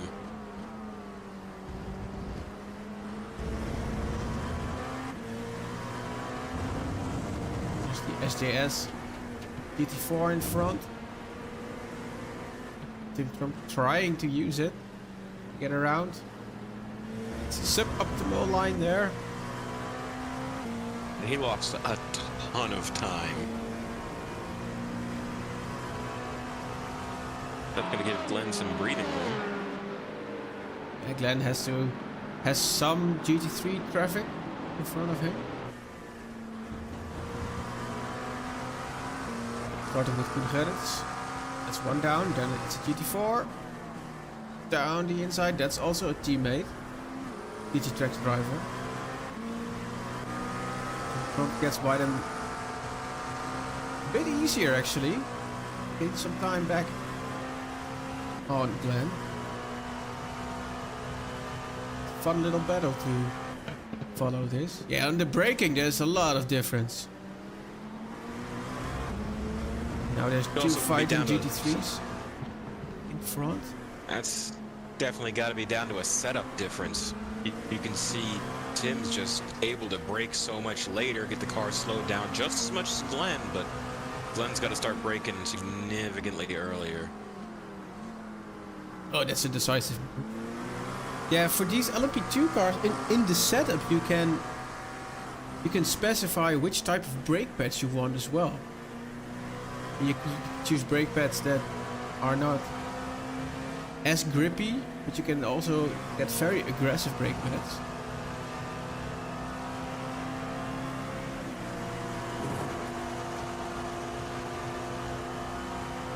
Which for me shows how immensely detailed iRacing actually is. That's something I didn't even know you could change. I didn't know you could change like the frictional strength and the grip strength of the brake pads. And because to me, when I say I got to adjust the brakes, it's master cylinder and then simple brake bias. I can't touch the pads or anything like that.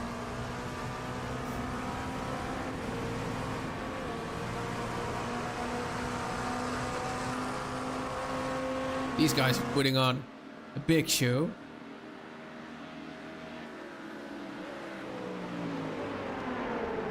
Right into turn 1, nice and smooth. I think GT3. If Tim gets this done and he's close on this straight, on the braking we'll see a move. I think. Oh, I think so. He's right there. It's about 2/10 back. Has been better on the braking for a couple of laps now. On this sharp left-hand go. He pulls out, and there you go. I think he's just gonna let him have that. It's the corner. Not Oh, really the though. switch back. Oh, nope. Like you said, the camera made it look like Glenn had managed to get back up the inside for a moment. It's all for the views, right?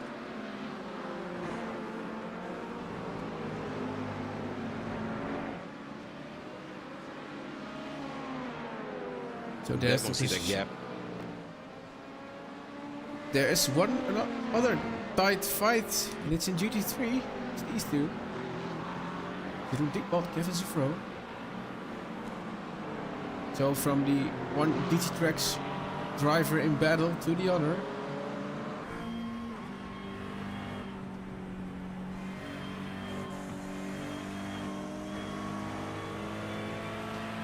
McLaren seems to have more grip and pace down the carousel.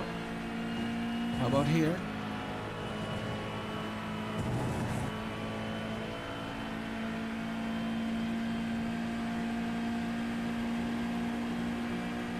Oh, he's close, but doesn't make the move.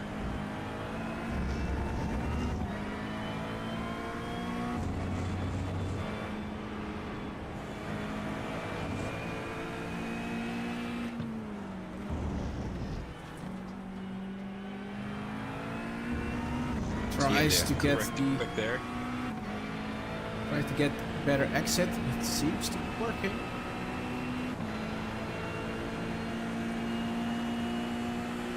Showing himself in the mirrors.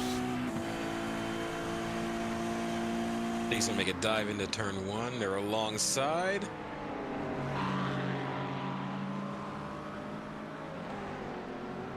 Very nice move indeed. On to Good the racing next too, you know. tight battle. It's these two, the 77 and 147 still.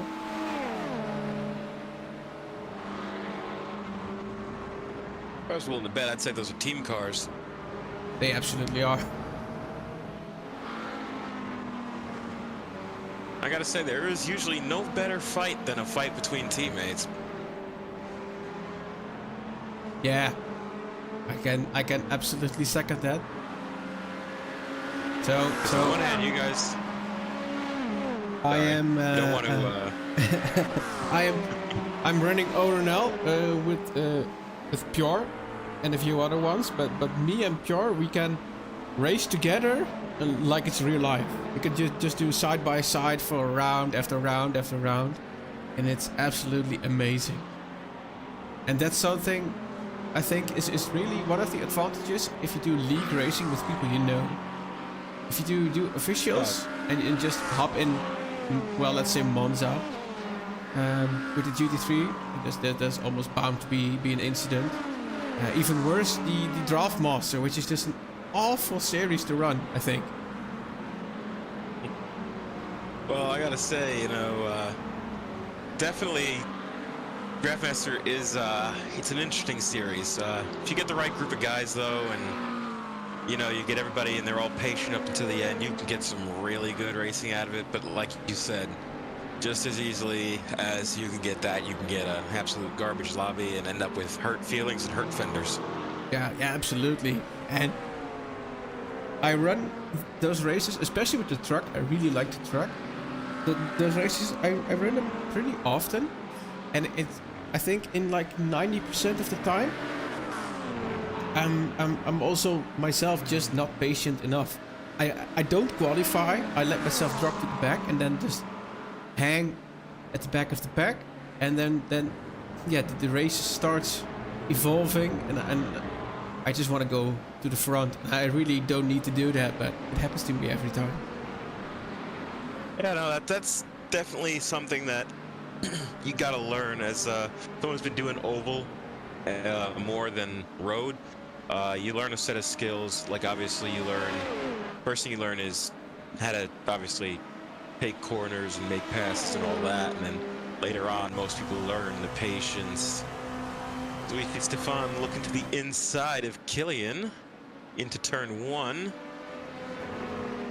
Plenty of space on both sides, still side by side. Nope. Got the position. Steffens. That was beautiful. But back to the Draftmaster, yeah, the thing is you got to learn is patience in oval racing. I know that comes with the territory of endurance racing. You guys are doing this for 6 hours, so you got a lot of time to, you know, think over things and everything. And when you're in NASCAR races or oval races, you only got, on average, about 20, 30 laps to get whatever you got to get done. And some people forget, you know, a lot can happen in those laps. Yeah, for sure. Absolutely. So here we have another Eagle battle with the yellow one and the orange one. My personal favorite, the Corvette, going up against the McLaren. I've ran the Spa 24 last year in the Corvette, which was fun. Very nice car. Yeah, absolutely. Very nice car to drive. Learned how to drive Fuji in it. No, you can't go around the outside there. Stuck behind the GT4. Oh, Ollie, let him go. Let him go.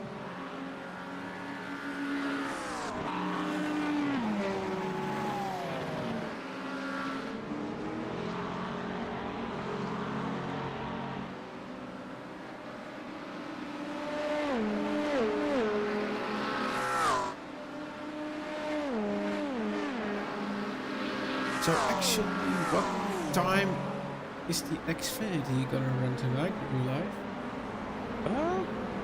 Give me one moment. I'll pull that up on my app. Got that NASCAR app ready.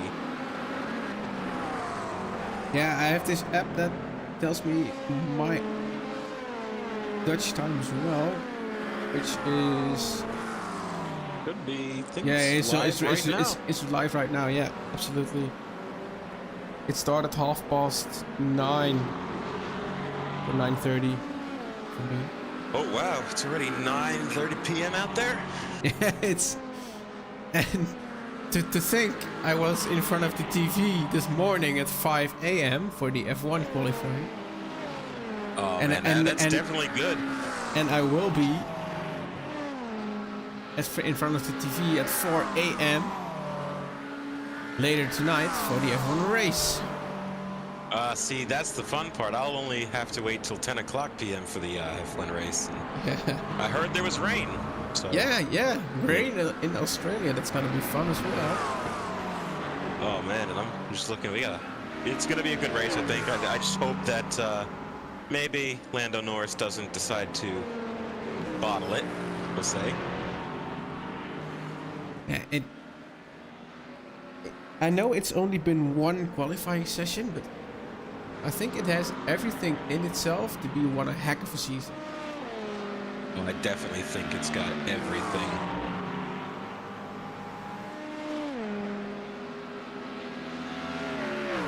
So Chris Verstappen defending from Dieter de Vlaming. That's a Belgian name if I have heard one.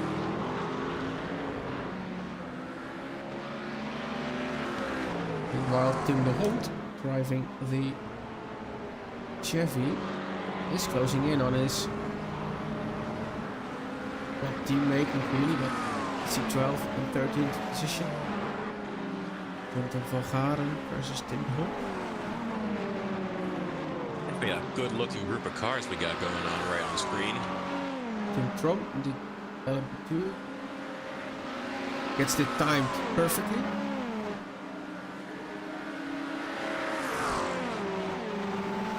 Yeah, there are some really good looking cars. In fact, on the subject of good looking cars, I also really like this one. It's this gold style. Oh yeah, that really shines. That I think it's a lion on the side of it. And incorporated a little bit into the spec map. It's fun. So it goes to show like the skill of most of the people who paint. Absolutely. And then just to bash myself a little bit, I made a mistake with this car. I incorporated the R.O.I logo on the side of the car into the spec map, so that's glossy as well, and it shouldn't have been. Oh no. And I haven't had the time to adjust it accordingly. Oh. It is what it is.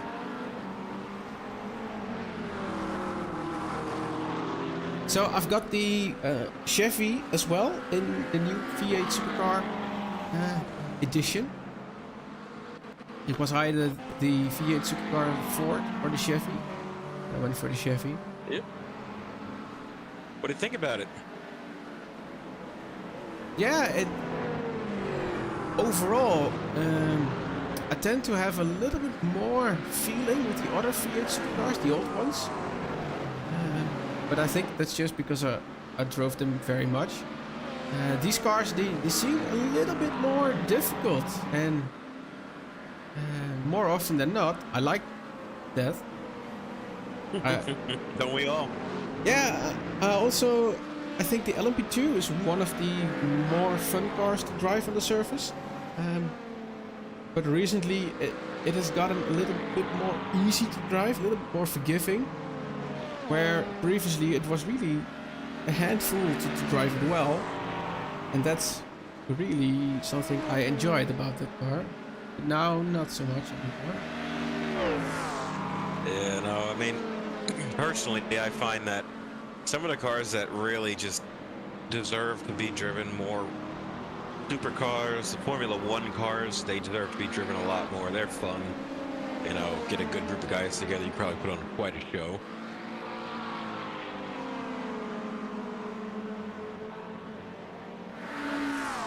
I do need to try the new Ford Legends, because that has got an overhaul as well.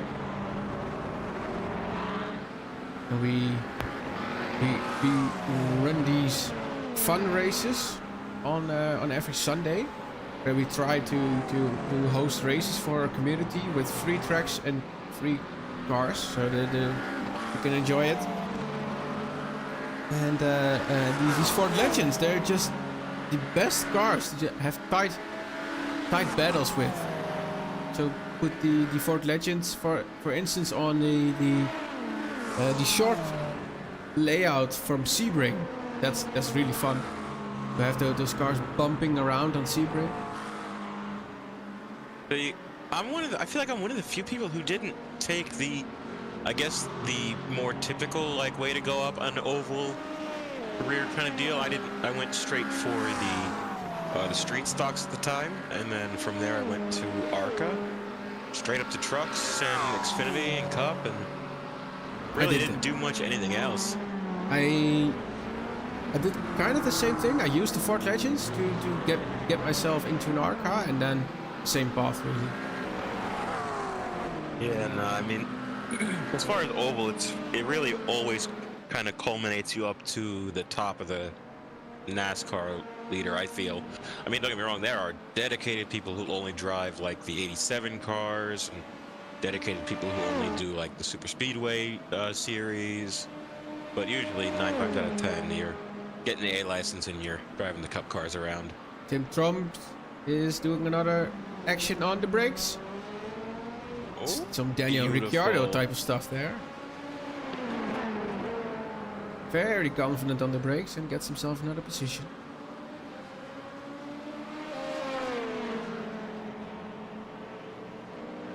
So, Mika Stappert from Pulse Motorsports, I think is one of Danny's friends, is going for the move on the 88. And that is not for position, I think. No, it's not. It's not for position. Daniel White, Gorio Autosport crew, is the guy for.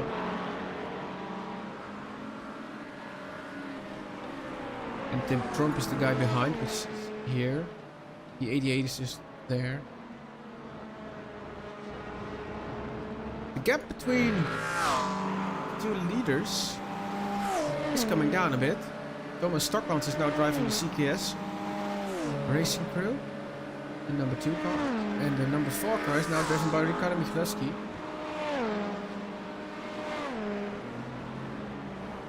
Which, despite his name, is a Dutch guy.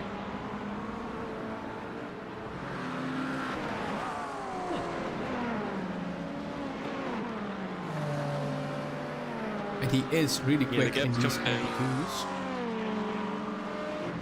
The gap indeed is coming down, and coming down quite quickly as well. Last time around for Stockmans it was a 156.3 and a 154.8 for Ricardo, so that's coming down almost 2 seconds a lap. Could be some traffic, of course. We gaan into the gearbox. Of Tim de Hond. Hop on board for a bit. McLaren chasing the 99. These guys are going to put on a show, but the good thing is they're going to be respectful, so it's going to get some of the best racing you'll see on track right now, especially into the braking zone here. Doesn't make move this time, though. Just goes the nose ever so slightly. There is an LMP2 coming in from the back.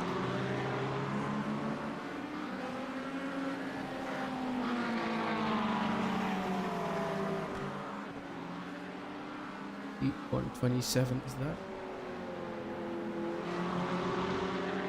Which is Martin Dekens driving in 7th position in class. He'll be handling this traffic.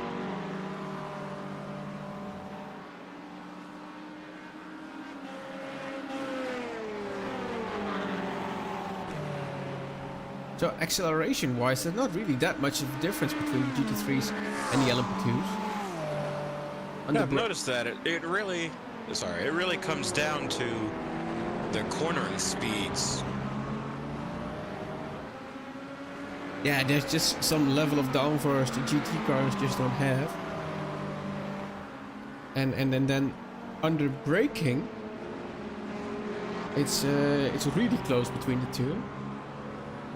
And I would even argue that purely on the braking, a GT4 is even better.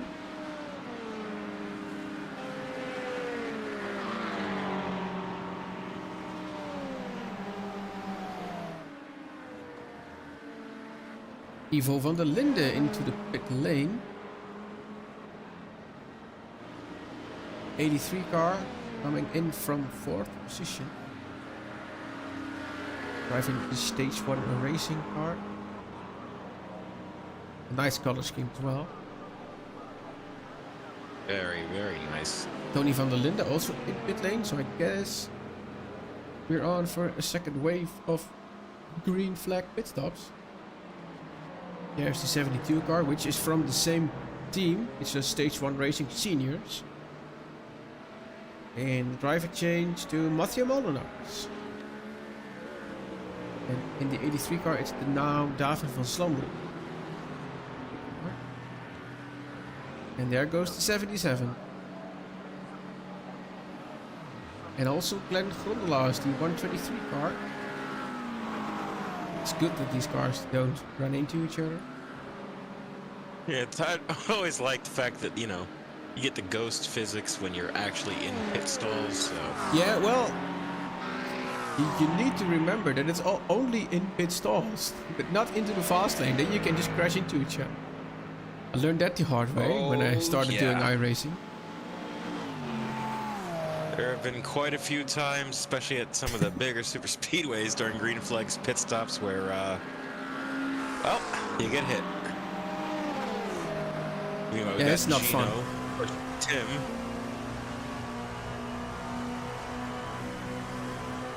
A little bit of a helmet view here. You can run quite wide here on entry and not have get an instant point. It's been pretty quiet on...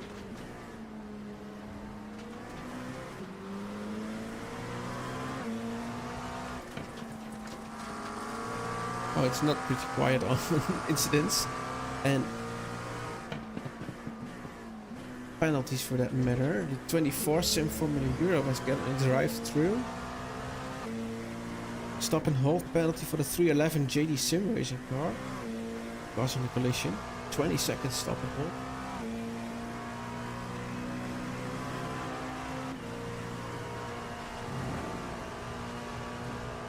'27 DDK Racing Team. Oh, so got a 20-second stop and go penalty. Mitchell Dobson.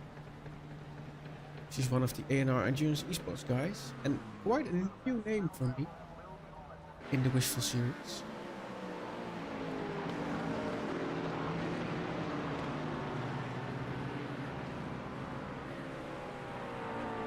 See some see pictures.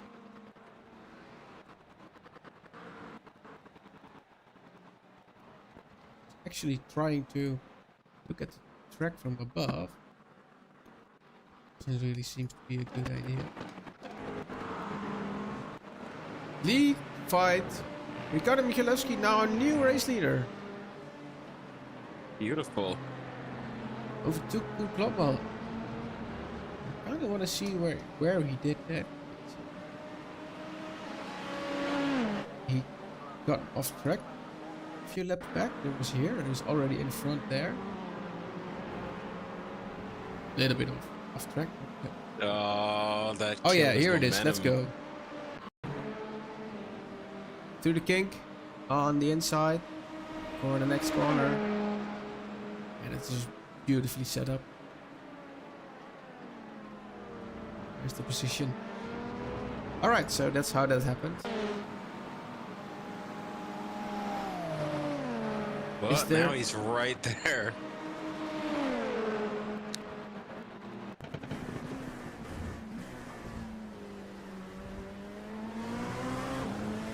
Ooh, he gets it on the inside. And gets the position back. A little bit of a switchback for Ricciardo, maybe? Not yet.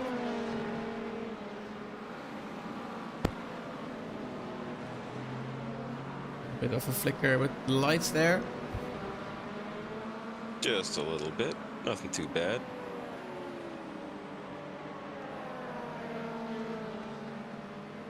We have some traffic coming up. Which is in Viraco Esports GT3. Don't think he will hold up. And Klopman.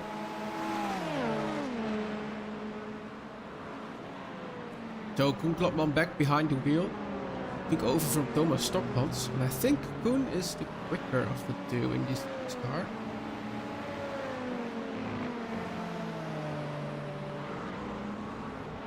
It'll be interesting to see what Michalewski can do. Tim Trump in the pit lane, the 58 car.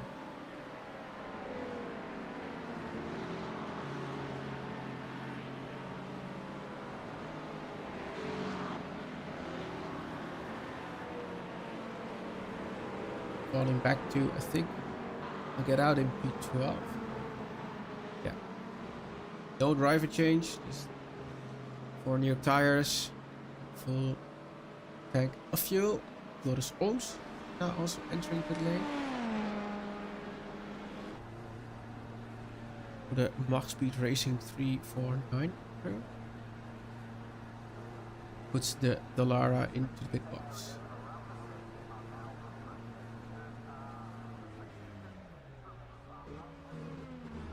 So set of new tires there.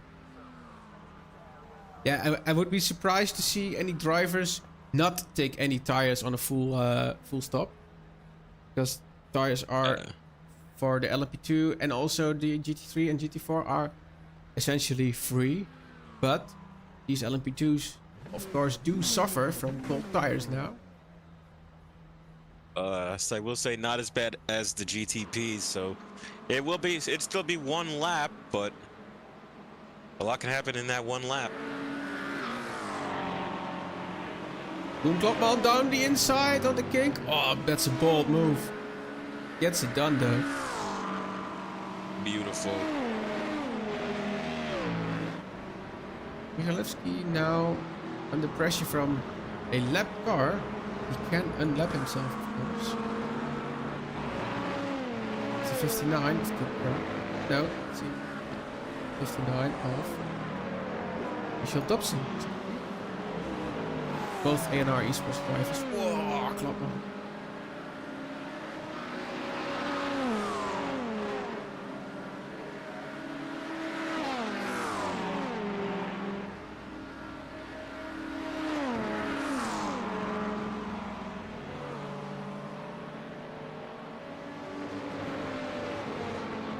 I'll say it's got to be one of my favorite camera angles around this entire circuit.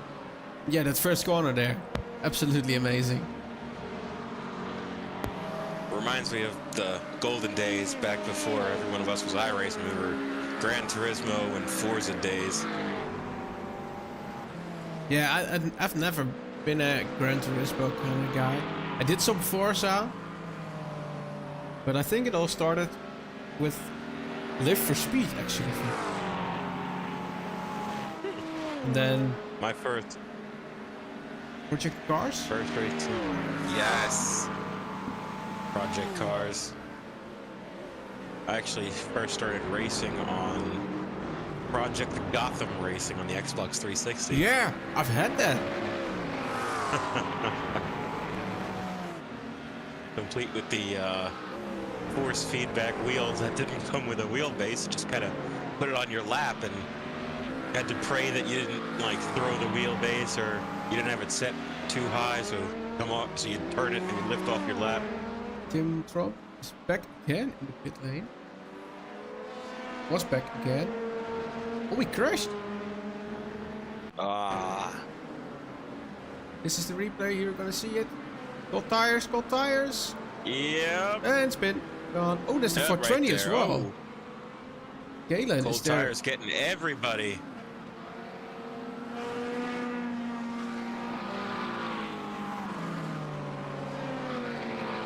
And if that forced the 58 to come back into the pit lane again, that might be because he ran his incident point limit. Ah, it could be a penalty. Tim Trump.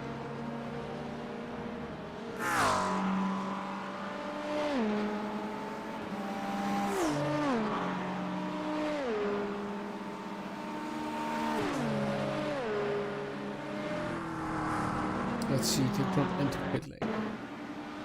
I'd like to see if he was just driving through the pit lane. Yeah, drive-through or actual service.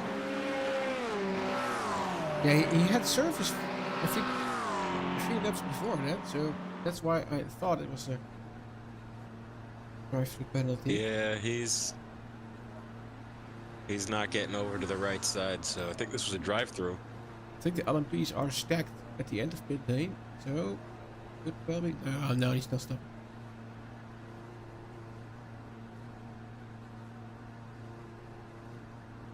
He learned to warm up his tires.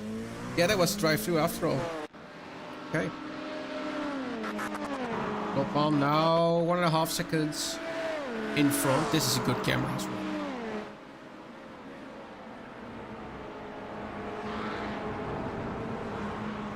Three close battles on track. Valgaarden is one of them. Together with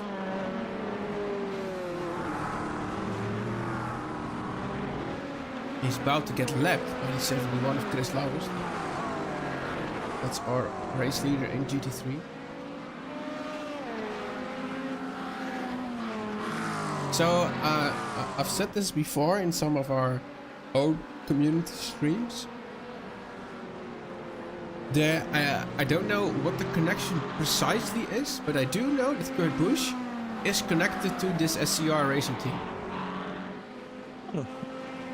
Interesting. Perhaps a Wishful Kurt Busch cameo? Yeah. Yeah, I think it was Kurt Busch's engineer who got him onto the team or something like that. Maybe if Lawrence is watching the stream, he can elaborate on that. He told me, but I've forgotten it. The other fight on track is with Lander and Kim, I suppose. And there we go, and Oliver is there as well, but he is a lap down, unfortunately. Lap down, but still doing well for himself. Yeah, so this is the battle for second position in the race. BMW versus a Mercedes, and we haven't had much GT4 action on stream, although we are already more than 3.5 hours in. It was a little bit of a rocky start at the stream, but it seemed to get better gradually. No, definitely a lot less stuttering and hiccups. Yeah, I've gotten the hang of it a little bit to know which cameras to use to not have so many cars in screen.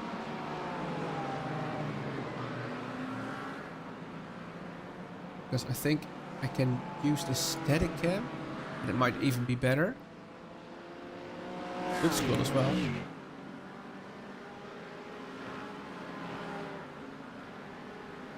And I'll just interrupt here for a quick update for anybody following the Mobile 1 12 Hours Sebring GTP leader. Number 7 Penske Porsche Felipe Nasr.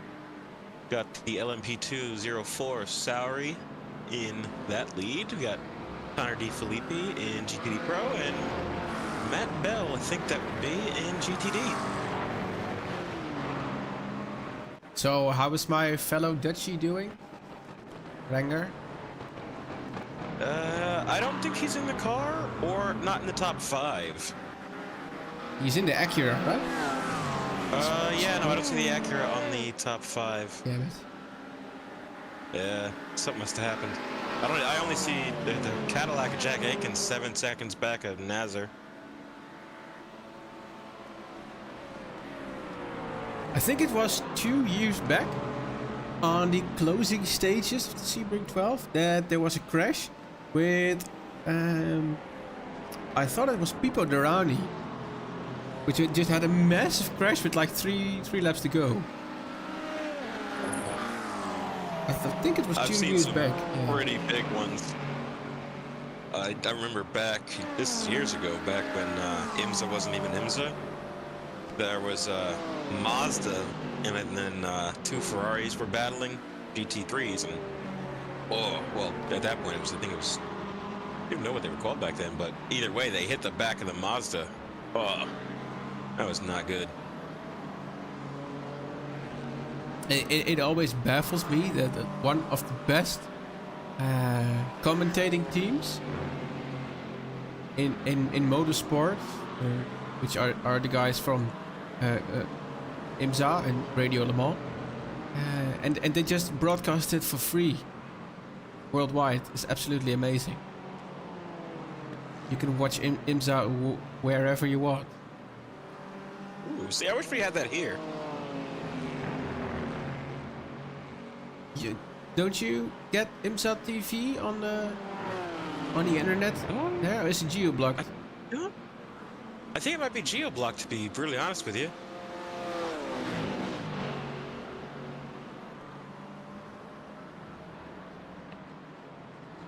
Lorenz de Vlieger now in pit lane, which is a LMP2 car, a few laps back. Delahaye Ryu is also in pit lane, Flanders Racing Team. Yeah, I also remember it was last year, I think. I was also doing the Wishful series broadcasting, and there was a GTP upside down on the tire barrier. GTP upside, yeah, that does it.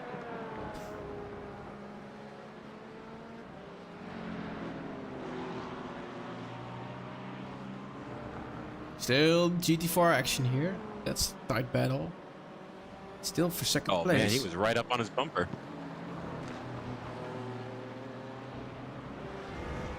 Let's have a look. You see, all mercs do this when you spectate the session in iRacing. They all say low oil. Why? I don't know. That's a nice little bug they got there. Yeah.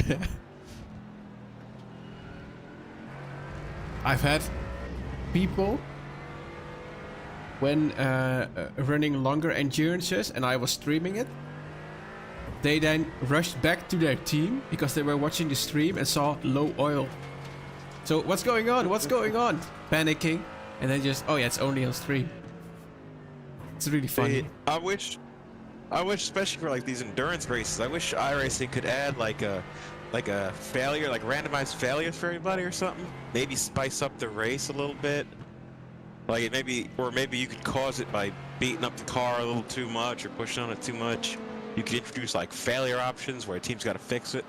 Yeah, but also they're working so hard on new tire models and stuff. But yeah, I think just something simple. LP2 getting stuck there, both of them. Oh, contact! and that's gonna allow the BMW back by. So about the tire models, I think it's R Factor or Automobilista that you can very accurately just flat spot your tires, and your wheel will shake for the remainder of that tire. I think iRacing needs to have that. I definitely agree. It's not a nice thing to feel, but it is realistic. You know, if I get the chance or the option to use my H pattern shifter because the real life car has it also, I will do it. It's not gonna make me faster, but I really would like the immersion and realism. That's why we do sim racing, right?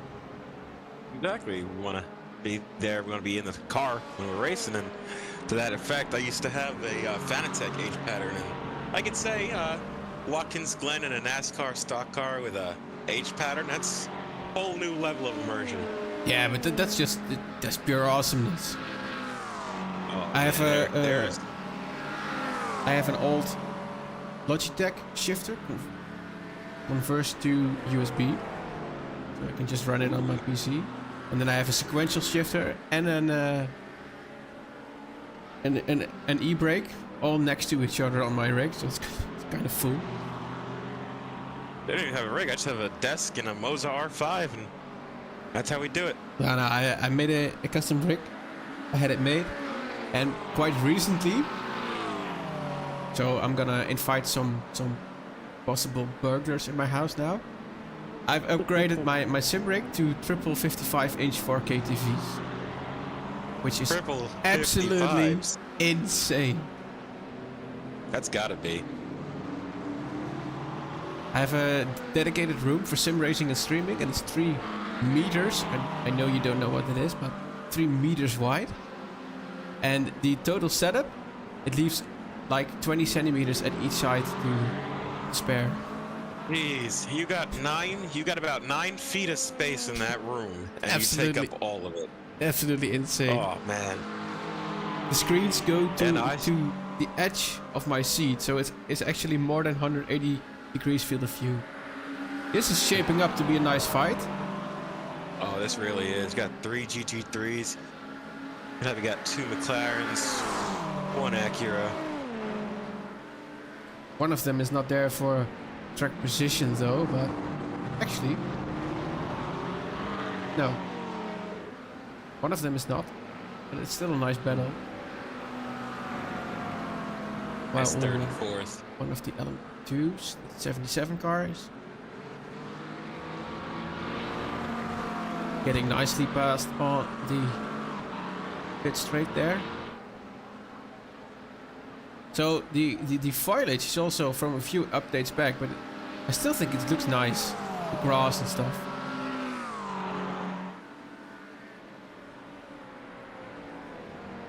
I really just think in general this track, especially the lighting, and this isn't even in the new graphics engine, but so far it just looks amazing. You can see the debris coming off the Yeah, they car in front. need to fine tune the debris a little bit, but it's already a really nice addition. Oh yeah, I gotta say that. It's 10 out of 10.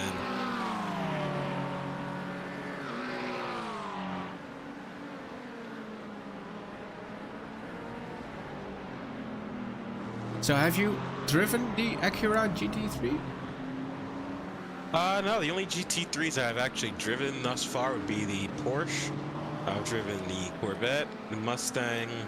I bought the Audi when it first came out, and I was actually kind of disappointed with it. I used it maybe once during the week 13 and haven't touched it since. Well, then you're not gonna like the Acura as well, because I think it's to some point just a rebadged Audi. It feels it feels pretty much the same. Oh, there's someone going off. See if I can fetch what that was. Brecht Bierings, I think it was. Yeah, there we go. Let's see. The GT4. Yeah, he was carrying way too much speed there. Not even a little bit. He went rallycross.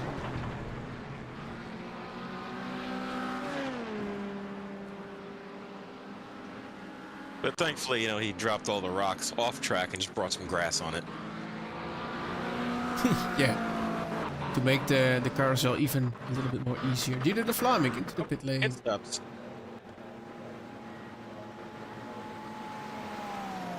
Computer get to rest a little bit. Daniel White taking the wheel, I think, from his teammate, Gloria Autosport crew.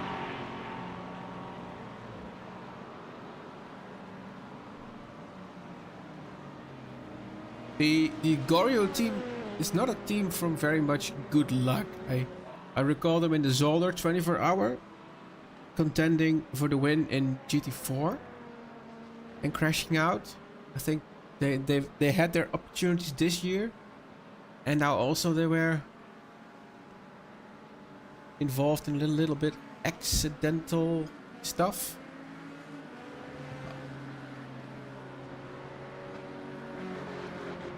That's racing, you know. Sometimes you got all the luck in the world, and sometimes you have none of the luck in the world. Yes, Maxime, Ricardo. We won. Still chased by Koen, though.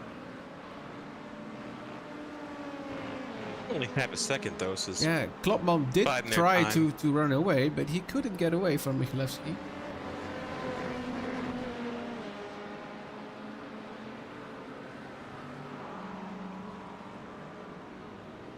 You also did a very nice stint, Maxime.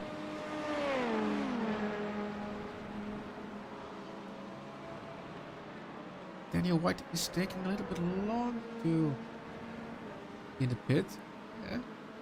Oh, that's a triple one car. Is there a penalty outstanding for them? No, there's not. Okay.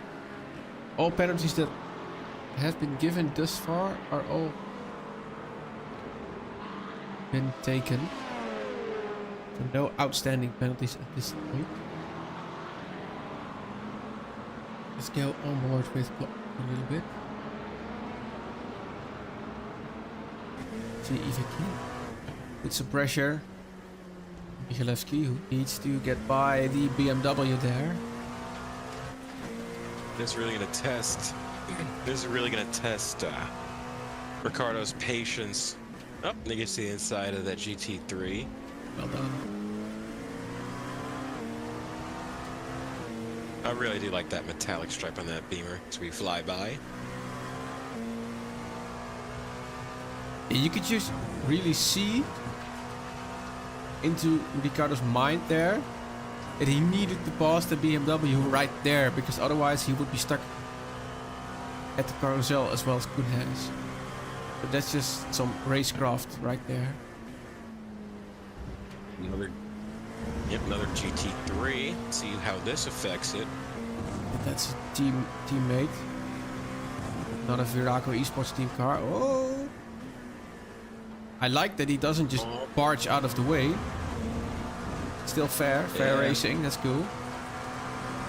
350 car there. Now that's done. It's brought Cohen right back there, and then about 10 of a second back.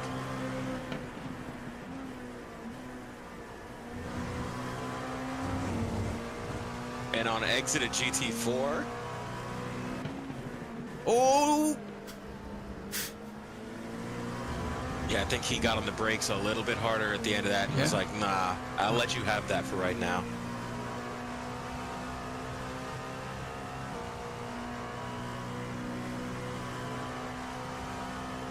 It's a little bit far back for Koen. Yeah, and that's not a Viraco. Ricardo really has his work cut out for him. Down the inside Koen goes. Nice and easy.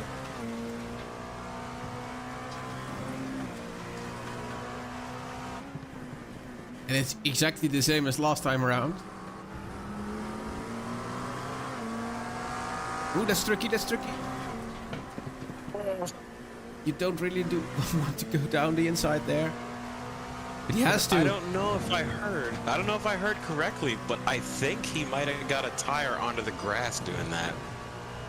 I heard some dirt flying around on the chassis as well, indeed. So that was just extreme. That was an extreme move on the limit and worth it. Side-by-side action for P10. It's Gino versus Tim. Like, these two have just found each other throughout this entire race and just been battling non-stop. Let's see. Is Tim gonna make another move at the end of the straight? As we've seen from him several times. If the system lets us watch it.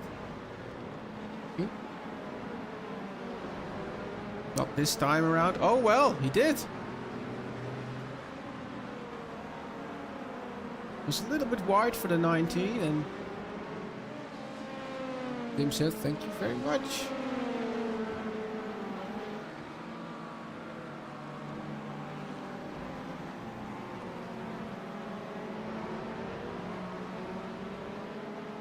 Tim Trump now back into the top 10. Let's head back to the lead of the race. Ricardo trying to get away from Blue.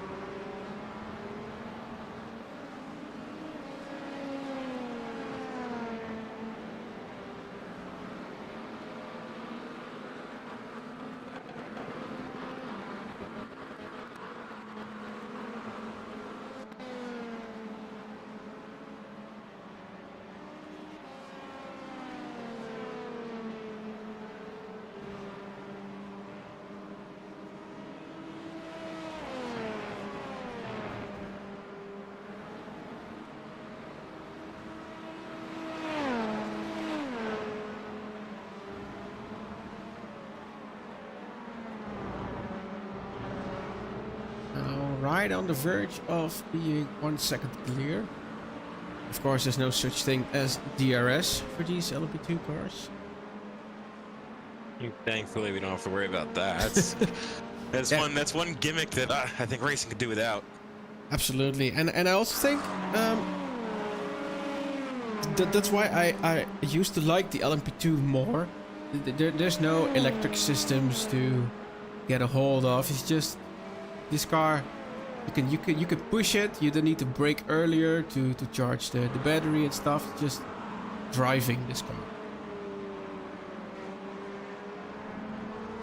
Yeah, no, I think that while hybrid systems are great and they're cool and all that, I'd like to see a shift more towards like a passive sort of system. 14 going wide. Jeremy the mover.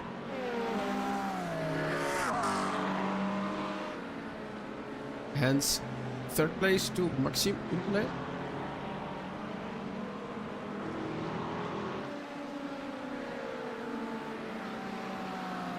Chris Lauwers in the 71 car over a minute in front. So he's doing an absolute stellar job, the SCR Racing crew. Gerritsen fighting one of his teammates' cars. Which is the 350 from Angelo Lauwers in front. In the McLaren. 77 LP2 down the inside. I think we need to go on board on the Ford. Absolutely. I think we do. Absolute beast of a car.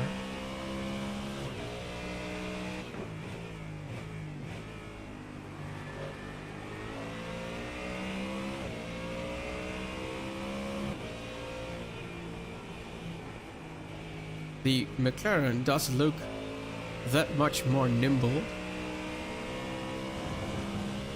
And I'll say that the McLaren does look nimble to your point, but there's just something about a naturally aspirated big V8 in a big, heavy, almost stock car is what I'd like to call the GT3 Mustang.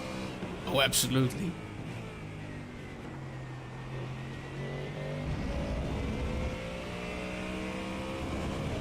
But I can't wait till we get, hopefully, the Aston Martin Valkyrie. That'd be something nice to have.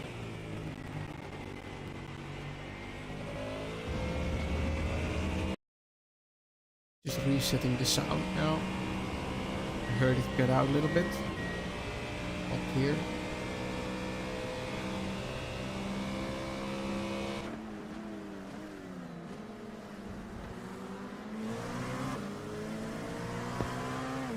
Lorenz de Vlieger in the middle of traffic in the 16th place.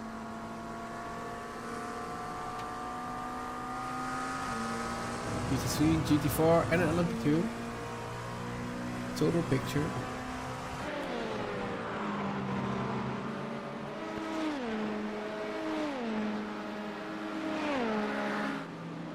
Klopman is right on the back of Michalewski again.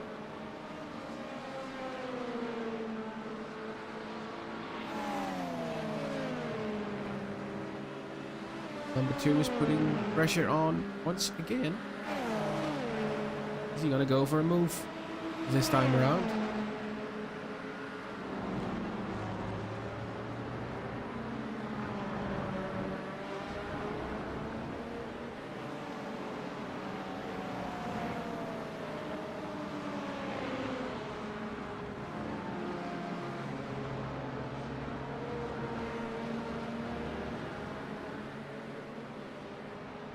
I can now see the picture that Zebra posted in the Discord channel to what the STS Racing Aston Martin actually should look like. Which is very nice.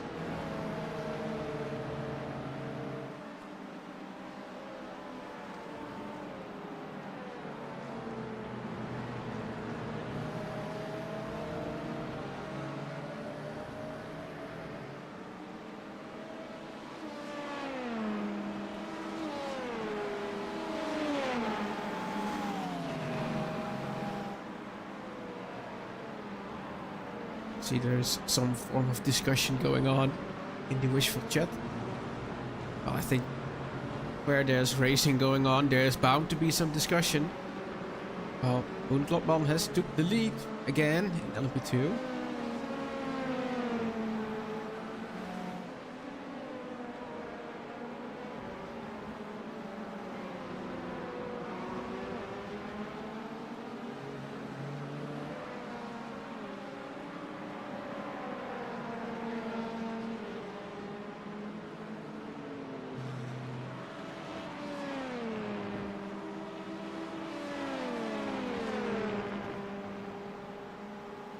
So, Gage, what would be your all-time favorite iRacing combination, car track combination?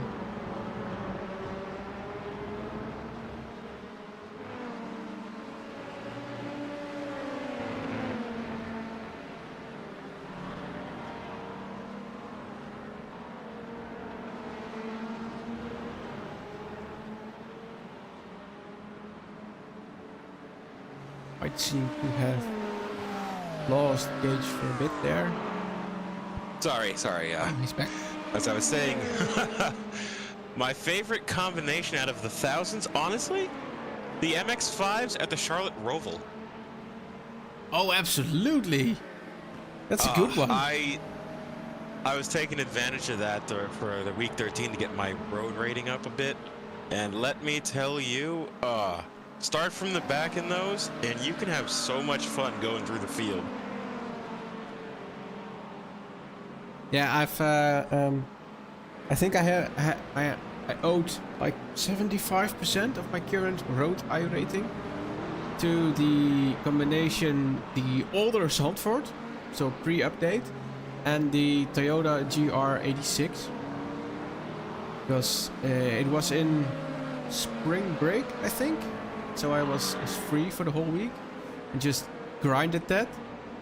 I didn't even know there was a combination that suited me, but I ran it because I was a little bit bored, and I won it quite easily actually. So I thought, hey, maybe there's something here, and I started to run it like, yeah, you have one race, and then in 5 minutes you can have another one of those series. So that was pretty much fun. And then I started going up into the ranks. I started that week being 1.5k, I think, and I ended that week at 3.5k. So that's really fun.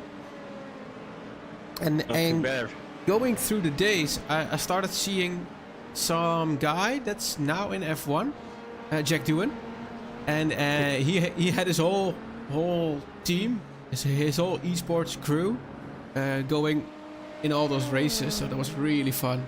I had some of my greatest battles with them.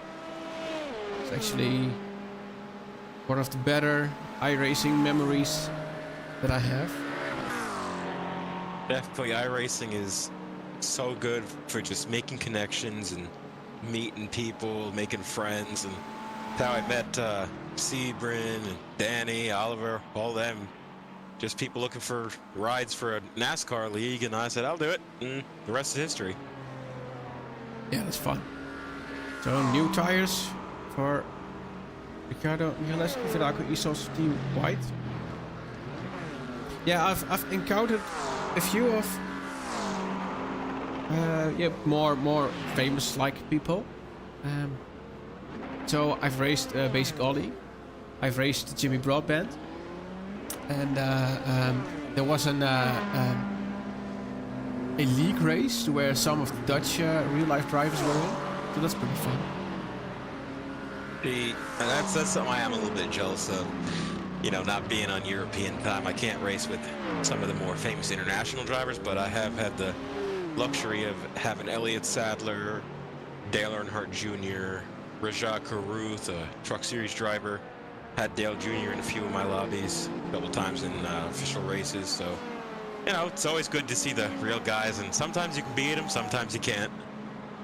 Yeah, that's fun.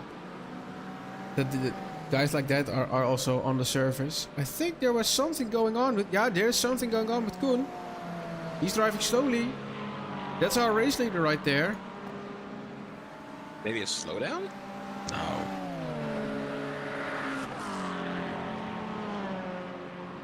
I don't see anything on the timing pages. So I'm gonna do something quite ugly. I'm gonna just... Whoops. Gonna just rewind a bit.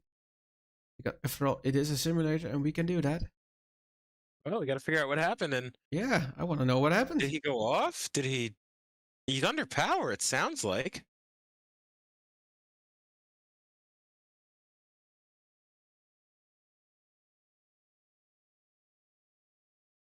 He's up to speed here. Do you know what I think it is? No? What is it? I think he missed the pit lane. He's Out of fuel? not out of fuel, but trying to make it. Because there's Oh, nothing going no. wrong, actually.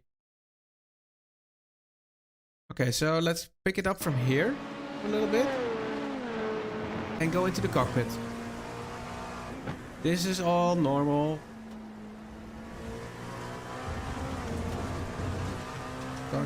Starting.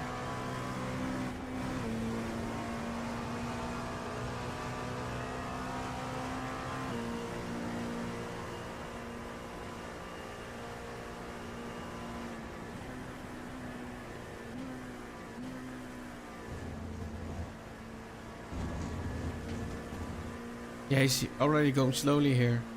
I think you... Yeah.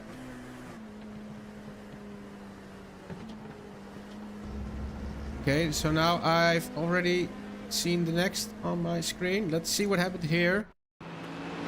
Yeah, he's just run out of fuel. He's out of fuel. And it's an uphill climb. I think... Yeah, and this is the last corner. Oh my god. That's gutting. They're gonna have to tow. Yeah, they're gonna have to tow, and that's the lead light right there. Oh god. This is our new race leader now. And with 23 seconds to spare. Oh, but I know these guys good enough to know that they don't want this like this. Yeah, no, they're gonna have to do. Oh, that's absolutely heartbreak. Gonna be one hell of a recovery drive. Well, still a little bit under 2 hours to go. Oh, that's...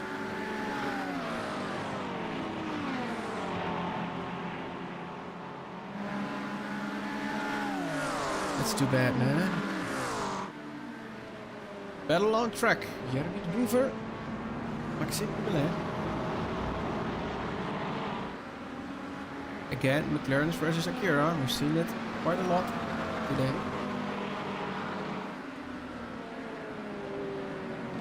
And also Angelo Lauze is not far behind, 2.5 seconds. There he is. For this to start being a three-way battle. Oh, this is gonna be tricky. It's the LMP2 leader as well behind there.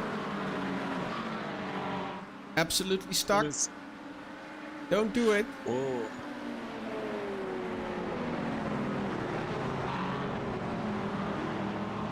And perfectly done on the exit. Everybody manages to stay in one piece. Gladly. That did made Angelo gain for I think more than a second. Let's head on board with him as he tries to get that gap more and more towards himself. Don't forget to scroll down into the events page. That's what crashes happened. I want to see them. So we're now down to almost 1 second. He can almost hear them.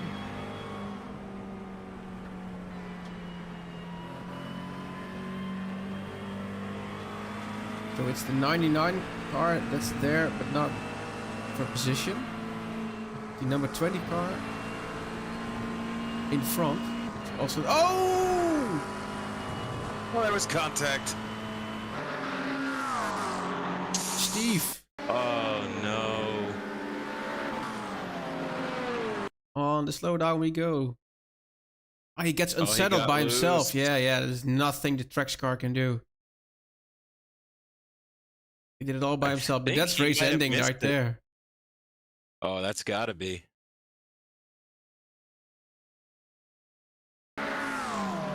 Front and back. Oh, and we got a ton of people coming along too. Get out of the track, man. There you go. He did that correctly. Yeah, I think he's gonna have to go that. Yeah, that's cursed. Tim Tromp is a bit late. There we go.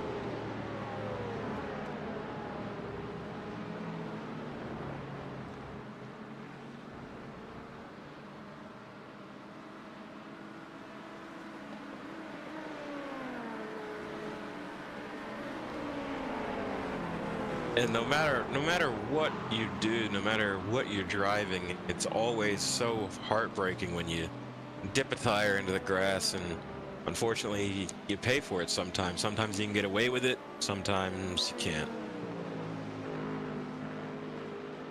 Down the car. Galen now in pit lane there. 20 car. That's a direct fight between Mars and June now in the 58 car and Galen. Further along the field, Vince Peters is fighting for the lead in GT3. I think there are some pit stop differences. Let's see how many stops. Both 4 stops. So they are now. When was the last pit stop lap? Let's see. Lap 109 and lap 111. So they're pretty much on the same strategy. So this is a legit battle for the lead. Which is nice to see. 2 good-looking cars too.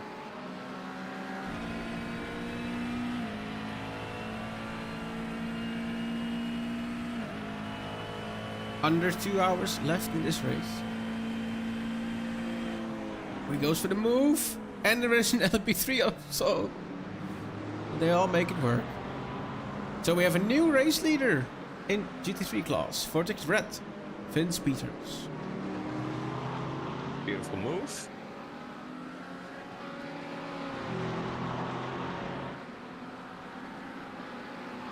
Angelo Lauze got by the Trax Imports car. And now is right behind Maxime Dumoulin, which is for position. Jeremy de Boef is in front as well, so this is a fight for P3 in class.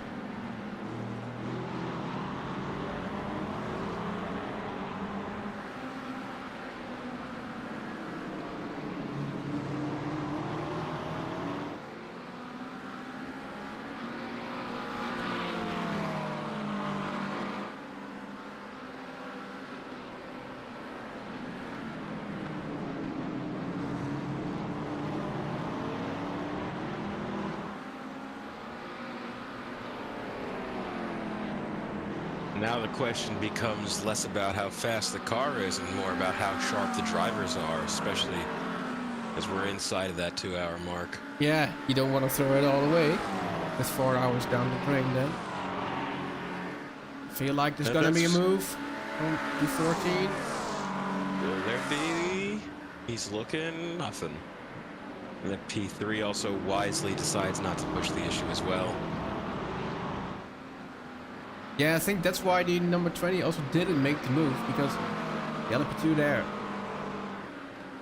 a little bit threatening on the inside, goes around now. That's a little bit of a stroke of luck for the 14 there. And pushes Maxime into the clutches of Angelo. Now his turn to try and make a move. He might set him up, just work on him slowly here. That is Vlieger going through traffic, trying to unlap himself. BMW from ANR.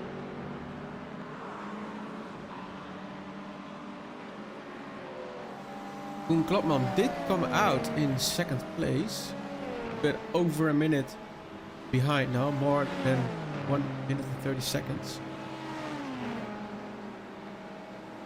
So that actually tells you how good these two teams are, CKS Racing and the Viraco Esports Team White.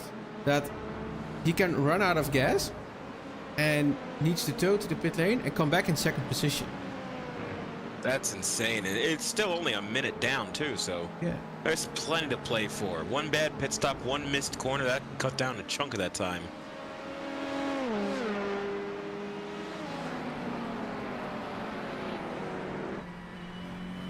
I'll never forget the first time I ever got my last stint started in an endurance race. 24 hours Daytona last year. And like you said, you gotta be mentally focused. I got right out of bed and pretty much right onto the rig and started running.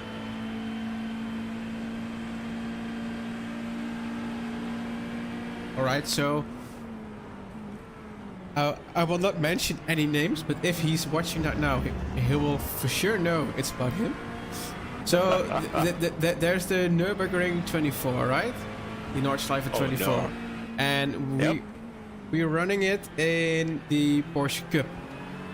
Oh no. So it was absolutely amazing race, and it was almost, I think it was 20 hours in that I went out to dinner, and the stint from a teammate was just starting. And I think about 80% of his stint done, he needed to go to the toilet. And the crew chief, no. the crew chief we had just kept saying him, one more lap, one more lap, one more lap. So that's about 5 extra laps on the Nordschleife. And then he finally made it.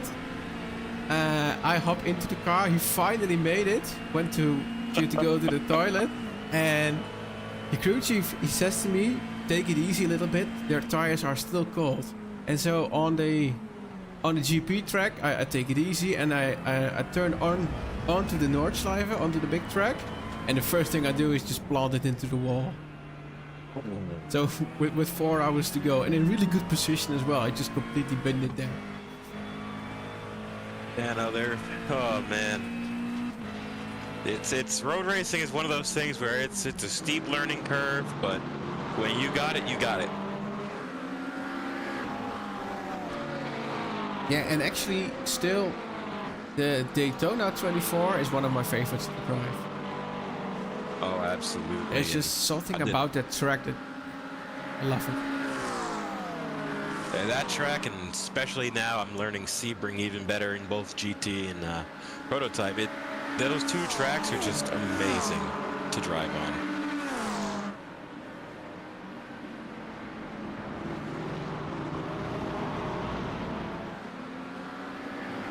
Angelo Lausa, a little bit of bad luck there with the 2.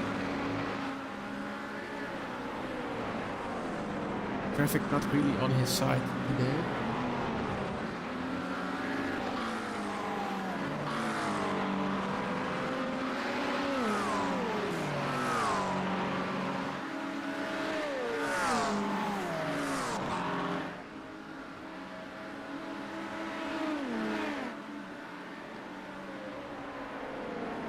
It really is starting to get a little bit dark now. I did notice that. I did notice the headlights have popped on. Well, I'm gonna show you something then, because I do have some third-party shaders active. Let me see if I can turn them off. Oh man. Yeah, this is iRacing. Yeah, no, get the shaders back on. There we go. We still got a little ways to go as far as the iRacing graphics, but man, they've come so far. Yeah, I will say one absolutely. thing. When you turned off your shaders, the only thing that didn't change quality was the cars. Yeah, true. So I'll take a game like a sim like iRacing, where the cars look perfect and everything else could use work, than anything else. Yeah, they say that if you only drive one simulator, you get bored of it. But every time I start Assetto Corsa or AMS2 or R-Factor for that matter, I just find myself craving back to iRacing. I think it's because, well, ACC, AC, R-Factor 2, you know, LMU, all those games are, I'll say they're equal or superior in terms of handling and physics for the cars. They lack for the most part like the dedicated vastness that iRacing encompasses, you know. Yeah, it's absolutely right. There's just something about the whole iRacing community, the online platform. There's just nothing comes close, I think. Sure, ACC might be better on GT3s, but that's the only thing they do. Yeah, it's easy to be good at the only thing you do.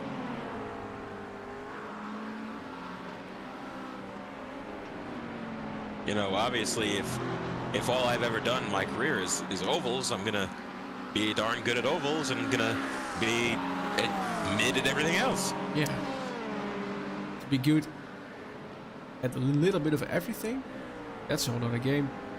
Move pending from Angelo Lauser down the inside. Can he get the corner? Can he get the apex? Yes, he can. Done.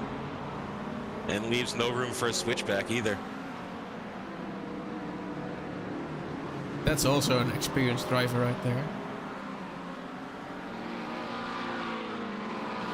That's another great thing about iRacing is every race is going to be unique, because even if you have two drivers that are technically on paper the same, everybody's different, so you're never going to have the same race twice. That's true.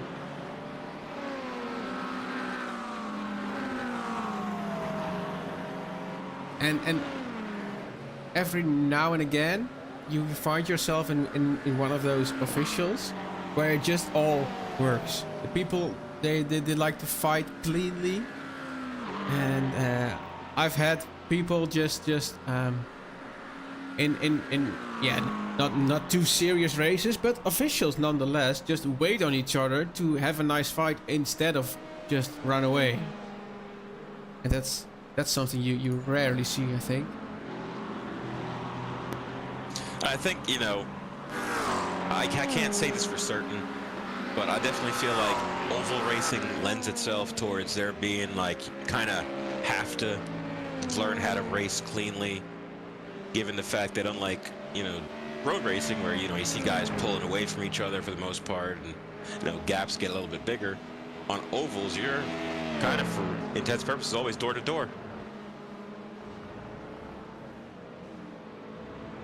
But again, it's a lot easier to be side by side when you're going one direction versus left and right. So the 349 Mach Speed racing car, we didn't see it all that much this race, but it's up into third position. 7 seconds down to P2. And still the only really close battle at this time is between Angelo and Maxi. And Jeremy the Booth, for that man. It's still a three-way fight for third position. We have hopefully. Oh, sorry, the camera changed, but hopefully that battle can get a little bit closer back there, and then we'll try to see what Brandon can do as far as bringing down the gap on Vince. Yeah, Vince seems to have a little bit more pace than Brandon does. But do you think it's because Brandon might be saving? I don't know. You have to figure at this point we're late enough where people can start trying things. Maybe blow up for a stint, or save a little bit more fuel over the course of their stint. Yeah, it's about around the time that those things start to take shape. Because I know it's cliche, but everybody always talks about that final pit stop being the one that counts.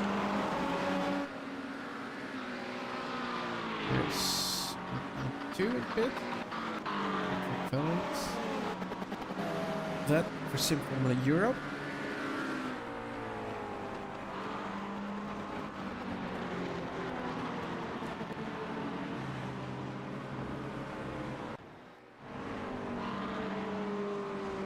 Alright, so driver change.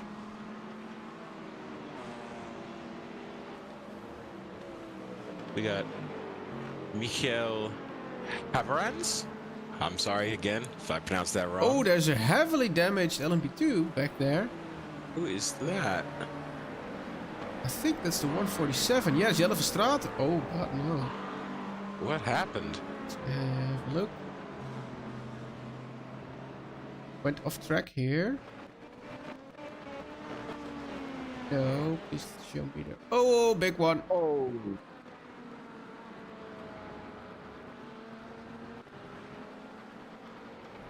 Now, I just want to know, cold tire. Cold tires, you think? Yeah, I think cold tires. Oh man, you just said it too. You don't want to make a mistake and lose focus and throw away 4 hours worth of work.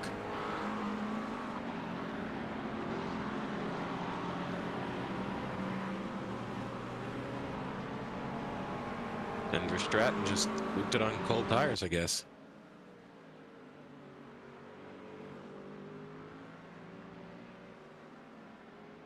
I think he's also now not on track.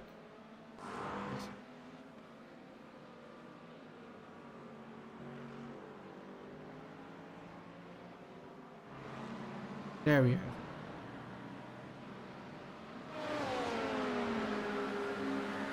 Which means Raimas gets a position now in 8th.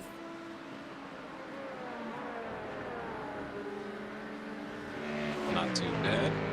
Straten needs to get by. He's been battling traffic the whole race, feels like. And that's just the way it goes, Sometimes you're out in front clean air, and other times you're stuck in what feels like endless traffic. Side by side. Angelo now past Maxim. So target set on Jeremy the Booth for now. It's definitely going to turn into a three-way battle, so let's see how it develops. And the gap between Brandon and Vince is also coming down. which does feed the theory of Brandon saving a little bit, and now pushing a little bit more. 2.2 seconds, 2.1 seconds. Yes, I think his team's probably told him like maintain a gap of like 2 seconds, just so like we can react if necessary, but don't overdrive the car.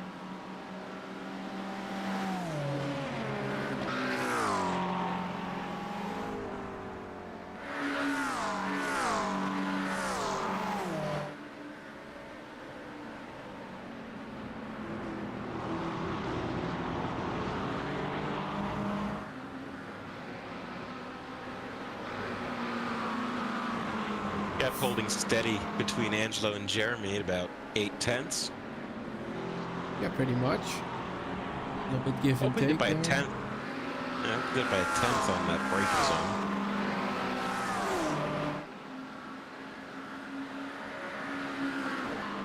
Felix went off track. Where did that happen? In the first corner. Oh, spin!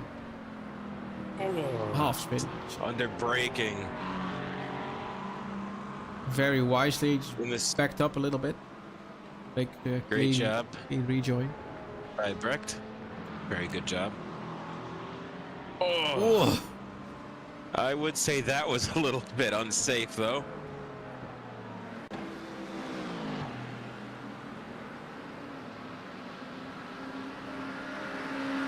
There's the 58 control. Gonna dive by easily.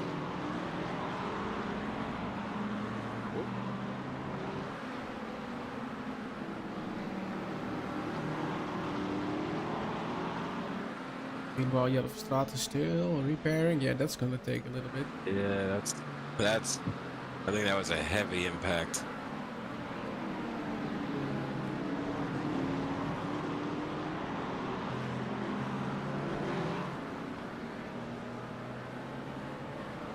Straten, down the inside he goes. There we go. And he's gonna come up against the GT4 car. That'll be an easy pass right there. Yeah, but it's also sometimes a little bit dangerous given the speed differences is pretty large between these cars. Oh yeah, absolutely. Given that a GT4 is just a few steps above a road car, and then obviously you have the GT3s and the full-on prototypes. Just the Noel entering pit lane, 68 car. There we go. He's had a relatively rough day so far, but making the best of it, I guess, in 7th place, going for a pit stop. So you see now, this is a Mercedes, and now the pit speed is active at 0 kilometers an hour. It's also fun. The visual bugs of iRacing.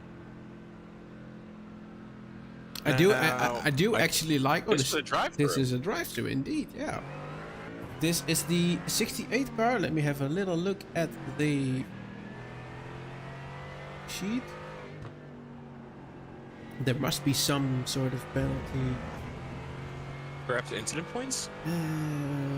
23 have gotten a final warning. Oh. That's the other STS racing car. There's no outstanding penalty for the 68, so it might be an instant point penalty. Yeah. Yeah, but the final warning for what? What is the 23 doing? I don't really know.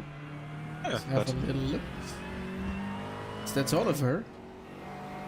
I don't know what he's done. So, well, I'm gonna target the camera at him and then have a little look on the sheet. You know. He is been.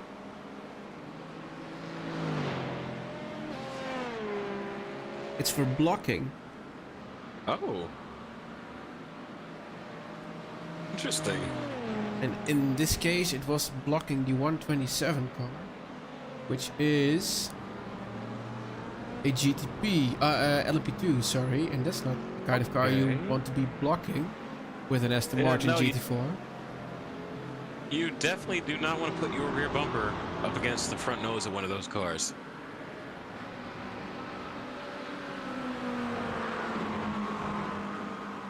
Watch Jeremy de Bover So as the he leads in. complete from P1 until P9 are all on 6 pit stops. Lommelen on P10, the 19 car, he has made 1 pit stop extra. 7 stops. Now, I don't know when he said this, but Cohen Klubman set a best lap time of 1 minute 53.610. So he's definitely pushing that car. Yeah, I don't know That- when that did. But I can tell you that the answer from Ricardo was only a 153.923. So Scrolling a little bit Yeah. back into the event list, and I don't see personal best entries. Well, okay. He is still at 1 minute 41 behind. And let me tell you, he's got to be fuming under that helmet. He ran out of gas. He missed pit road. Yeah. Yeah, it was also just that lap that he missed it. Oh, so he came out of the pits and he was on it with a mission. Yeah, and we were on board on the replay that it was like turn 1, turn 2 that the car already hesitated, and that's when he knew. But you might think, team like that, CKS Racing, they might have a crew chief in place, right? You think that? Yeah, or maybe just a miscommunication.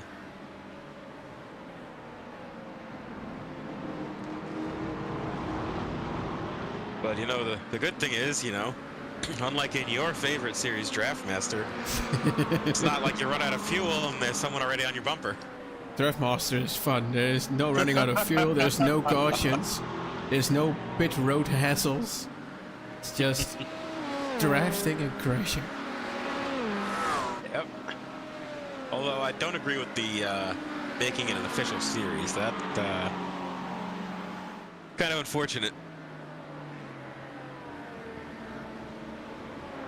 Yeah, and I think it should have stayed a week 13 unranked series.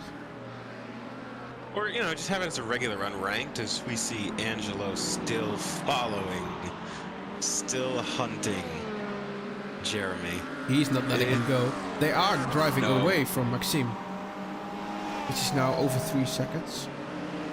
That's definitely going to be one of the stories of the race.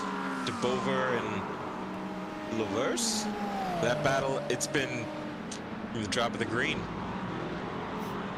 Absolutely. The gap between Vince and Brandon. I think Brandon is American, Vince is not. Still around 2 seconds. Yeah, Yeah, so still. Vince Peters could also be pronounced as an American. Could be. I think. But, yeah, I think it's Belgium. still saving.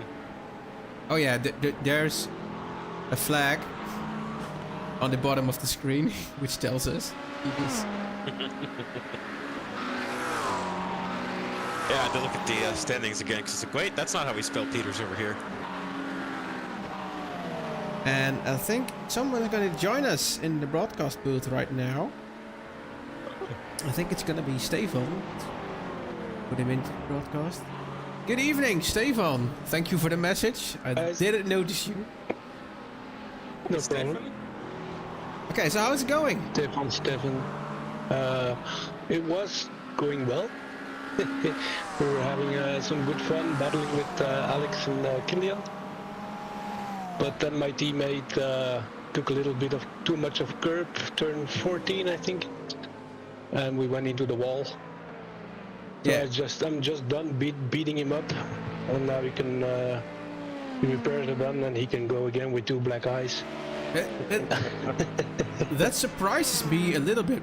I mean, not the black eyes, but there was quite a lot of damage, and it's only like 5 minutes ago, right? Maybe a little bit longer, but he's it was, driving I like think fine again. We had 8 minutes in total of repair, I think. It was Oh, a yeah. pretty big shunt. Yeah. Yeah, I know if you go over that curb there, that's always gonna end up in the wall. And I just stepped out for 2 minutes, but I had my headphones on and I heard your car is toast, so... Oh no. Oh, that's nothing worse than hearing that. Yeah. But oh well. Still fighting for It's, P13, I think, but together with Greg. yeah, we're 2 laps down now. On P12, Greg is 1 minute 20 behind it, so we'll see what we can do from here. Still a little bit So, less than 1.5 hours to go. yeah, a lot can happen. So I But like think I said, until now we were. I hope you guys saw that because we were having so much fun battling with Alex and Killian. yeah, absolutely. We had a few nice moments. On the first time Jelle took over from me at his pit stop, we decided to not take tires. We wanted to see on this new tire model if we can take it for a double stint, but no. Although Well, that's good information. we have seen some drivers made a little bit of a boo-boo on the outlap, more than one. Yeah, that's why we were discussing it because we know on the out lap you lose so much time with the cold tires that even the first flying lap is still difficult. But if you double stint them by almost half of the second stint, they really drop off, and you start sliding a lot and losing a lot of time.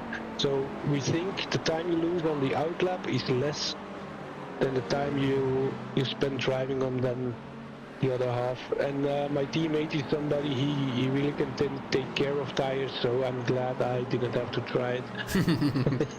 Okay. So Yeah, you never want to be the test dummy there. no, absolutely you would not.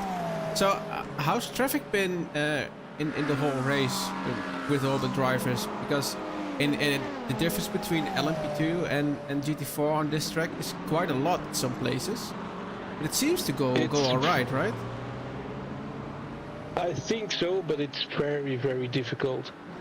As LMPs, I drove the multi-class race with the LMP here before the update of the LMP, and you had so much more power that on even the little straights you could overtake the GT3 easily. But now it's very difficult, and you have to be very patient and stay behind them sometimes because you know you just can't make it over. The GT4s is, of course, yeah, that difference is so big, it's a lot easier.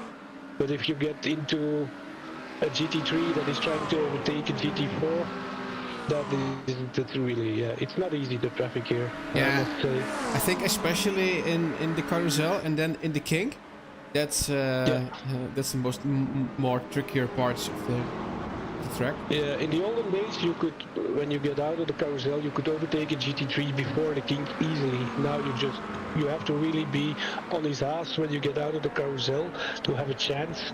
Otherwise it's not doable. I see my teammate now, he's stuck behind the GT4 and the GT3. He's in the king, he has to stay behind him. Yeah.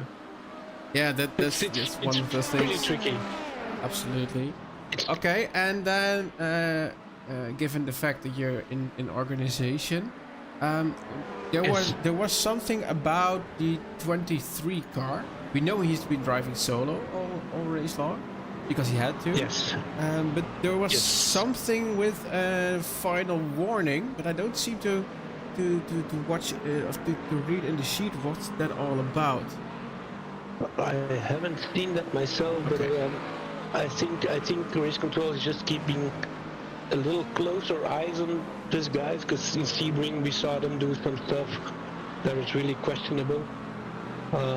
I think the guys are not so experienced maybe in multi-class, so we're just keeping, well, they are just keeping a little closer eye on them to see that they don't do things that just don't happen. But we've noticed them a few times on track already, and yeah, they have to learn some stuff, but hey, I'm glad they can come do that here with us. They can pick up the experience for future events maybe, and then they can learn racing. Okay, so I think last question. During the race, are you in contact with a lot of other drivers, or are you in your own Discord channel? Actually, none, except of course my teammate, and we have our two other teammates in the GT3, Thomas and Jonathan. Sometimes we jump over into channels, but that's mostly just for joking. And sometimes Alex drops into our channel to have a few words, but that's mainly organizing stuff or stuff like that. So Okay. Yeah. no, I'm not talking to a lot of people. Now, part of the reason why I asked that, I would just love to know what was going on in Koen's head when he ran out of fuel.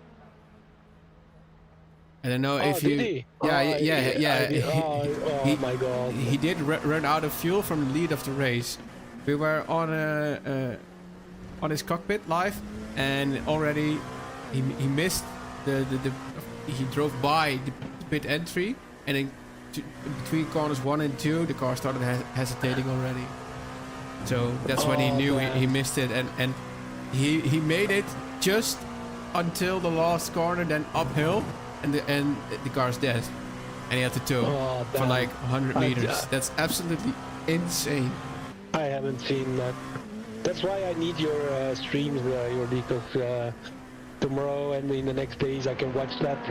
Yeah, I think the first 2 hours of this race, you might either take a few drinks or just skip those, because there still were some issues. I seem to have gotten it under control now, and the last few hours are, well, actually a little bit better, right? So, I'd say a little bit better, yeah, definitely. Also, you hear a new voice, Stefan? Yes, I saw that. Yeah, that's great. Danny Happy to be couldn't. here. You guys are put on a show. Yeah, absolutely, and it's nice talking to you, Gage. You seem to be quite talkative and communicative, so that's nice. And Danny couldn't make it all the race, so he got a substitute on his own. How cool is that? That's great. That's our Danny. He take care of everything. Absolutely. Did he add some fun facts about this track? He did, oh, great! I don't know if you rewatched the opening from the Sebring race, because he totally choked up during the intro, and this time it went well, so that's good. Okay, great. I'm looking forward to have a look at that. All right. So I'll let you get back to your teammate and do the last. I'm just gonna say one thing. I heard you just before you pulled me in. I heard you talking about Vince Peters. Yes. So Vince is a Belgian guy who is actually a driver for Williams Esports Academy. Is he now? Yes, he's the one that won the F4 championship, which selected him to go to the esports in Valencia. So he went doing F4 in Valencia. Yeah, he's that's amazing. That's a cool story. He's also running away from Brendan Tabo now, and those SimCity racing guys, those are not slow as well. Team, so you have Vince, Kenny Herman stepped in there, he's the real-life driver. And then the third guy is Lucas Romano, if I remember well, and all three of them, they're blistering fast. They just had bad luck in the first 2 races, but they're showing now that they actually are championship contenders in this. Yeah, and I met Vince a few months ago in real life. He's really a cool guy. And he's fast. He's just very fast. I think there needs to be some real life event for the Wishful series, right? That would be great. Just to meet each other. That's one heck of a flight for you, Gabe. Yeah, unfortunately, that's a couple hours. That's a couple hours on a plane. That I mean, I'd be down for it, but definitely something I have to prepare for. That would actually be cool, yeah. But I think it's going to be very difficult to put that on. All right. Oh yeah. Just before you came in, I was pointing out indeed that there was a Belgian flag in front of Vince Peters' name. So, yeah. Oh, okay. Yeah. So no, that's a nice little fact about Vince. He was very fast in the F4. He drives in the Porsche Cup League as well for the GT tracks, and there he's always fighting at the front as well. So yeah, he's pretty good. But of course, the guys from SimCity, Brandon and his Flowers, they are blistering fast in the GT3. They absolutely are. Well, maybe we'll speak to I him think- after the race for the post-race winning interview. So. That would be cool. That would be cool. Okay, it was nice talking to you. I'll let you get back to your teammate and Likewise. do a little more over an hour, and then we're already done with the 6 hours here at Road America. Yeah, time flies when you're having fun. All right, thank you guys. All right. Have fun further. Thank you for the stream. See you later. Gonna be fine. Thanks, mate. All right. Now, I think while we were talking there, that the CKS machine, the A&R machine, and the Mach Speed might have made up some time on the Viraco team.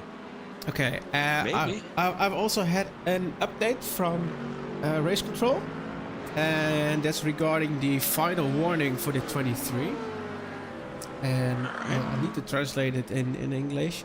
The last warning was for the incident in the last sector. The GT4 changed very late and weirdly from line, and the LMP2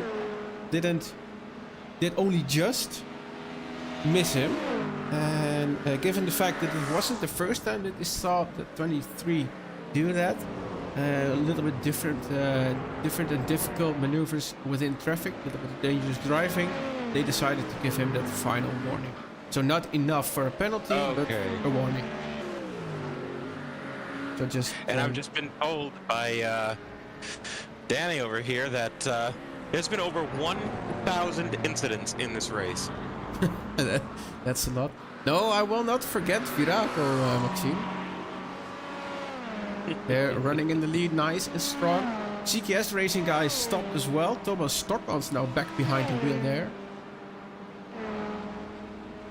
Yeah, let's see if they can close the distance. See if they can mount the charge in this final hour and 10. Well, Maxime, if you would like to say something in English, that is, then you're more than welcome to join us in the broadcast waiting room, and I'll get you live on stream. Patrick Rothard in the pits, 59 A&R Endurance Esports car. Looks like they're down on the ground, so it'll be fuel only stop, maybe a driver change. Yeah, it's. I don't think this qualifies for last stop of the race. That's a little bit too long. I don't imagine he'd get the required fuel economy out of that thing. So we'll see what Patrick's planning in there.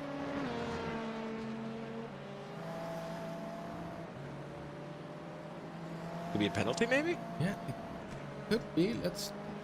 Now the driver change. That's a 50. Yeah, that's a 58. Yeah, driver change is in order. Could be a penalty indeed. I think it was a speeding in pits. Then you need to hold 40 seconds. Oh no. Yeah, that's what this was. Oh well. And like you said, we're starting to see those mistakes creeping into everybody. The elusive Vince Peters now into pit. I didn't know he drove F4. It's a fun story. Oh yeah, not to mention the fact he's a Williams sports driver. Yeah, just casually driving around here. Yeah, just show how to do it, I guess. We were talking about this just a half an hour before. The more like more known famous type of people, and we have one right here. Ooh, Brecht Bierings had a crash, I think. Let's fetch the replay. Here we go. It's together with the Viraco 27 car, make contact, and then I think one wheel under the grass, and there you go. Holding on the brakes and safety job. Brecht has not been having like the best of runs today, but it is what it is in racing.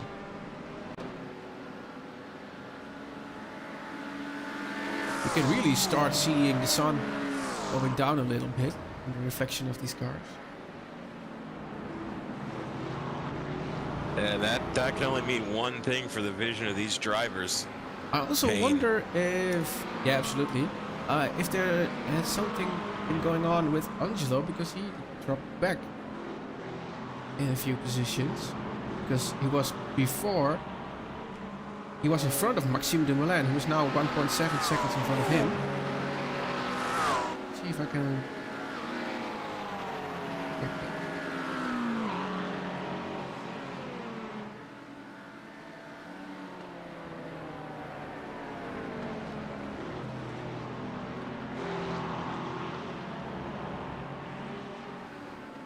I can actually search for the driver on the event page. That's nice. He had a pit stop in lap 133. Okay. Mystery solved.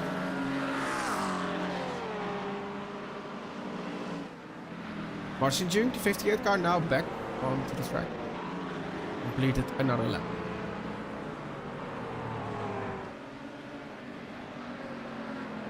Yeah, I don't think that's a mic problem.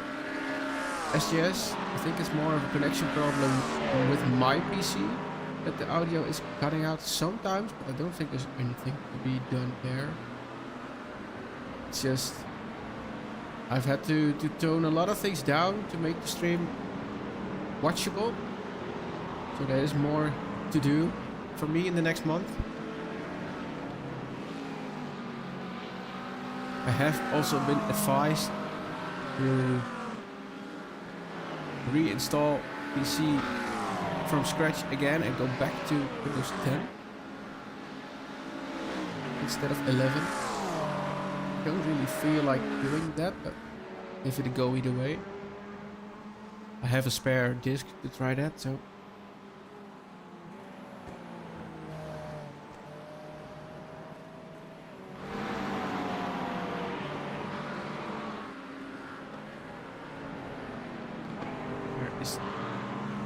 The O&L car driven by, I think, Timo van Dijk. Yeah, there we go. In 5th position. We got passed by that by Maxime. They also went off track just a touch coming out of the final corner. Brendan Tabone is in pit lane. Just one lap behind Vince Peters. So I think there was a little bit of fuel saving there, because he could extend his stint for one more lap. That one more lap might be crucial too. Maybe I can get the pit strategy on screen. Like that. Yeah. I see it. Oh. So for LMP it's quite the same. It's not really what I would like to see. It's not a driver change for Brandon. I think he'll finish the race. Because we're coming up on 1 hour to go. It might be tight for this GT3 to finish the race like this. I don't think he'll manage. Might be a splash and dash involved. Oh, that was tight on the exit there. Oh. But I saw Didier de Vlaeminck and Maxime only 2 tenths between each other, so I wanted to get that fight. Very true, very true. Into Canada corner we go. Will he make the move? No.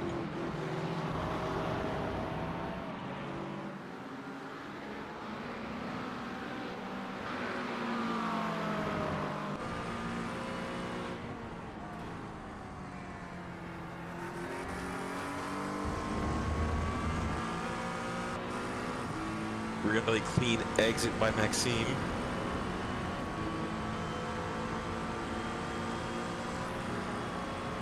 He doesn't seem to be able to pull away by much at all. That McLaren is a rocket ship.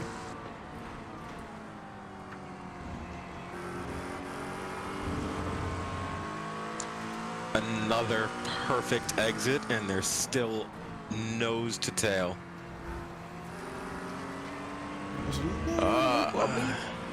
Yeah, a little too much curve there for Maxime, but still manageable.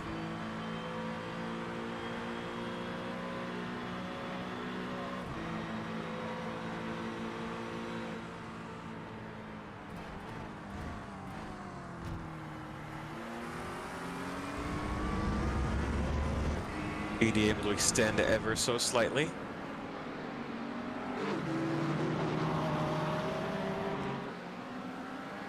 LMP2 coming up behind. That's Mika Steppert.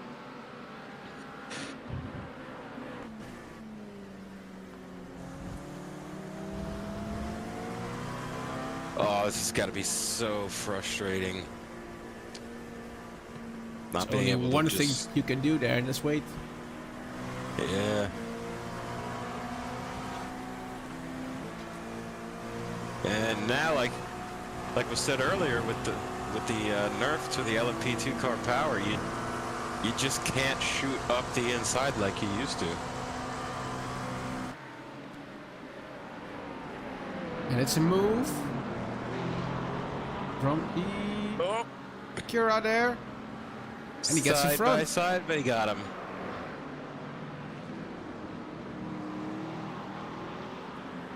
What happened there? Yeah. Stop it. Mika went off track. Just when we switched away. Here we have it. No. Oh! Full on Cold spin. tires? Yeah. I don't know. Oh! No contact, it looks like. Well, that's what you call luck. he is in pit lane now. So I think it was either cold or old tires. Both.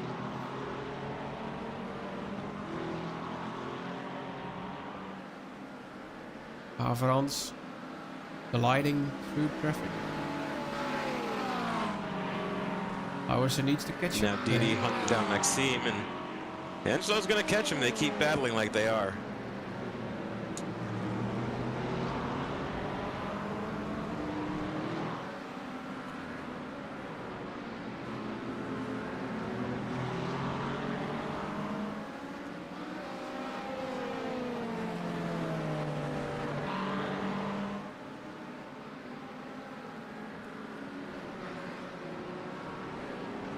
Looks like Didi got held up just a little bit by the GT4.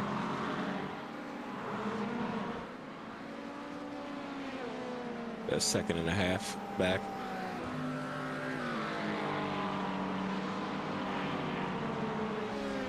Benny Bratla is in pit lane now.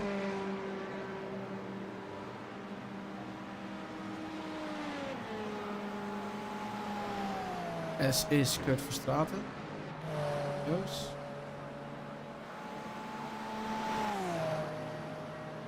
The 88 for what could well be now the final pit stop.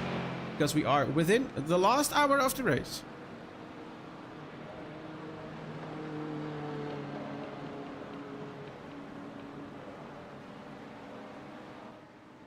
Just been told to check the incident log. Did Danny send you all those links I did send him? Let me check that now. I got just the live timing. I have some... Oh, Lord. Yeah, I have the incidents and I have the track map for you as well. For all in a separate browser window. I'll Okay. forward that message.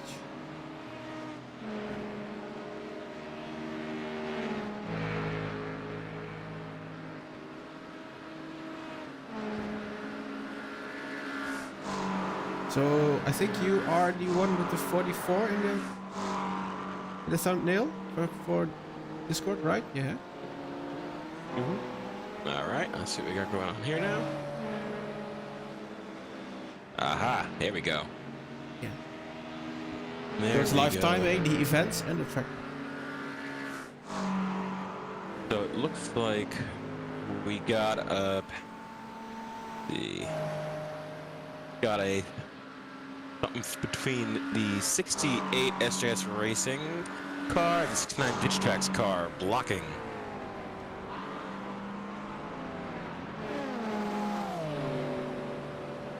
Let's see.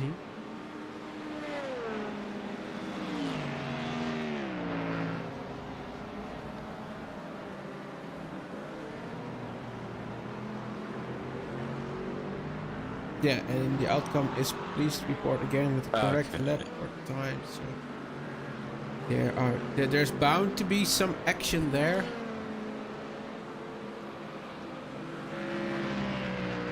Averals entering pit lane.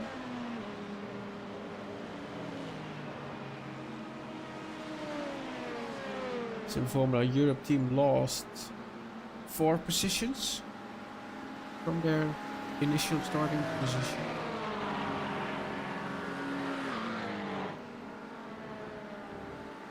GT3 battle again. With the 147 in between them. Dylan Verstraeten. It seems like Maxime and Didi just cannot get away from each other. It's awesome. So And if you look in the back, there was Angelo too. the pit stop from Vince Peters was a little bit shorter than it was from Brendan. Because there's now 5 seconds between the two. Let's have a look. Brendan Tabo left pit lane. 107.5. And then Vince. Actually, the pit stop for Vince was longer. 108.1. What's? But I also have some interesting news now.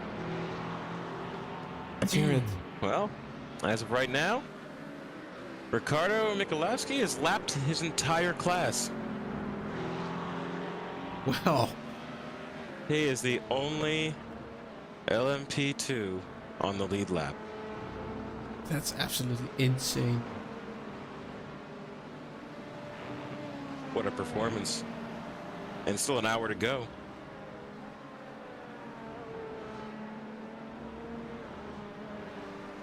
Tony van der Linden went off track.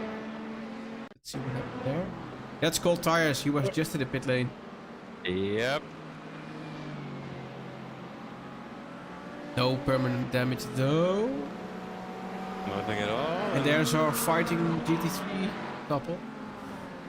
Yep. Always within the same frame. Still behind them there.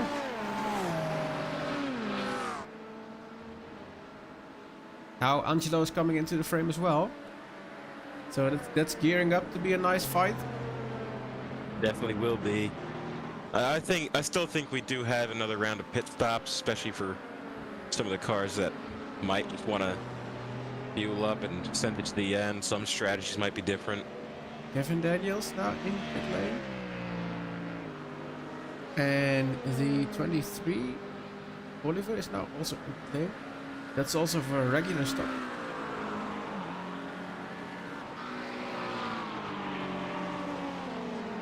I got to give it to him. 5 hours, 6 minutes up to this point. Solo. Yeah, I wouldn't do that. I've done a 4-hour race solo. That's long enough. I've done 4-hour stints, and I'll do a couple of them, but I won't do them. I won't do like more than 4 hours in a row.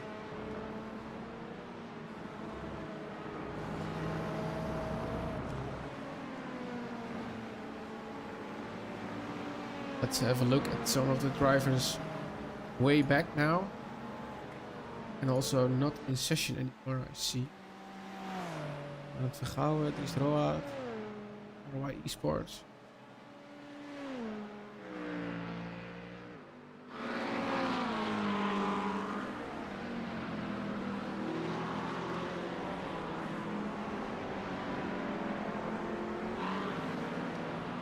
Brandon Tabone doesn't seem to get the gap any smaller. No, if anything, it's actually increased. When we first started following him, it was 2 seconds, and now it's up to 5. Let's see, last lap time from Vince, 2:04.1. Last lap time Brandon, 2:04.0. So that's marginally faster. 3 wide there behind. One of the LM2s in the Mustang.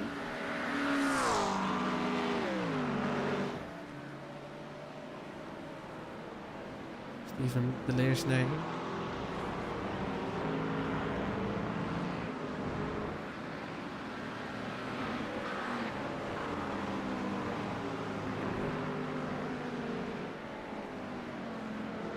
Car sounds so good in flybys. Yeah. It's absolutely insane.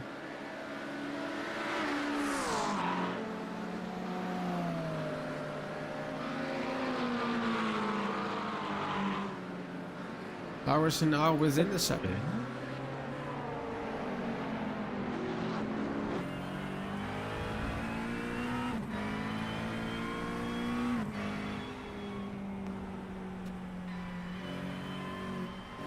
And that's just how it goes. It goes close the gap, open the gap, and it's a cycle almost with these two.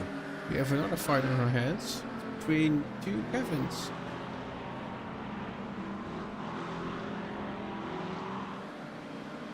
Oh no, it's not. It was the other two in front. Then we tripped up.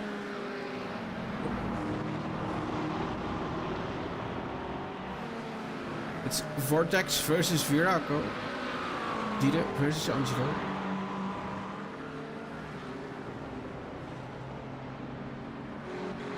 And that's all of the fourth position in the race.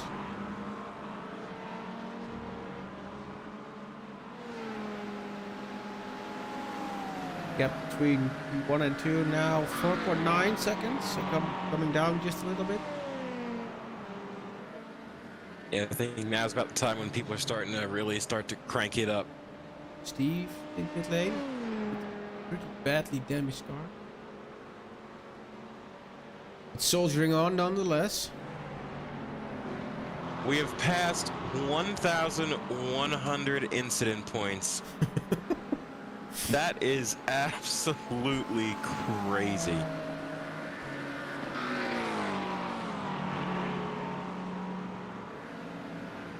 Ooh, lots of different classes there together. Two has to wait.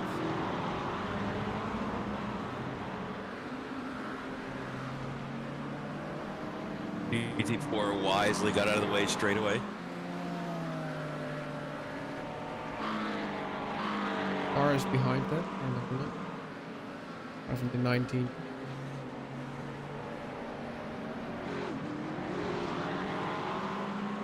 Yeah, he's not really driving for anything anymore. I think B10 is more than 1.5 minutes back. So Yeah, no, he's just no man's land. then it's just better to wait.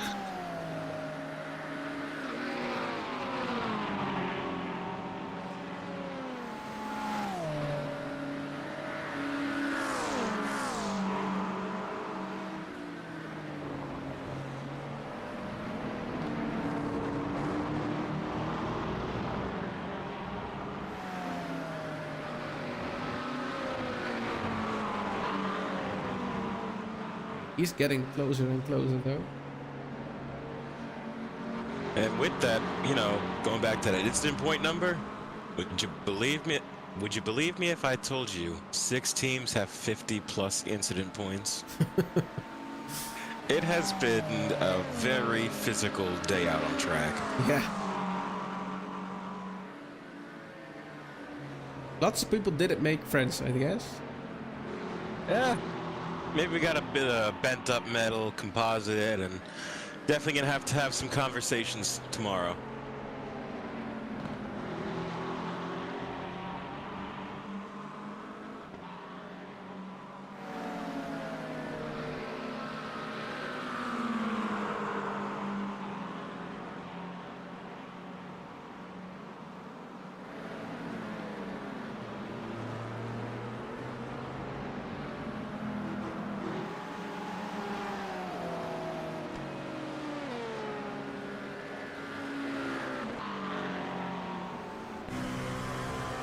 Haverans for Formula Europe.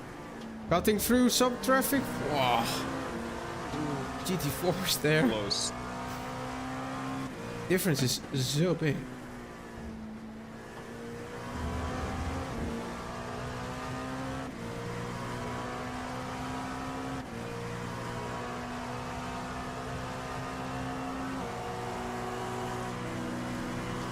even on the grass a little bit. Pushing the limits even now.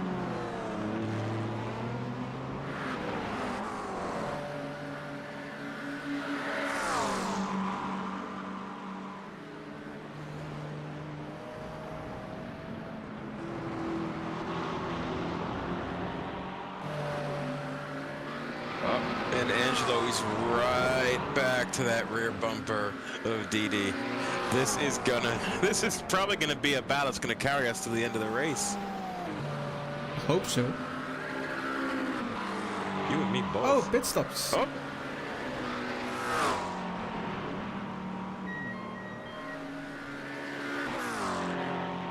Let's see if they're gonna be driver change. Stefan, who was just with us, now behind the wheel again.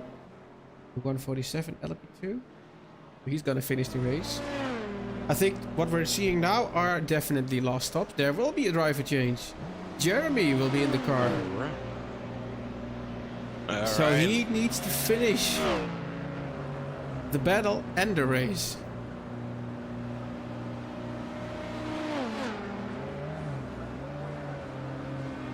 And I would not be surprised at all if they're, by the end of this race, finishing within a second.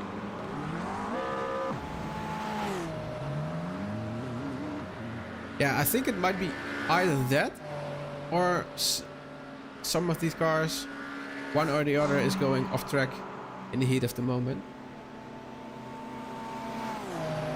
I hope the first, absolutely.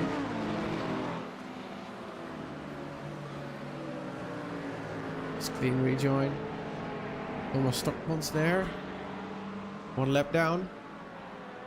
That still blows my mind. Ricardo Michalowski put every other car a lap down over the course of this event. Yeah. Or him and his team. To be fair, if the CKS racing crew didn't run out of gas, then it would be different. Then it would be 2 cars on the lead lap. It's very true. Tony van der Linde, 72 car in pit lane. No new incident sheet. Nothing yet. Nothing new. No more drama. Nobody waiting in the broadcast waiting room, so all clear. We still got 45 minutes to go. Belvin pit lane. Speed racing, 348. Speaking of speed, I think Joris Ooms, the 349 car, be very proud to put this LP2 on the 3rd podium spot after 6 hours of racing here at Road America. I'd say so too. Gap to Ivo van der Linde is 7.2 seconds. Uh-oh, and Stefan, he just took behind the wheel on cold tires. Let's see what happened there. Oh! And another spin. We need to go 1 incident more, but yeah, just gone. Back end is just gone. Oh, little kiss that wall, nothing too consequential, and then just had to flick up. Too much power.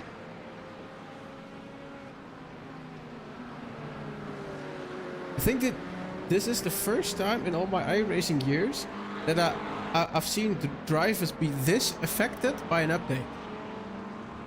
Absolutely. I mean, anytime you change tire performance or tire handling, it definitely throws people for a loop, but wow.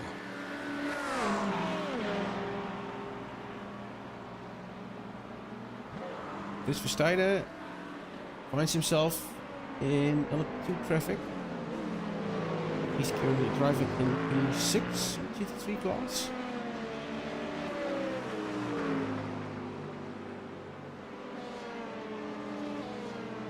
Gap between Vince and Brendan now 5.9 seconds, so advantage Vortex.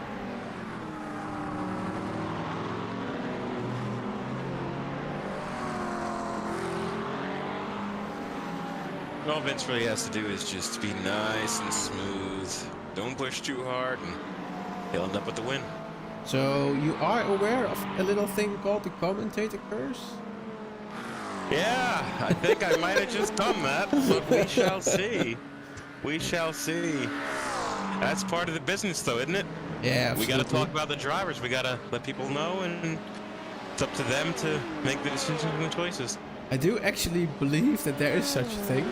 I'm not superstitious in any way, shape, or form, but this has happened to me more than once. Oh, I definitely believe it could happen, and you know, if it does, my apologies. If it doesn't, thank you.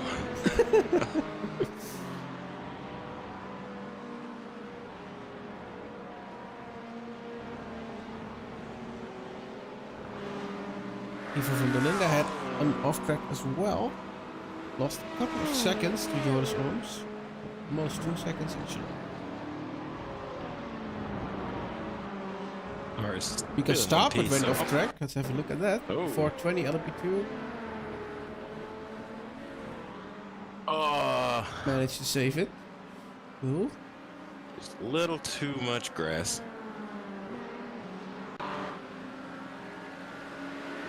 Sounds like something Snoop Dogg would say. I don't think you would ever say there's too much.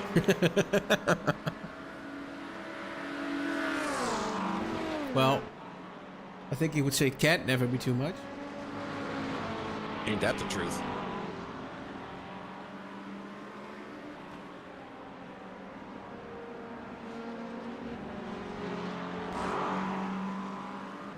Michalewski just driving around. Yeah, no, he's been on cruise control this entire race. Like, Yeah, he had a little bit to fight for with the CKS Racing guys, but other than that, it's just indeed plain sailing. and I really do hate it for the CKS Racing guys. Like, they had a car that was capable of battling Ricardo and the rest of Viraco Esports, and it's just a simple mistake on strategy, a miscue in communication. Yeah, it's just unnecessary. But that's what happens. And let me tell you something. So there have been times, even in NASCAR, when you think you know how many laps you can go. It's common knowledge. You can still run out of gas. Yeah, I've had it happen to me more than once. Actually, more than I would like to admit. Although, thankfully, we don't have to drive uphill on an oval, usually. So there's a little bit of traffic now for Vince Peters. Okay. Gap still holding steady, though. It's going to be the McLaren driven by Jonathan Valagren. Again, sorry for pronunciations, guys. I'm brand new to this. Yeah, it brings a certain amount of internationalism to the stream, so I like it. Yeah, no, it's the shoes on the other foot trying to pronounce other names from Europe. Absolutely, absolutely. And we got an incident form update.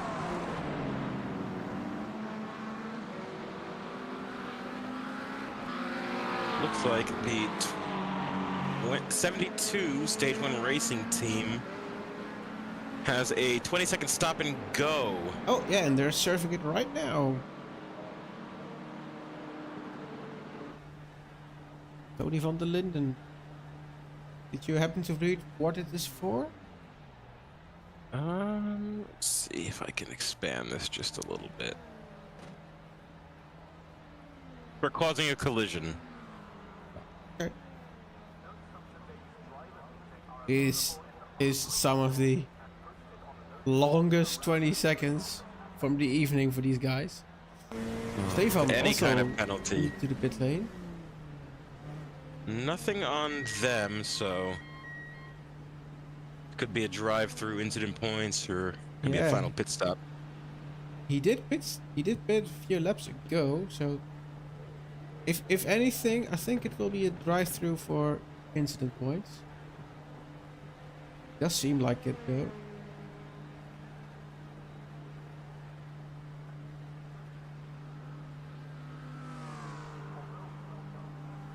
Yeah. Yeah, so it's just a drive-through there. And still managed to get by Tony, who's still stationary. There, Ricciardo motionless. Michalewski into the pit lane. Will there be a driver change? And can Maxime then... Nope. I think Ricciardo is just making his final stop of the day. Which means a little bit more than 35 minutes for him to go.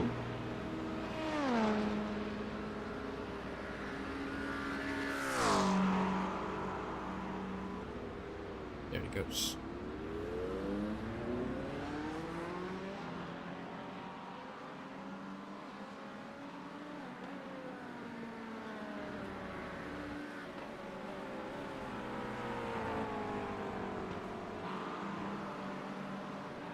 Here are the both yellow spectacle LMP2 cars, the 77 and the 88, side by side. It'd be a wonderful, wonderful team photograph after the race.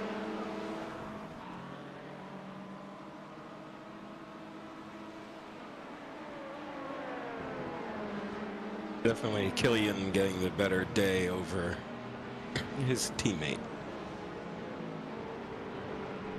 Yeah, he is. Well, not really. Ooh, crash. Tony van der Linden. Let's see. 72 LMP2 car. Coming out of the pit lane with cold tires. And there we go.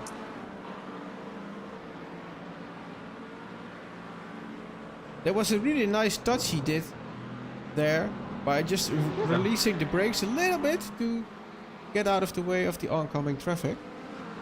Yep, and now he's back on it.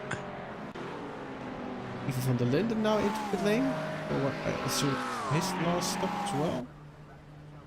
Yeah, is the stage one. What did you say? Like, he said 10 minutes ago that this is the only time you've ever seen this kind of change when it comes to an update. Yeah. This is. And the worst part is, like, you and I have both driven in prototype cars after this update, correct? Yeah. And it's insane. It's as we absolutely... watch Ivo van der Linden get service.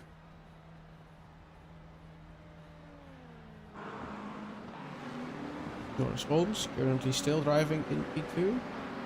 Expanding his lead, was 7 seconds, now 19 seconds, so that's going fine as well.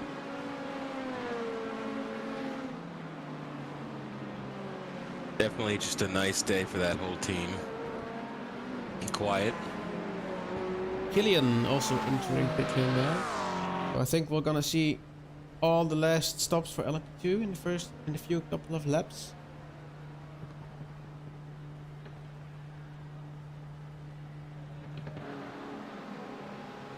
It is incredible how fast the few hours I've been on the broadcast have gone by, and that is something that is very deceptive about endurance racing. Yeah, absolutely true. Because, you know, my first thought as we watched Killian get serviced here was, how is 24 hours going to fly by? And then you realize every lap is, what, a few minutes? Yeah. So it's like, now you understand. There's Stockmans as well in the pit lane. But what I reckon is his final stop. Is Koen going to get behind the wheel? Or is Thomas gonna finish the race?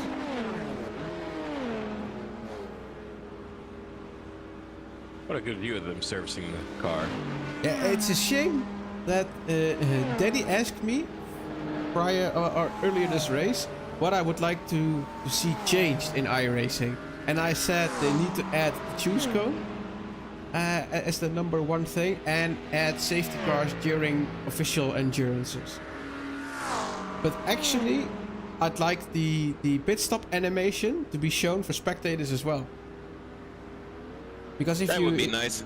If you drive this car in first person view, you're driving the one, you see the guys running around and changing the tires. But in spectator mode, you don't see it. And actually, I think in NASCAR that is. I don't even think cone? for road racing you see in animation at all. Now that I think of it. Well, bottom line, I want iRacing to add pit stop animations.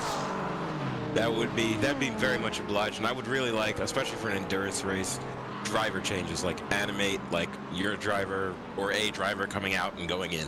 Yeah, absolutely. But maybe we'll see what happens with this new graphics engine.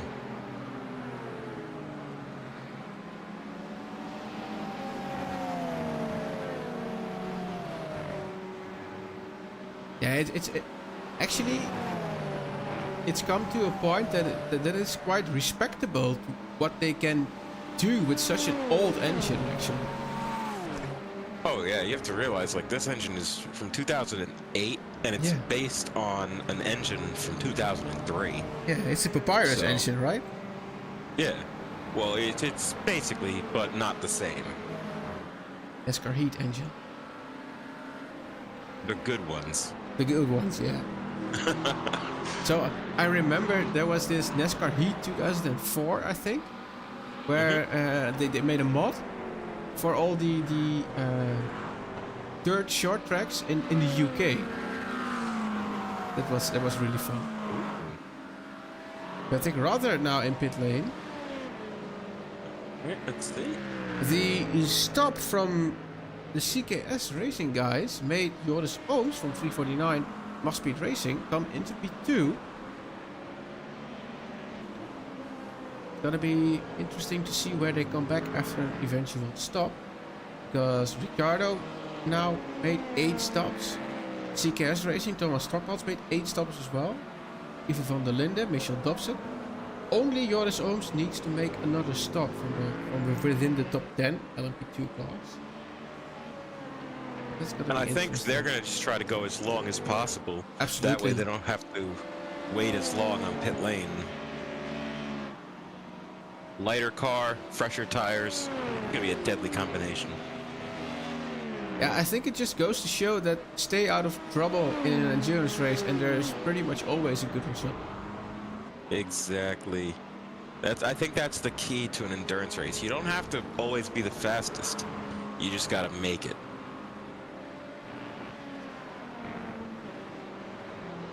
So Who's the fastest we're car? almost more than 5.5 hours in, and I'm still looking at these cars, reflecting, and think, oh, like, that's nice. We have just crossed 1,200 incidents, 1,200. This is definitely been taxing on man and machine. Absolutely. I wonder how Zandvoort will go in a month, because that's not really a multi-class track. Oh no, that's tight. It will be fun with the last banked corner onto the straight, so that there's some opportunities to pass there. Other than that, Oh yeah. I think that's going to be really where passes are made.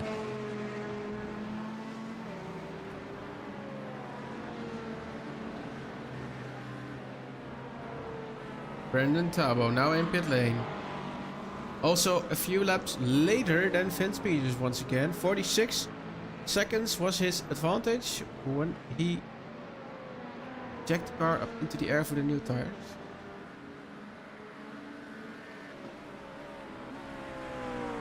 Let's have a look at where Vince Peters is. That's last corner. Yeah, it's last corner. So he's going to get him on pit lane anyway. But now we want to see how far he will be behind. There is Brendan now coming out of pit lane. Vince Peters is just on a better strategy, I think. It's now still 5 points and a little bit seconds. Lauwersen is not getting any closer anymore to Maxim. The fight has could well be 30 minutes to go, a little bit less. Also, the BMW of Erling does have Chris Verstijnen in his sights. Mustang VS versus the BMW, both big cars. Oh, that's exactly what I was thinking. That's going to be two large vehicles fighting for position. Yeah, actually, I've been to Zandvoort to the Vanatech World Endurance Challenge Championship thing, and the BMW in iRacing sounds a bit tame, a bit muffled actually. But let me tell you, in real life, it's not the case. That thing screams in real life. So iRacing didn't really got the noise right. Maybe they got a dud motor. I don't know.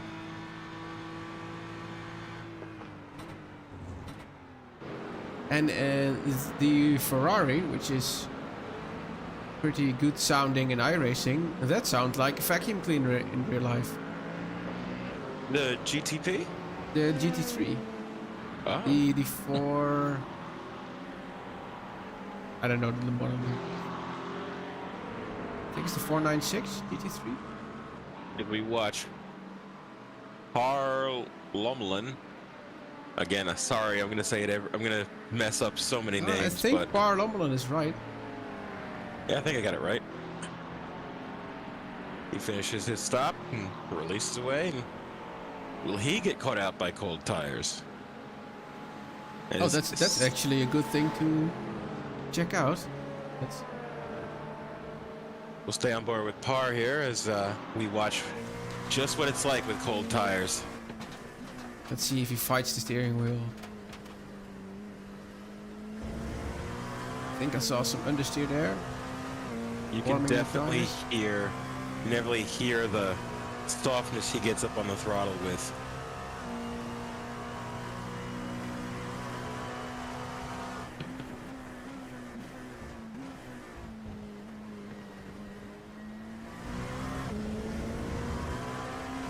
Yeah, it tries to be very, very smooth.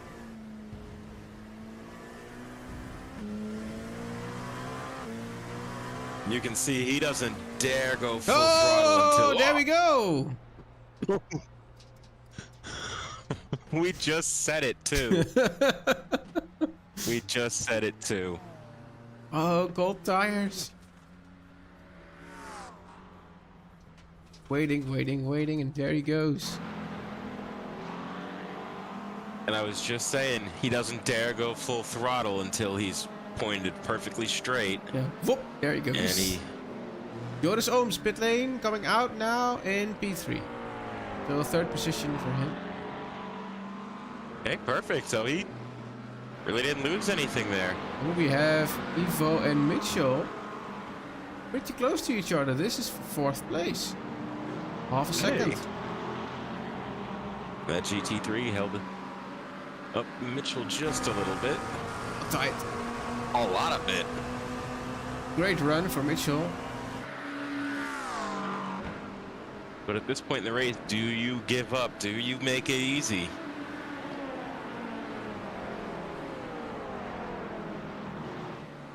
Well, I guess there's your answer. 83 is in front. Yeah. But it's the 59 car. We've seen good on the brakes on the next corner all day long. Very good indeed. Both 58 and the 59 car have a very good braking setup there. Let's see what gets out of it. Not this time around. You can see now. I see that Michael, he gets a lot of that time in braking by taking it just a little bit wider. To traffic GT4 now, which brings the 83 right back to the 58, 59. Then gets out of the way. Again.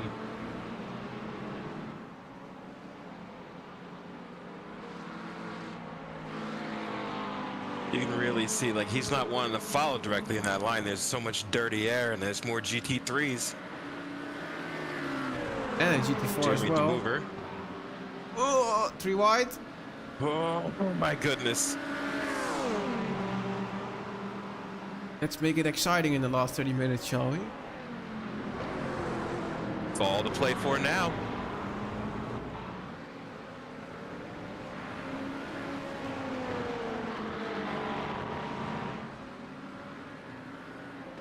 And into the final corner. That's an easy corner to overshoot as well on the exit. Oh yeah. Especially when you're pushing this hard.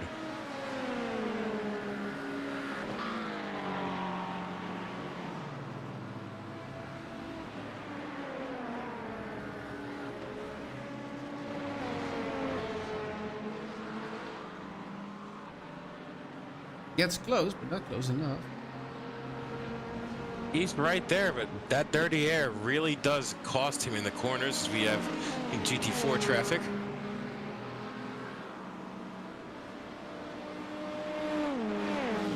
And the allowance is now into pit lane.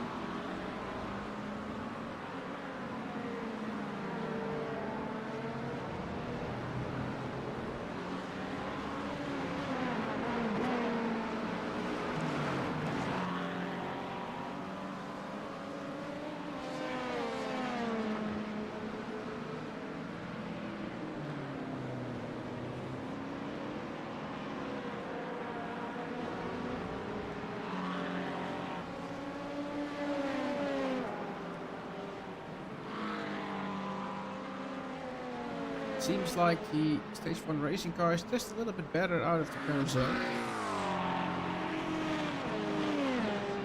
Just a bit. But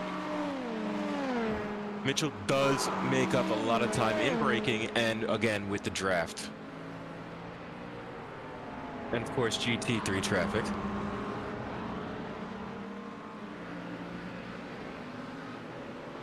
More GT3 is now in pit lane.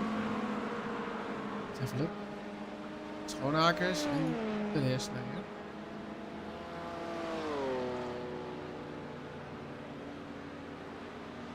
What we got going on here? For Jasper Schoonakers. Let's see. Didn't see the car go up. Yeah, I think. No, it wasn't there. No, no tires. Quicker stop. Here's another battle for position that goes for P5. Steiner versus. I think the Bieber got passed, yeah. Yeah. Yeah. Erling Bomer got past Chris. Let's see the last Oh, name. Joris Ooms had a moment. I think just after his pit stop. 1, 2, Oh, yeah, no. go. Not so bad actually. He was able to keep it straight. Didn't hit anything, keep it straight. Maxime Dumoulin, pit lane.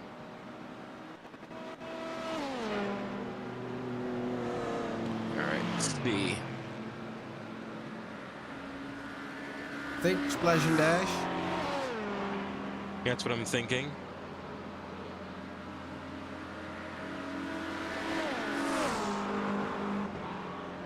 Where is Lawrence? Coming up on the last corner now, behind the GT4. Don't like that. And he's going for a pit stop. No, he's not. Oh! He just did that. He doesn't need to stop Just to anymore. break went around that GT4, gave him a wide berth. Where is Maxime? Where is Maxime? I think he got him. 3 No, seconds he up the did. road. 3 seconds. There he is. Right in front. It was 5 seconds.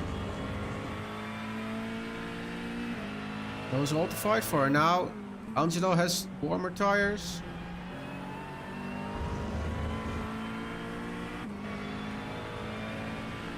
That gap is going to shrink.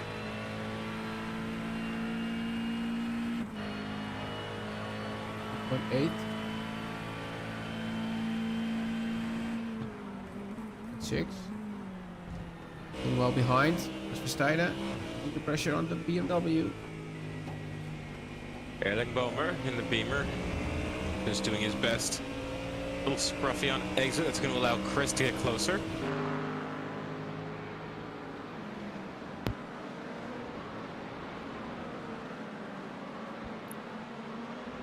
And they're equal.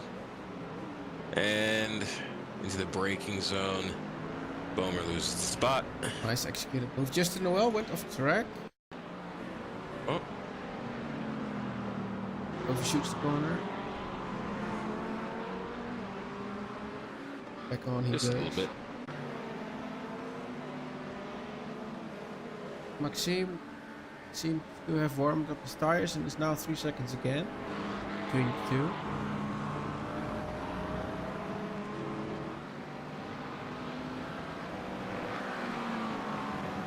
Gap between Vince and Brandon now 3.9 seconds. That gap is coming down a little bit over the course of this run.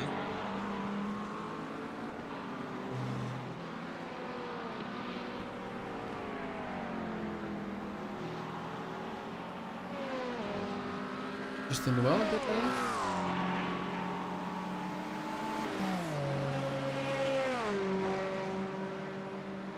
See the car going up.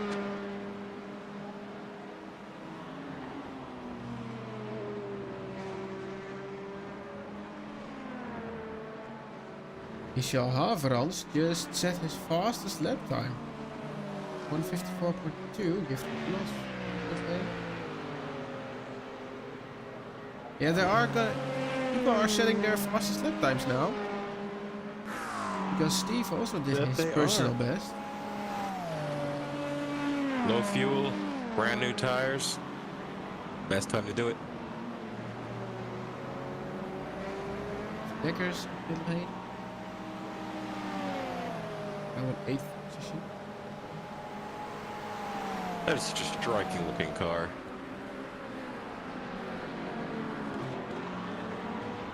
Chris Verstappen now only 2 seconds behind. Correct? No, it's not. No, it's not. Angelo is 2 seconds behind. Let's see. Steiner is driving away from the BMW from Edinburgh. That's going to be a fight in these final 15 minutes. Van Dijk last stop. They'll finish the race.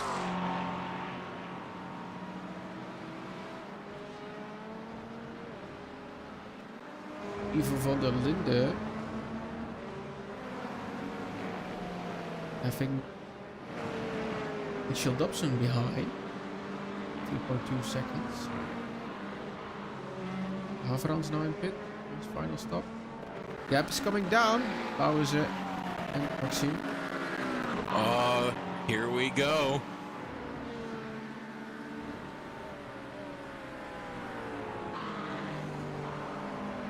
.7.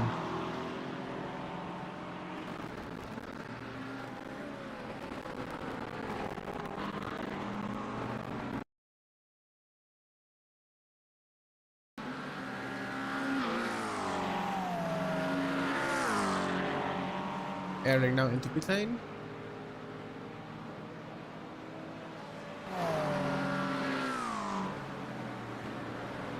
Yeah, it's getting closer and closer. Putting on the pressure now.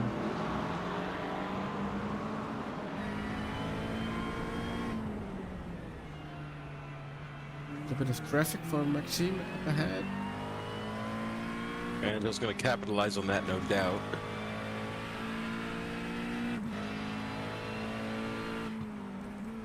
GT4 car there as well.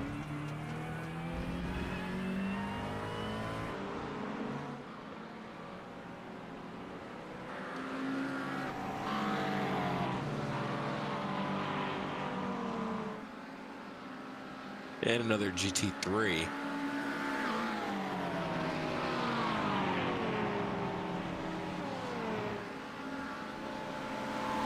And up ahead you can see Maxime make the pass. Not for position. No, but it's a crucial pass for the defense. Very much so. It's going to allow him to get more clean air and get that car handling just a little bit better.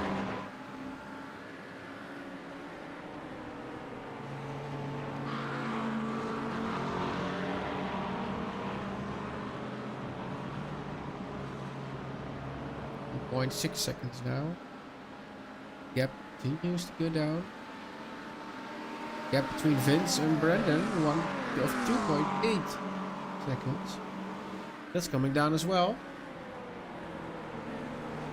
Everybody is now starting to push their hardest. This is the end of the race, the final Yeah, few minutes. Brendan Tabo did a 2:03.8 last time around.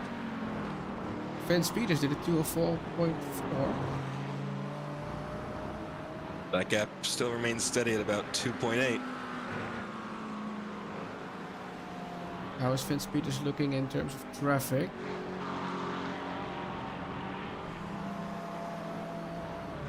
Looks nice and clean in front of him. Yeah. We have a few cars up the road a little bit according to the track map, but we'll see. And Brandon hunt down Vince.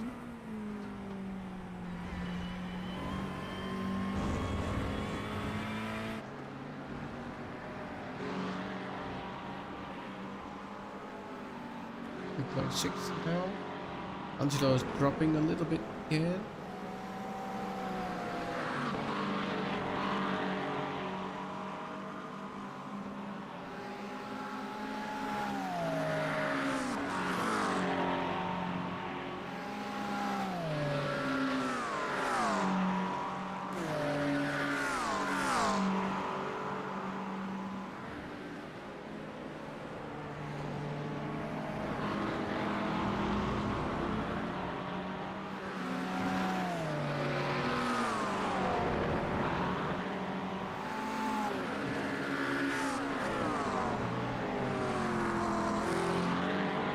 Now looking at Vince Peters, and one thing I did notice about his driving style is he is extremely smooth through these corners, not pushing the car, at least not making the car look like it's being pushed.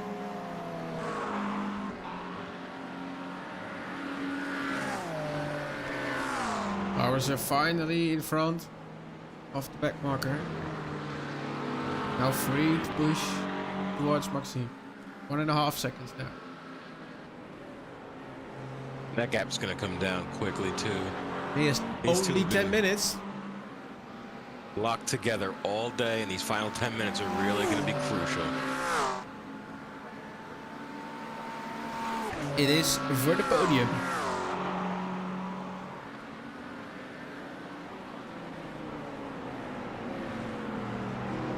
Super wide there.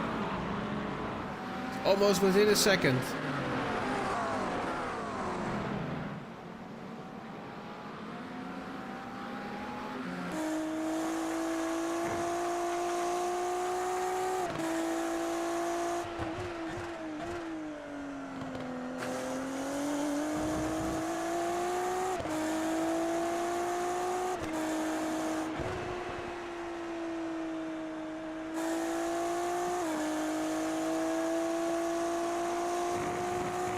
Now that's got to be a daunting sight, knowing that no matter what, you're both pushing so hard, and neither one of you can afford a mistake. Absolutely not. You do not want to throw away a podium or potential podium.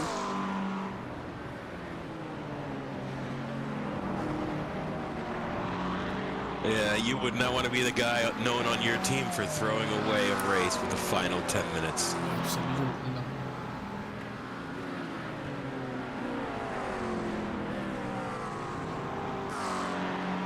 Evo is closing down Torres, 2.8 seconds.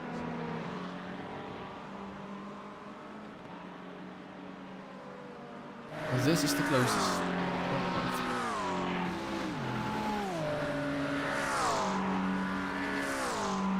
And Maxime has traffic.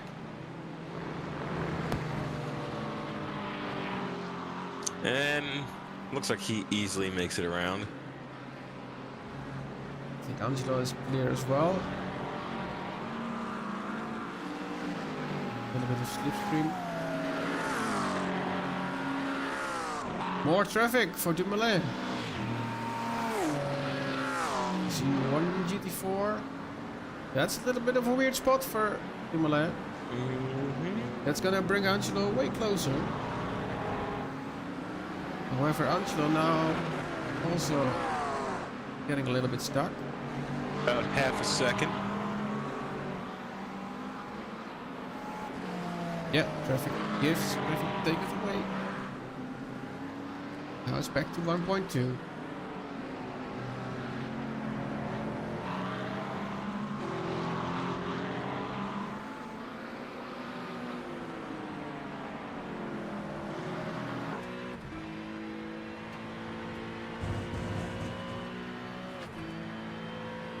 Now watch these inputs. See how smooth these drivers got to be while literally on the edge of performance.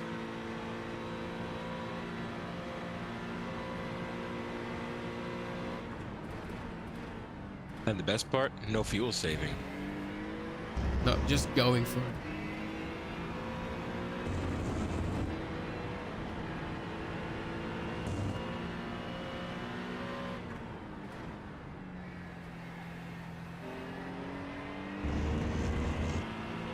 There's a slower backmarker GT3 in front.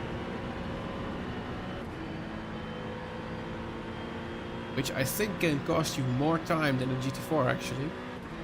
Because it takes you longer to get by.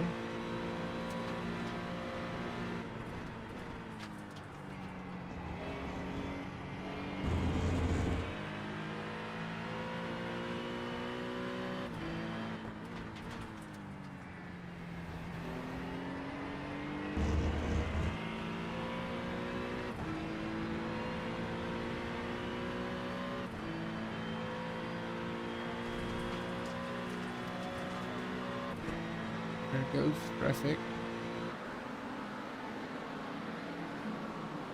Next team easily up the map gate.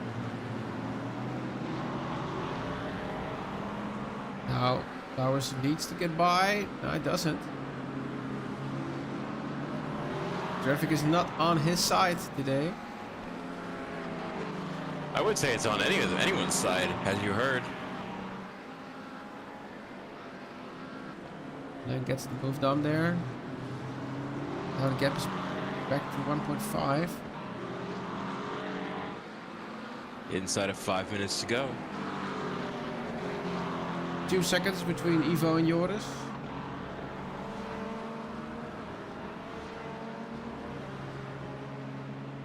.5, 4.2 seconds now between Vince and Brandon, so I think that's done.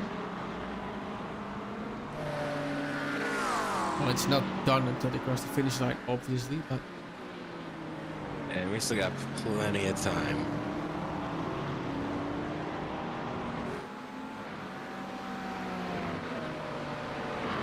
If you would like By the to way, I know we become a steward for the Wishful, I'd advise you to get in touch with Stefan or with Alex. I think Stefan is also looking at the YouTube chat, so... could be worth the effort. Also, do you see that QR code on your screen? You scan that if you'd like to make a donation towards the Make-A-Wish Foundation. And we have had a donation because we are now at 2,800 euros. Well, thank you very much for that. I'm gonna see who it might be. A guy named Mitchell donated 15 euros.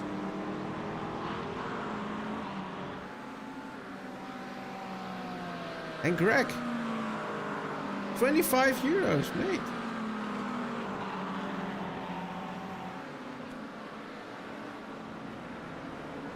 Just 10 minutes ago.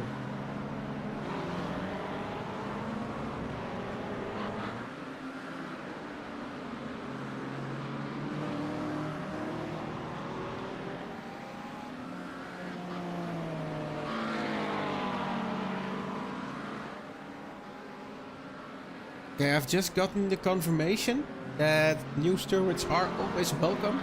So please just join the Eagle Discord and then the right people will be in touch with you.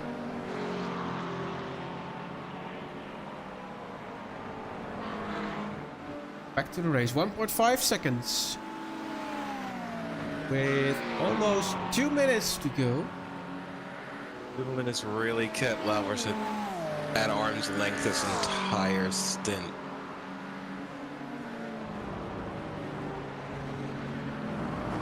Yeah, you could absolutely just contact Alex or Stefan and it will be fine. But thank you for your interest to becoming a steward for the Wishful Souls.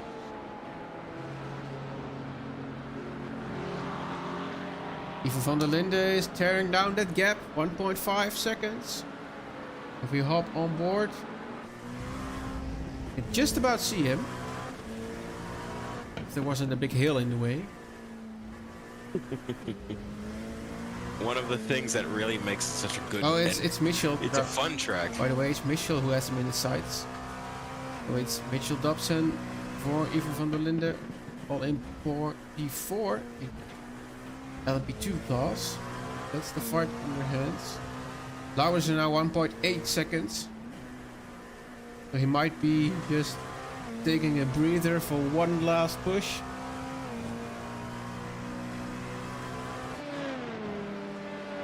That's what I would do. Gap's now 1.5 seconds, holding steady.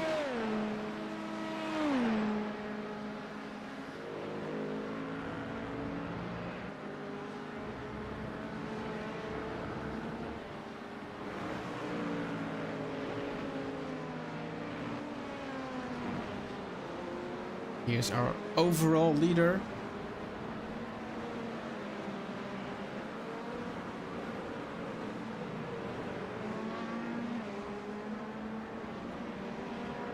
Ricardo Michalowski has put on an absolute clinic today.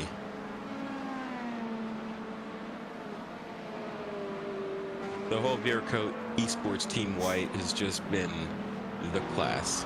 Vince Peters just put in a new personal best. Oh man, he's not gonna stop pushing.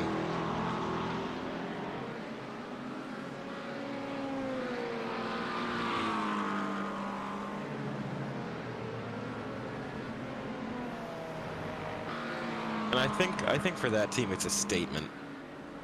And I think also, unfortunately, Dumoulin just outlasted Louvers.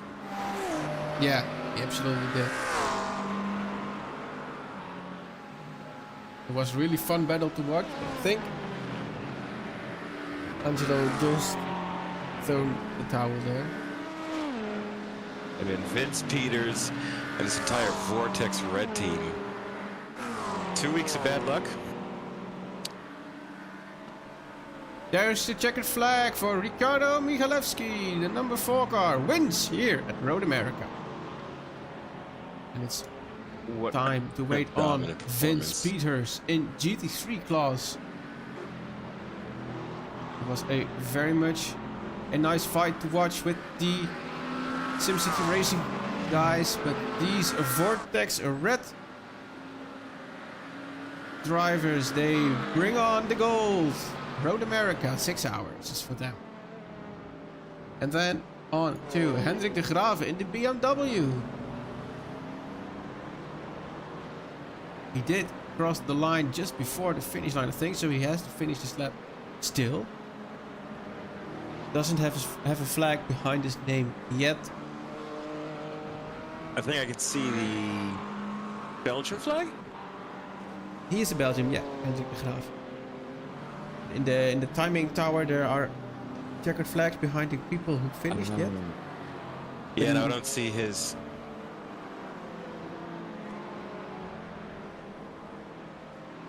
So he's still not finished, but this is more of a parade lap because P2 is finished, P3 is already finished, and P4 is 1 lap down.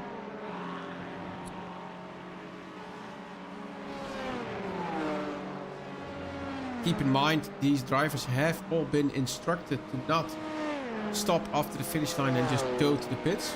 We don't like how that looks on stream.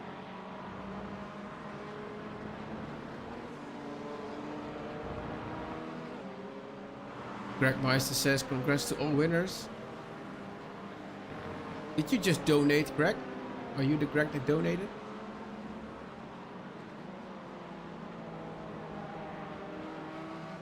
GT Tracks Team C getting their moment of fame here as they come across up on the finish line.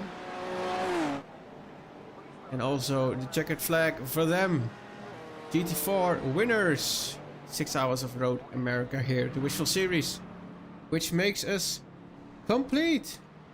So we can have a look at the results if that's working. Yeah, there we go. That's practice. That's not what I want. I want race results, please.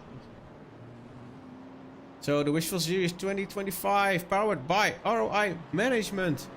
Results, the Viraco Esports Team White. Congratulations to all the winners, podium CKS. finishers. CKS Racing, Max Speed Racing, that's the podium there. Take a moment to go to the broadcast waiting room for a little interview. Stage 1 Racing, A&R Endurance Esport, and Eagle Speed Academy Esports round out the top 6. Then it's on to the DDK Racing Team, Team P. The A&R Endurance Esports 58. R.O.I Esports and the Pulse Motorsports round out the top 10. And then there is A&R Endurance Stage 1 Racing, Squadra Veloce, GT3 A Team, Eagle Speed Academy Esports S, and then Sim Formula Europe. Those are the LMP2 finishers, and it's over to you for the GT3. Winner of the GT3 class, we got Vortex Red, followed by SimCity Racing 71. Simitalk Sensations rounds out your podium with Viraco Esports Team Orange, rounding out the top 4. Then we have Viraco Esports Team Black, Vortex Blue, Eagle Speed Academy Esports Duo, A&R Endurance Esports 60. That's going to be your top 8. And also, it just reached to me that the 777 Lander van der Brande has driven this 6 hours solo as well. So, credit where credit is due. Absolutely amazing.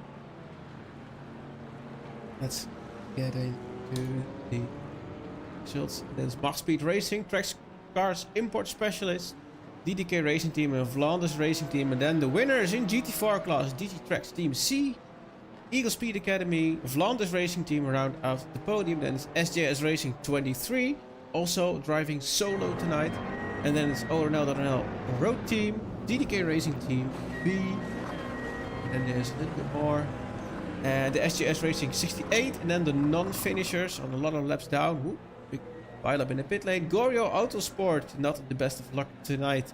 Eagle Speed Academy Esports Team P, JD Sim Racing 311. We've seen a lot of incidents with them. It needs to change in the league like this. And the R.O.I Esports Team 2 did not finish the race. Minus 143 laps. So, I don't even know what happened on that pit lanes incident. no, absolutely. Let's see if we can fetch some of the winner drivers. I don't see anyone in broadcast Waiting room yet. I do know Ricardo is the kind of guy that tends to come over to us. It's fine. We'll wait for him a little bit. And there we have Hendrik. Good evening, Hendrik.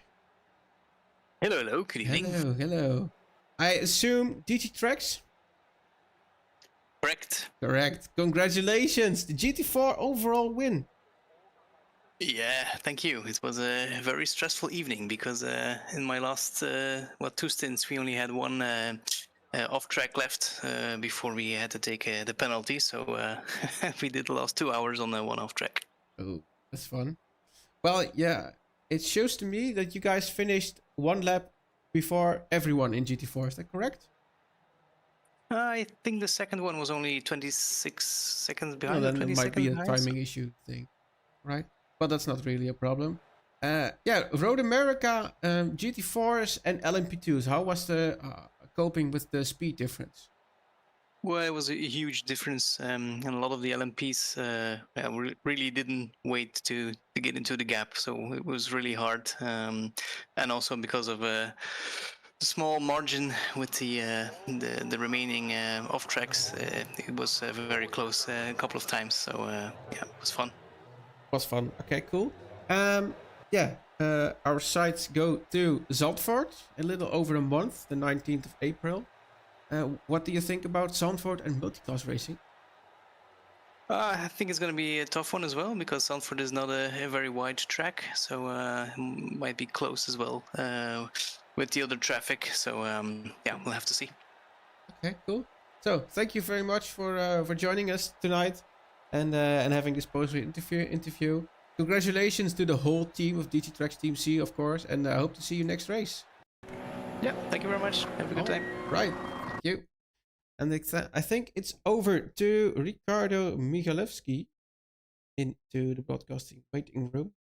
Let's see, flip over. There we have him. Good evening, Ricardo.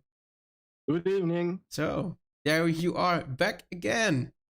Yeah, keeping the tradition alive. Yeah, last time around we didn't make it because of technical difficulties.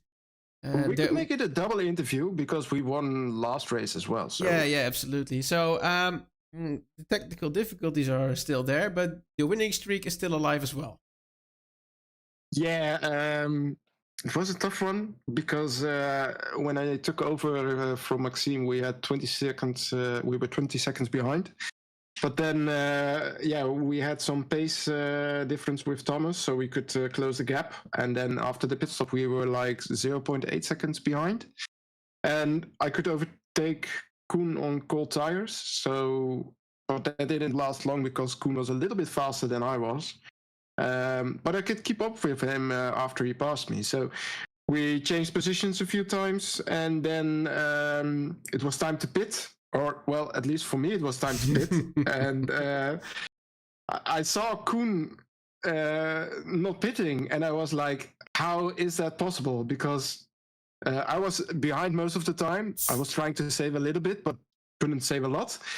And I was thinking to myself, could he save that much to do an extra lap? And the answer was no, because after 3 corners, he slowed down. So that was when I screamed into the chat that we could win this one. Yeah, absolutely. And after the pit stop, we had almost a lap advantage on Koen. But you never know what happens, and you never know. Koen and Thomas, they're really fast guys, so you can never cancel them out. So we kept pushing, and in the end, we took home the victory. So yeah, really proud. Also really proud on the other drivers for Viraco Esports team with P4 and P5 in GT3. And, yeah, we've seen Angelo Lauwers in a pretty good fight with Maxime. That was fun to watch. I was in their voice chat, and they were really trying to catch up, save fuel, tire strategy, etc. They were really pushing, but in the end, they were just a few seconds short, so that's a bummer. They had a penalty early in the race, which cost them a lot.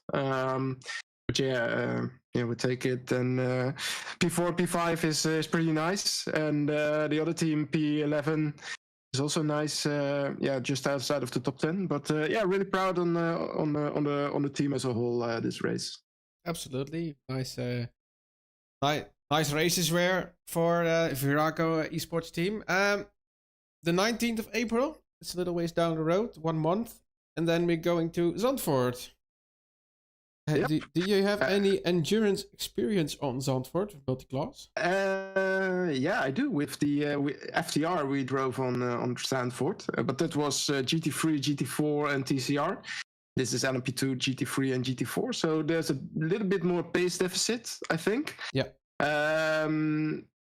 We have to see, because Zandvoort is a really tight track. It's really narrow, and not a lot of room for overtaking in the corner combinations. So it will be interesting to see how we will manage traffic there with each other.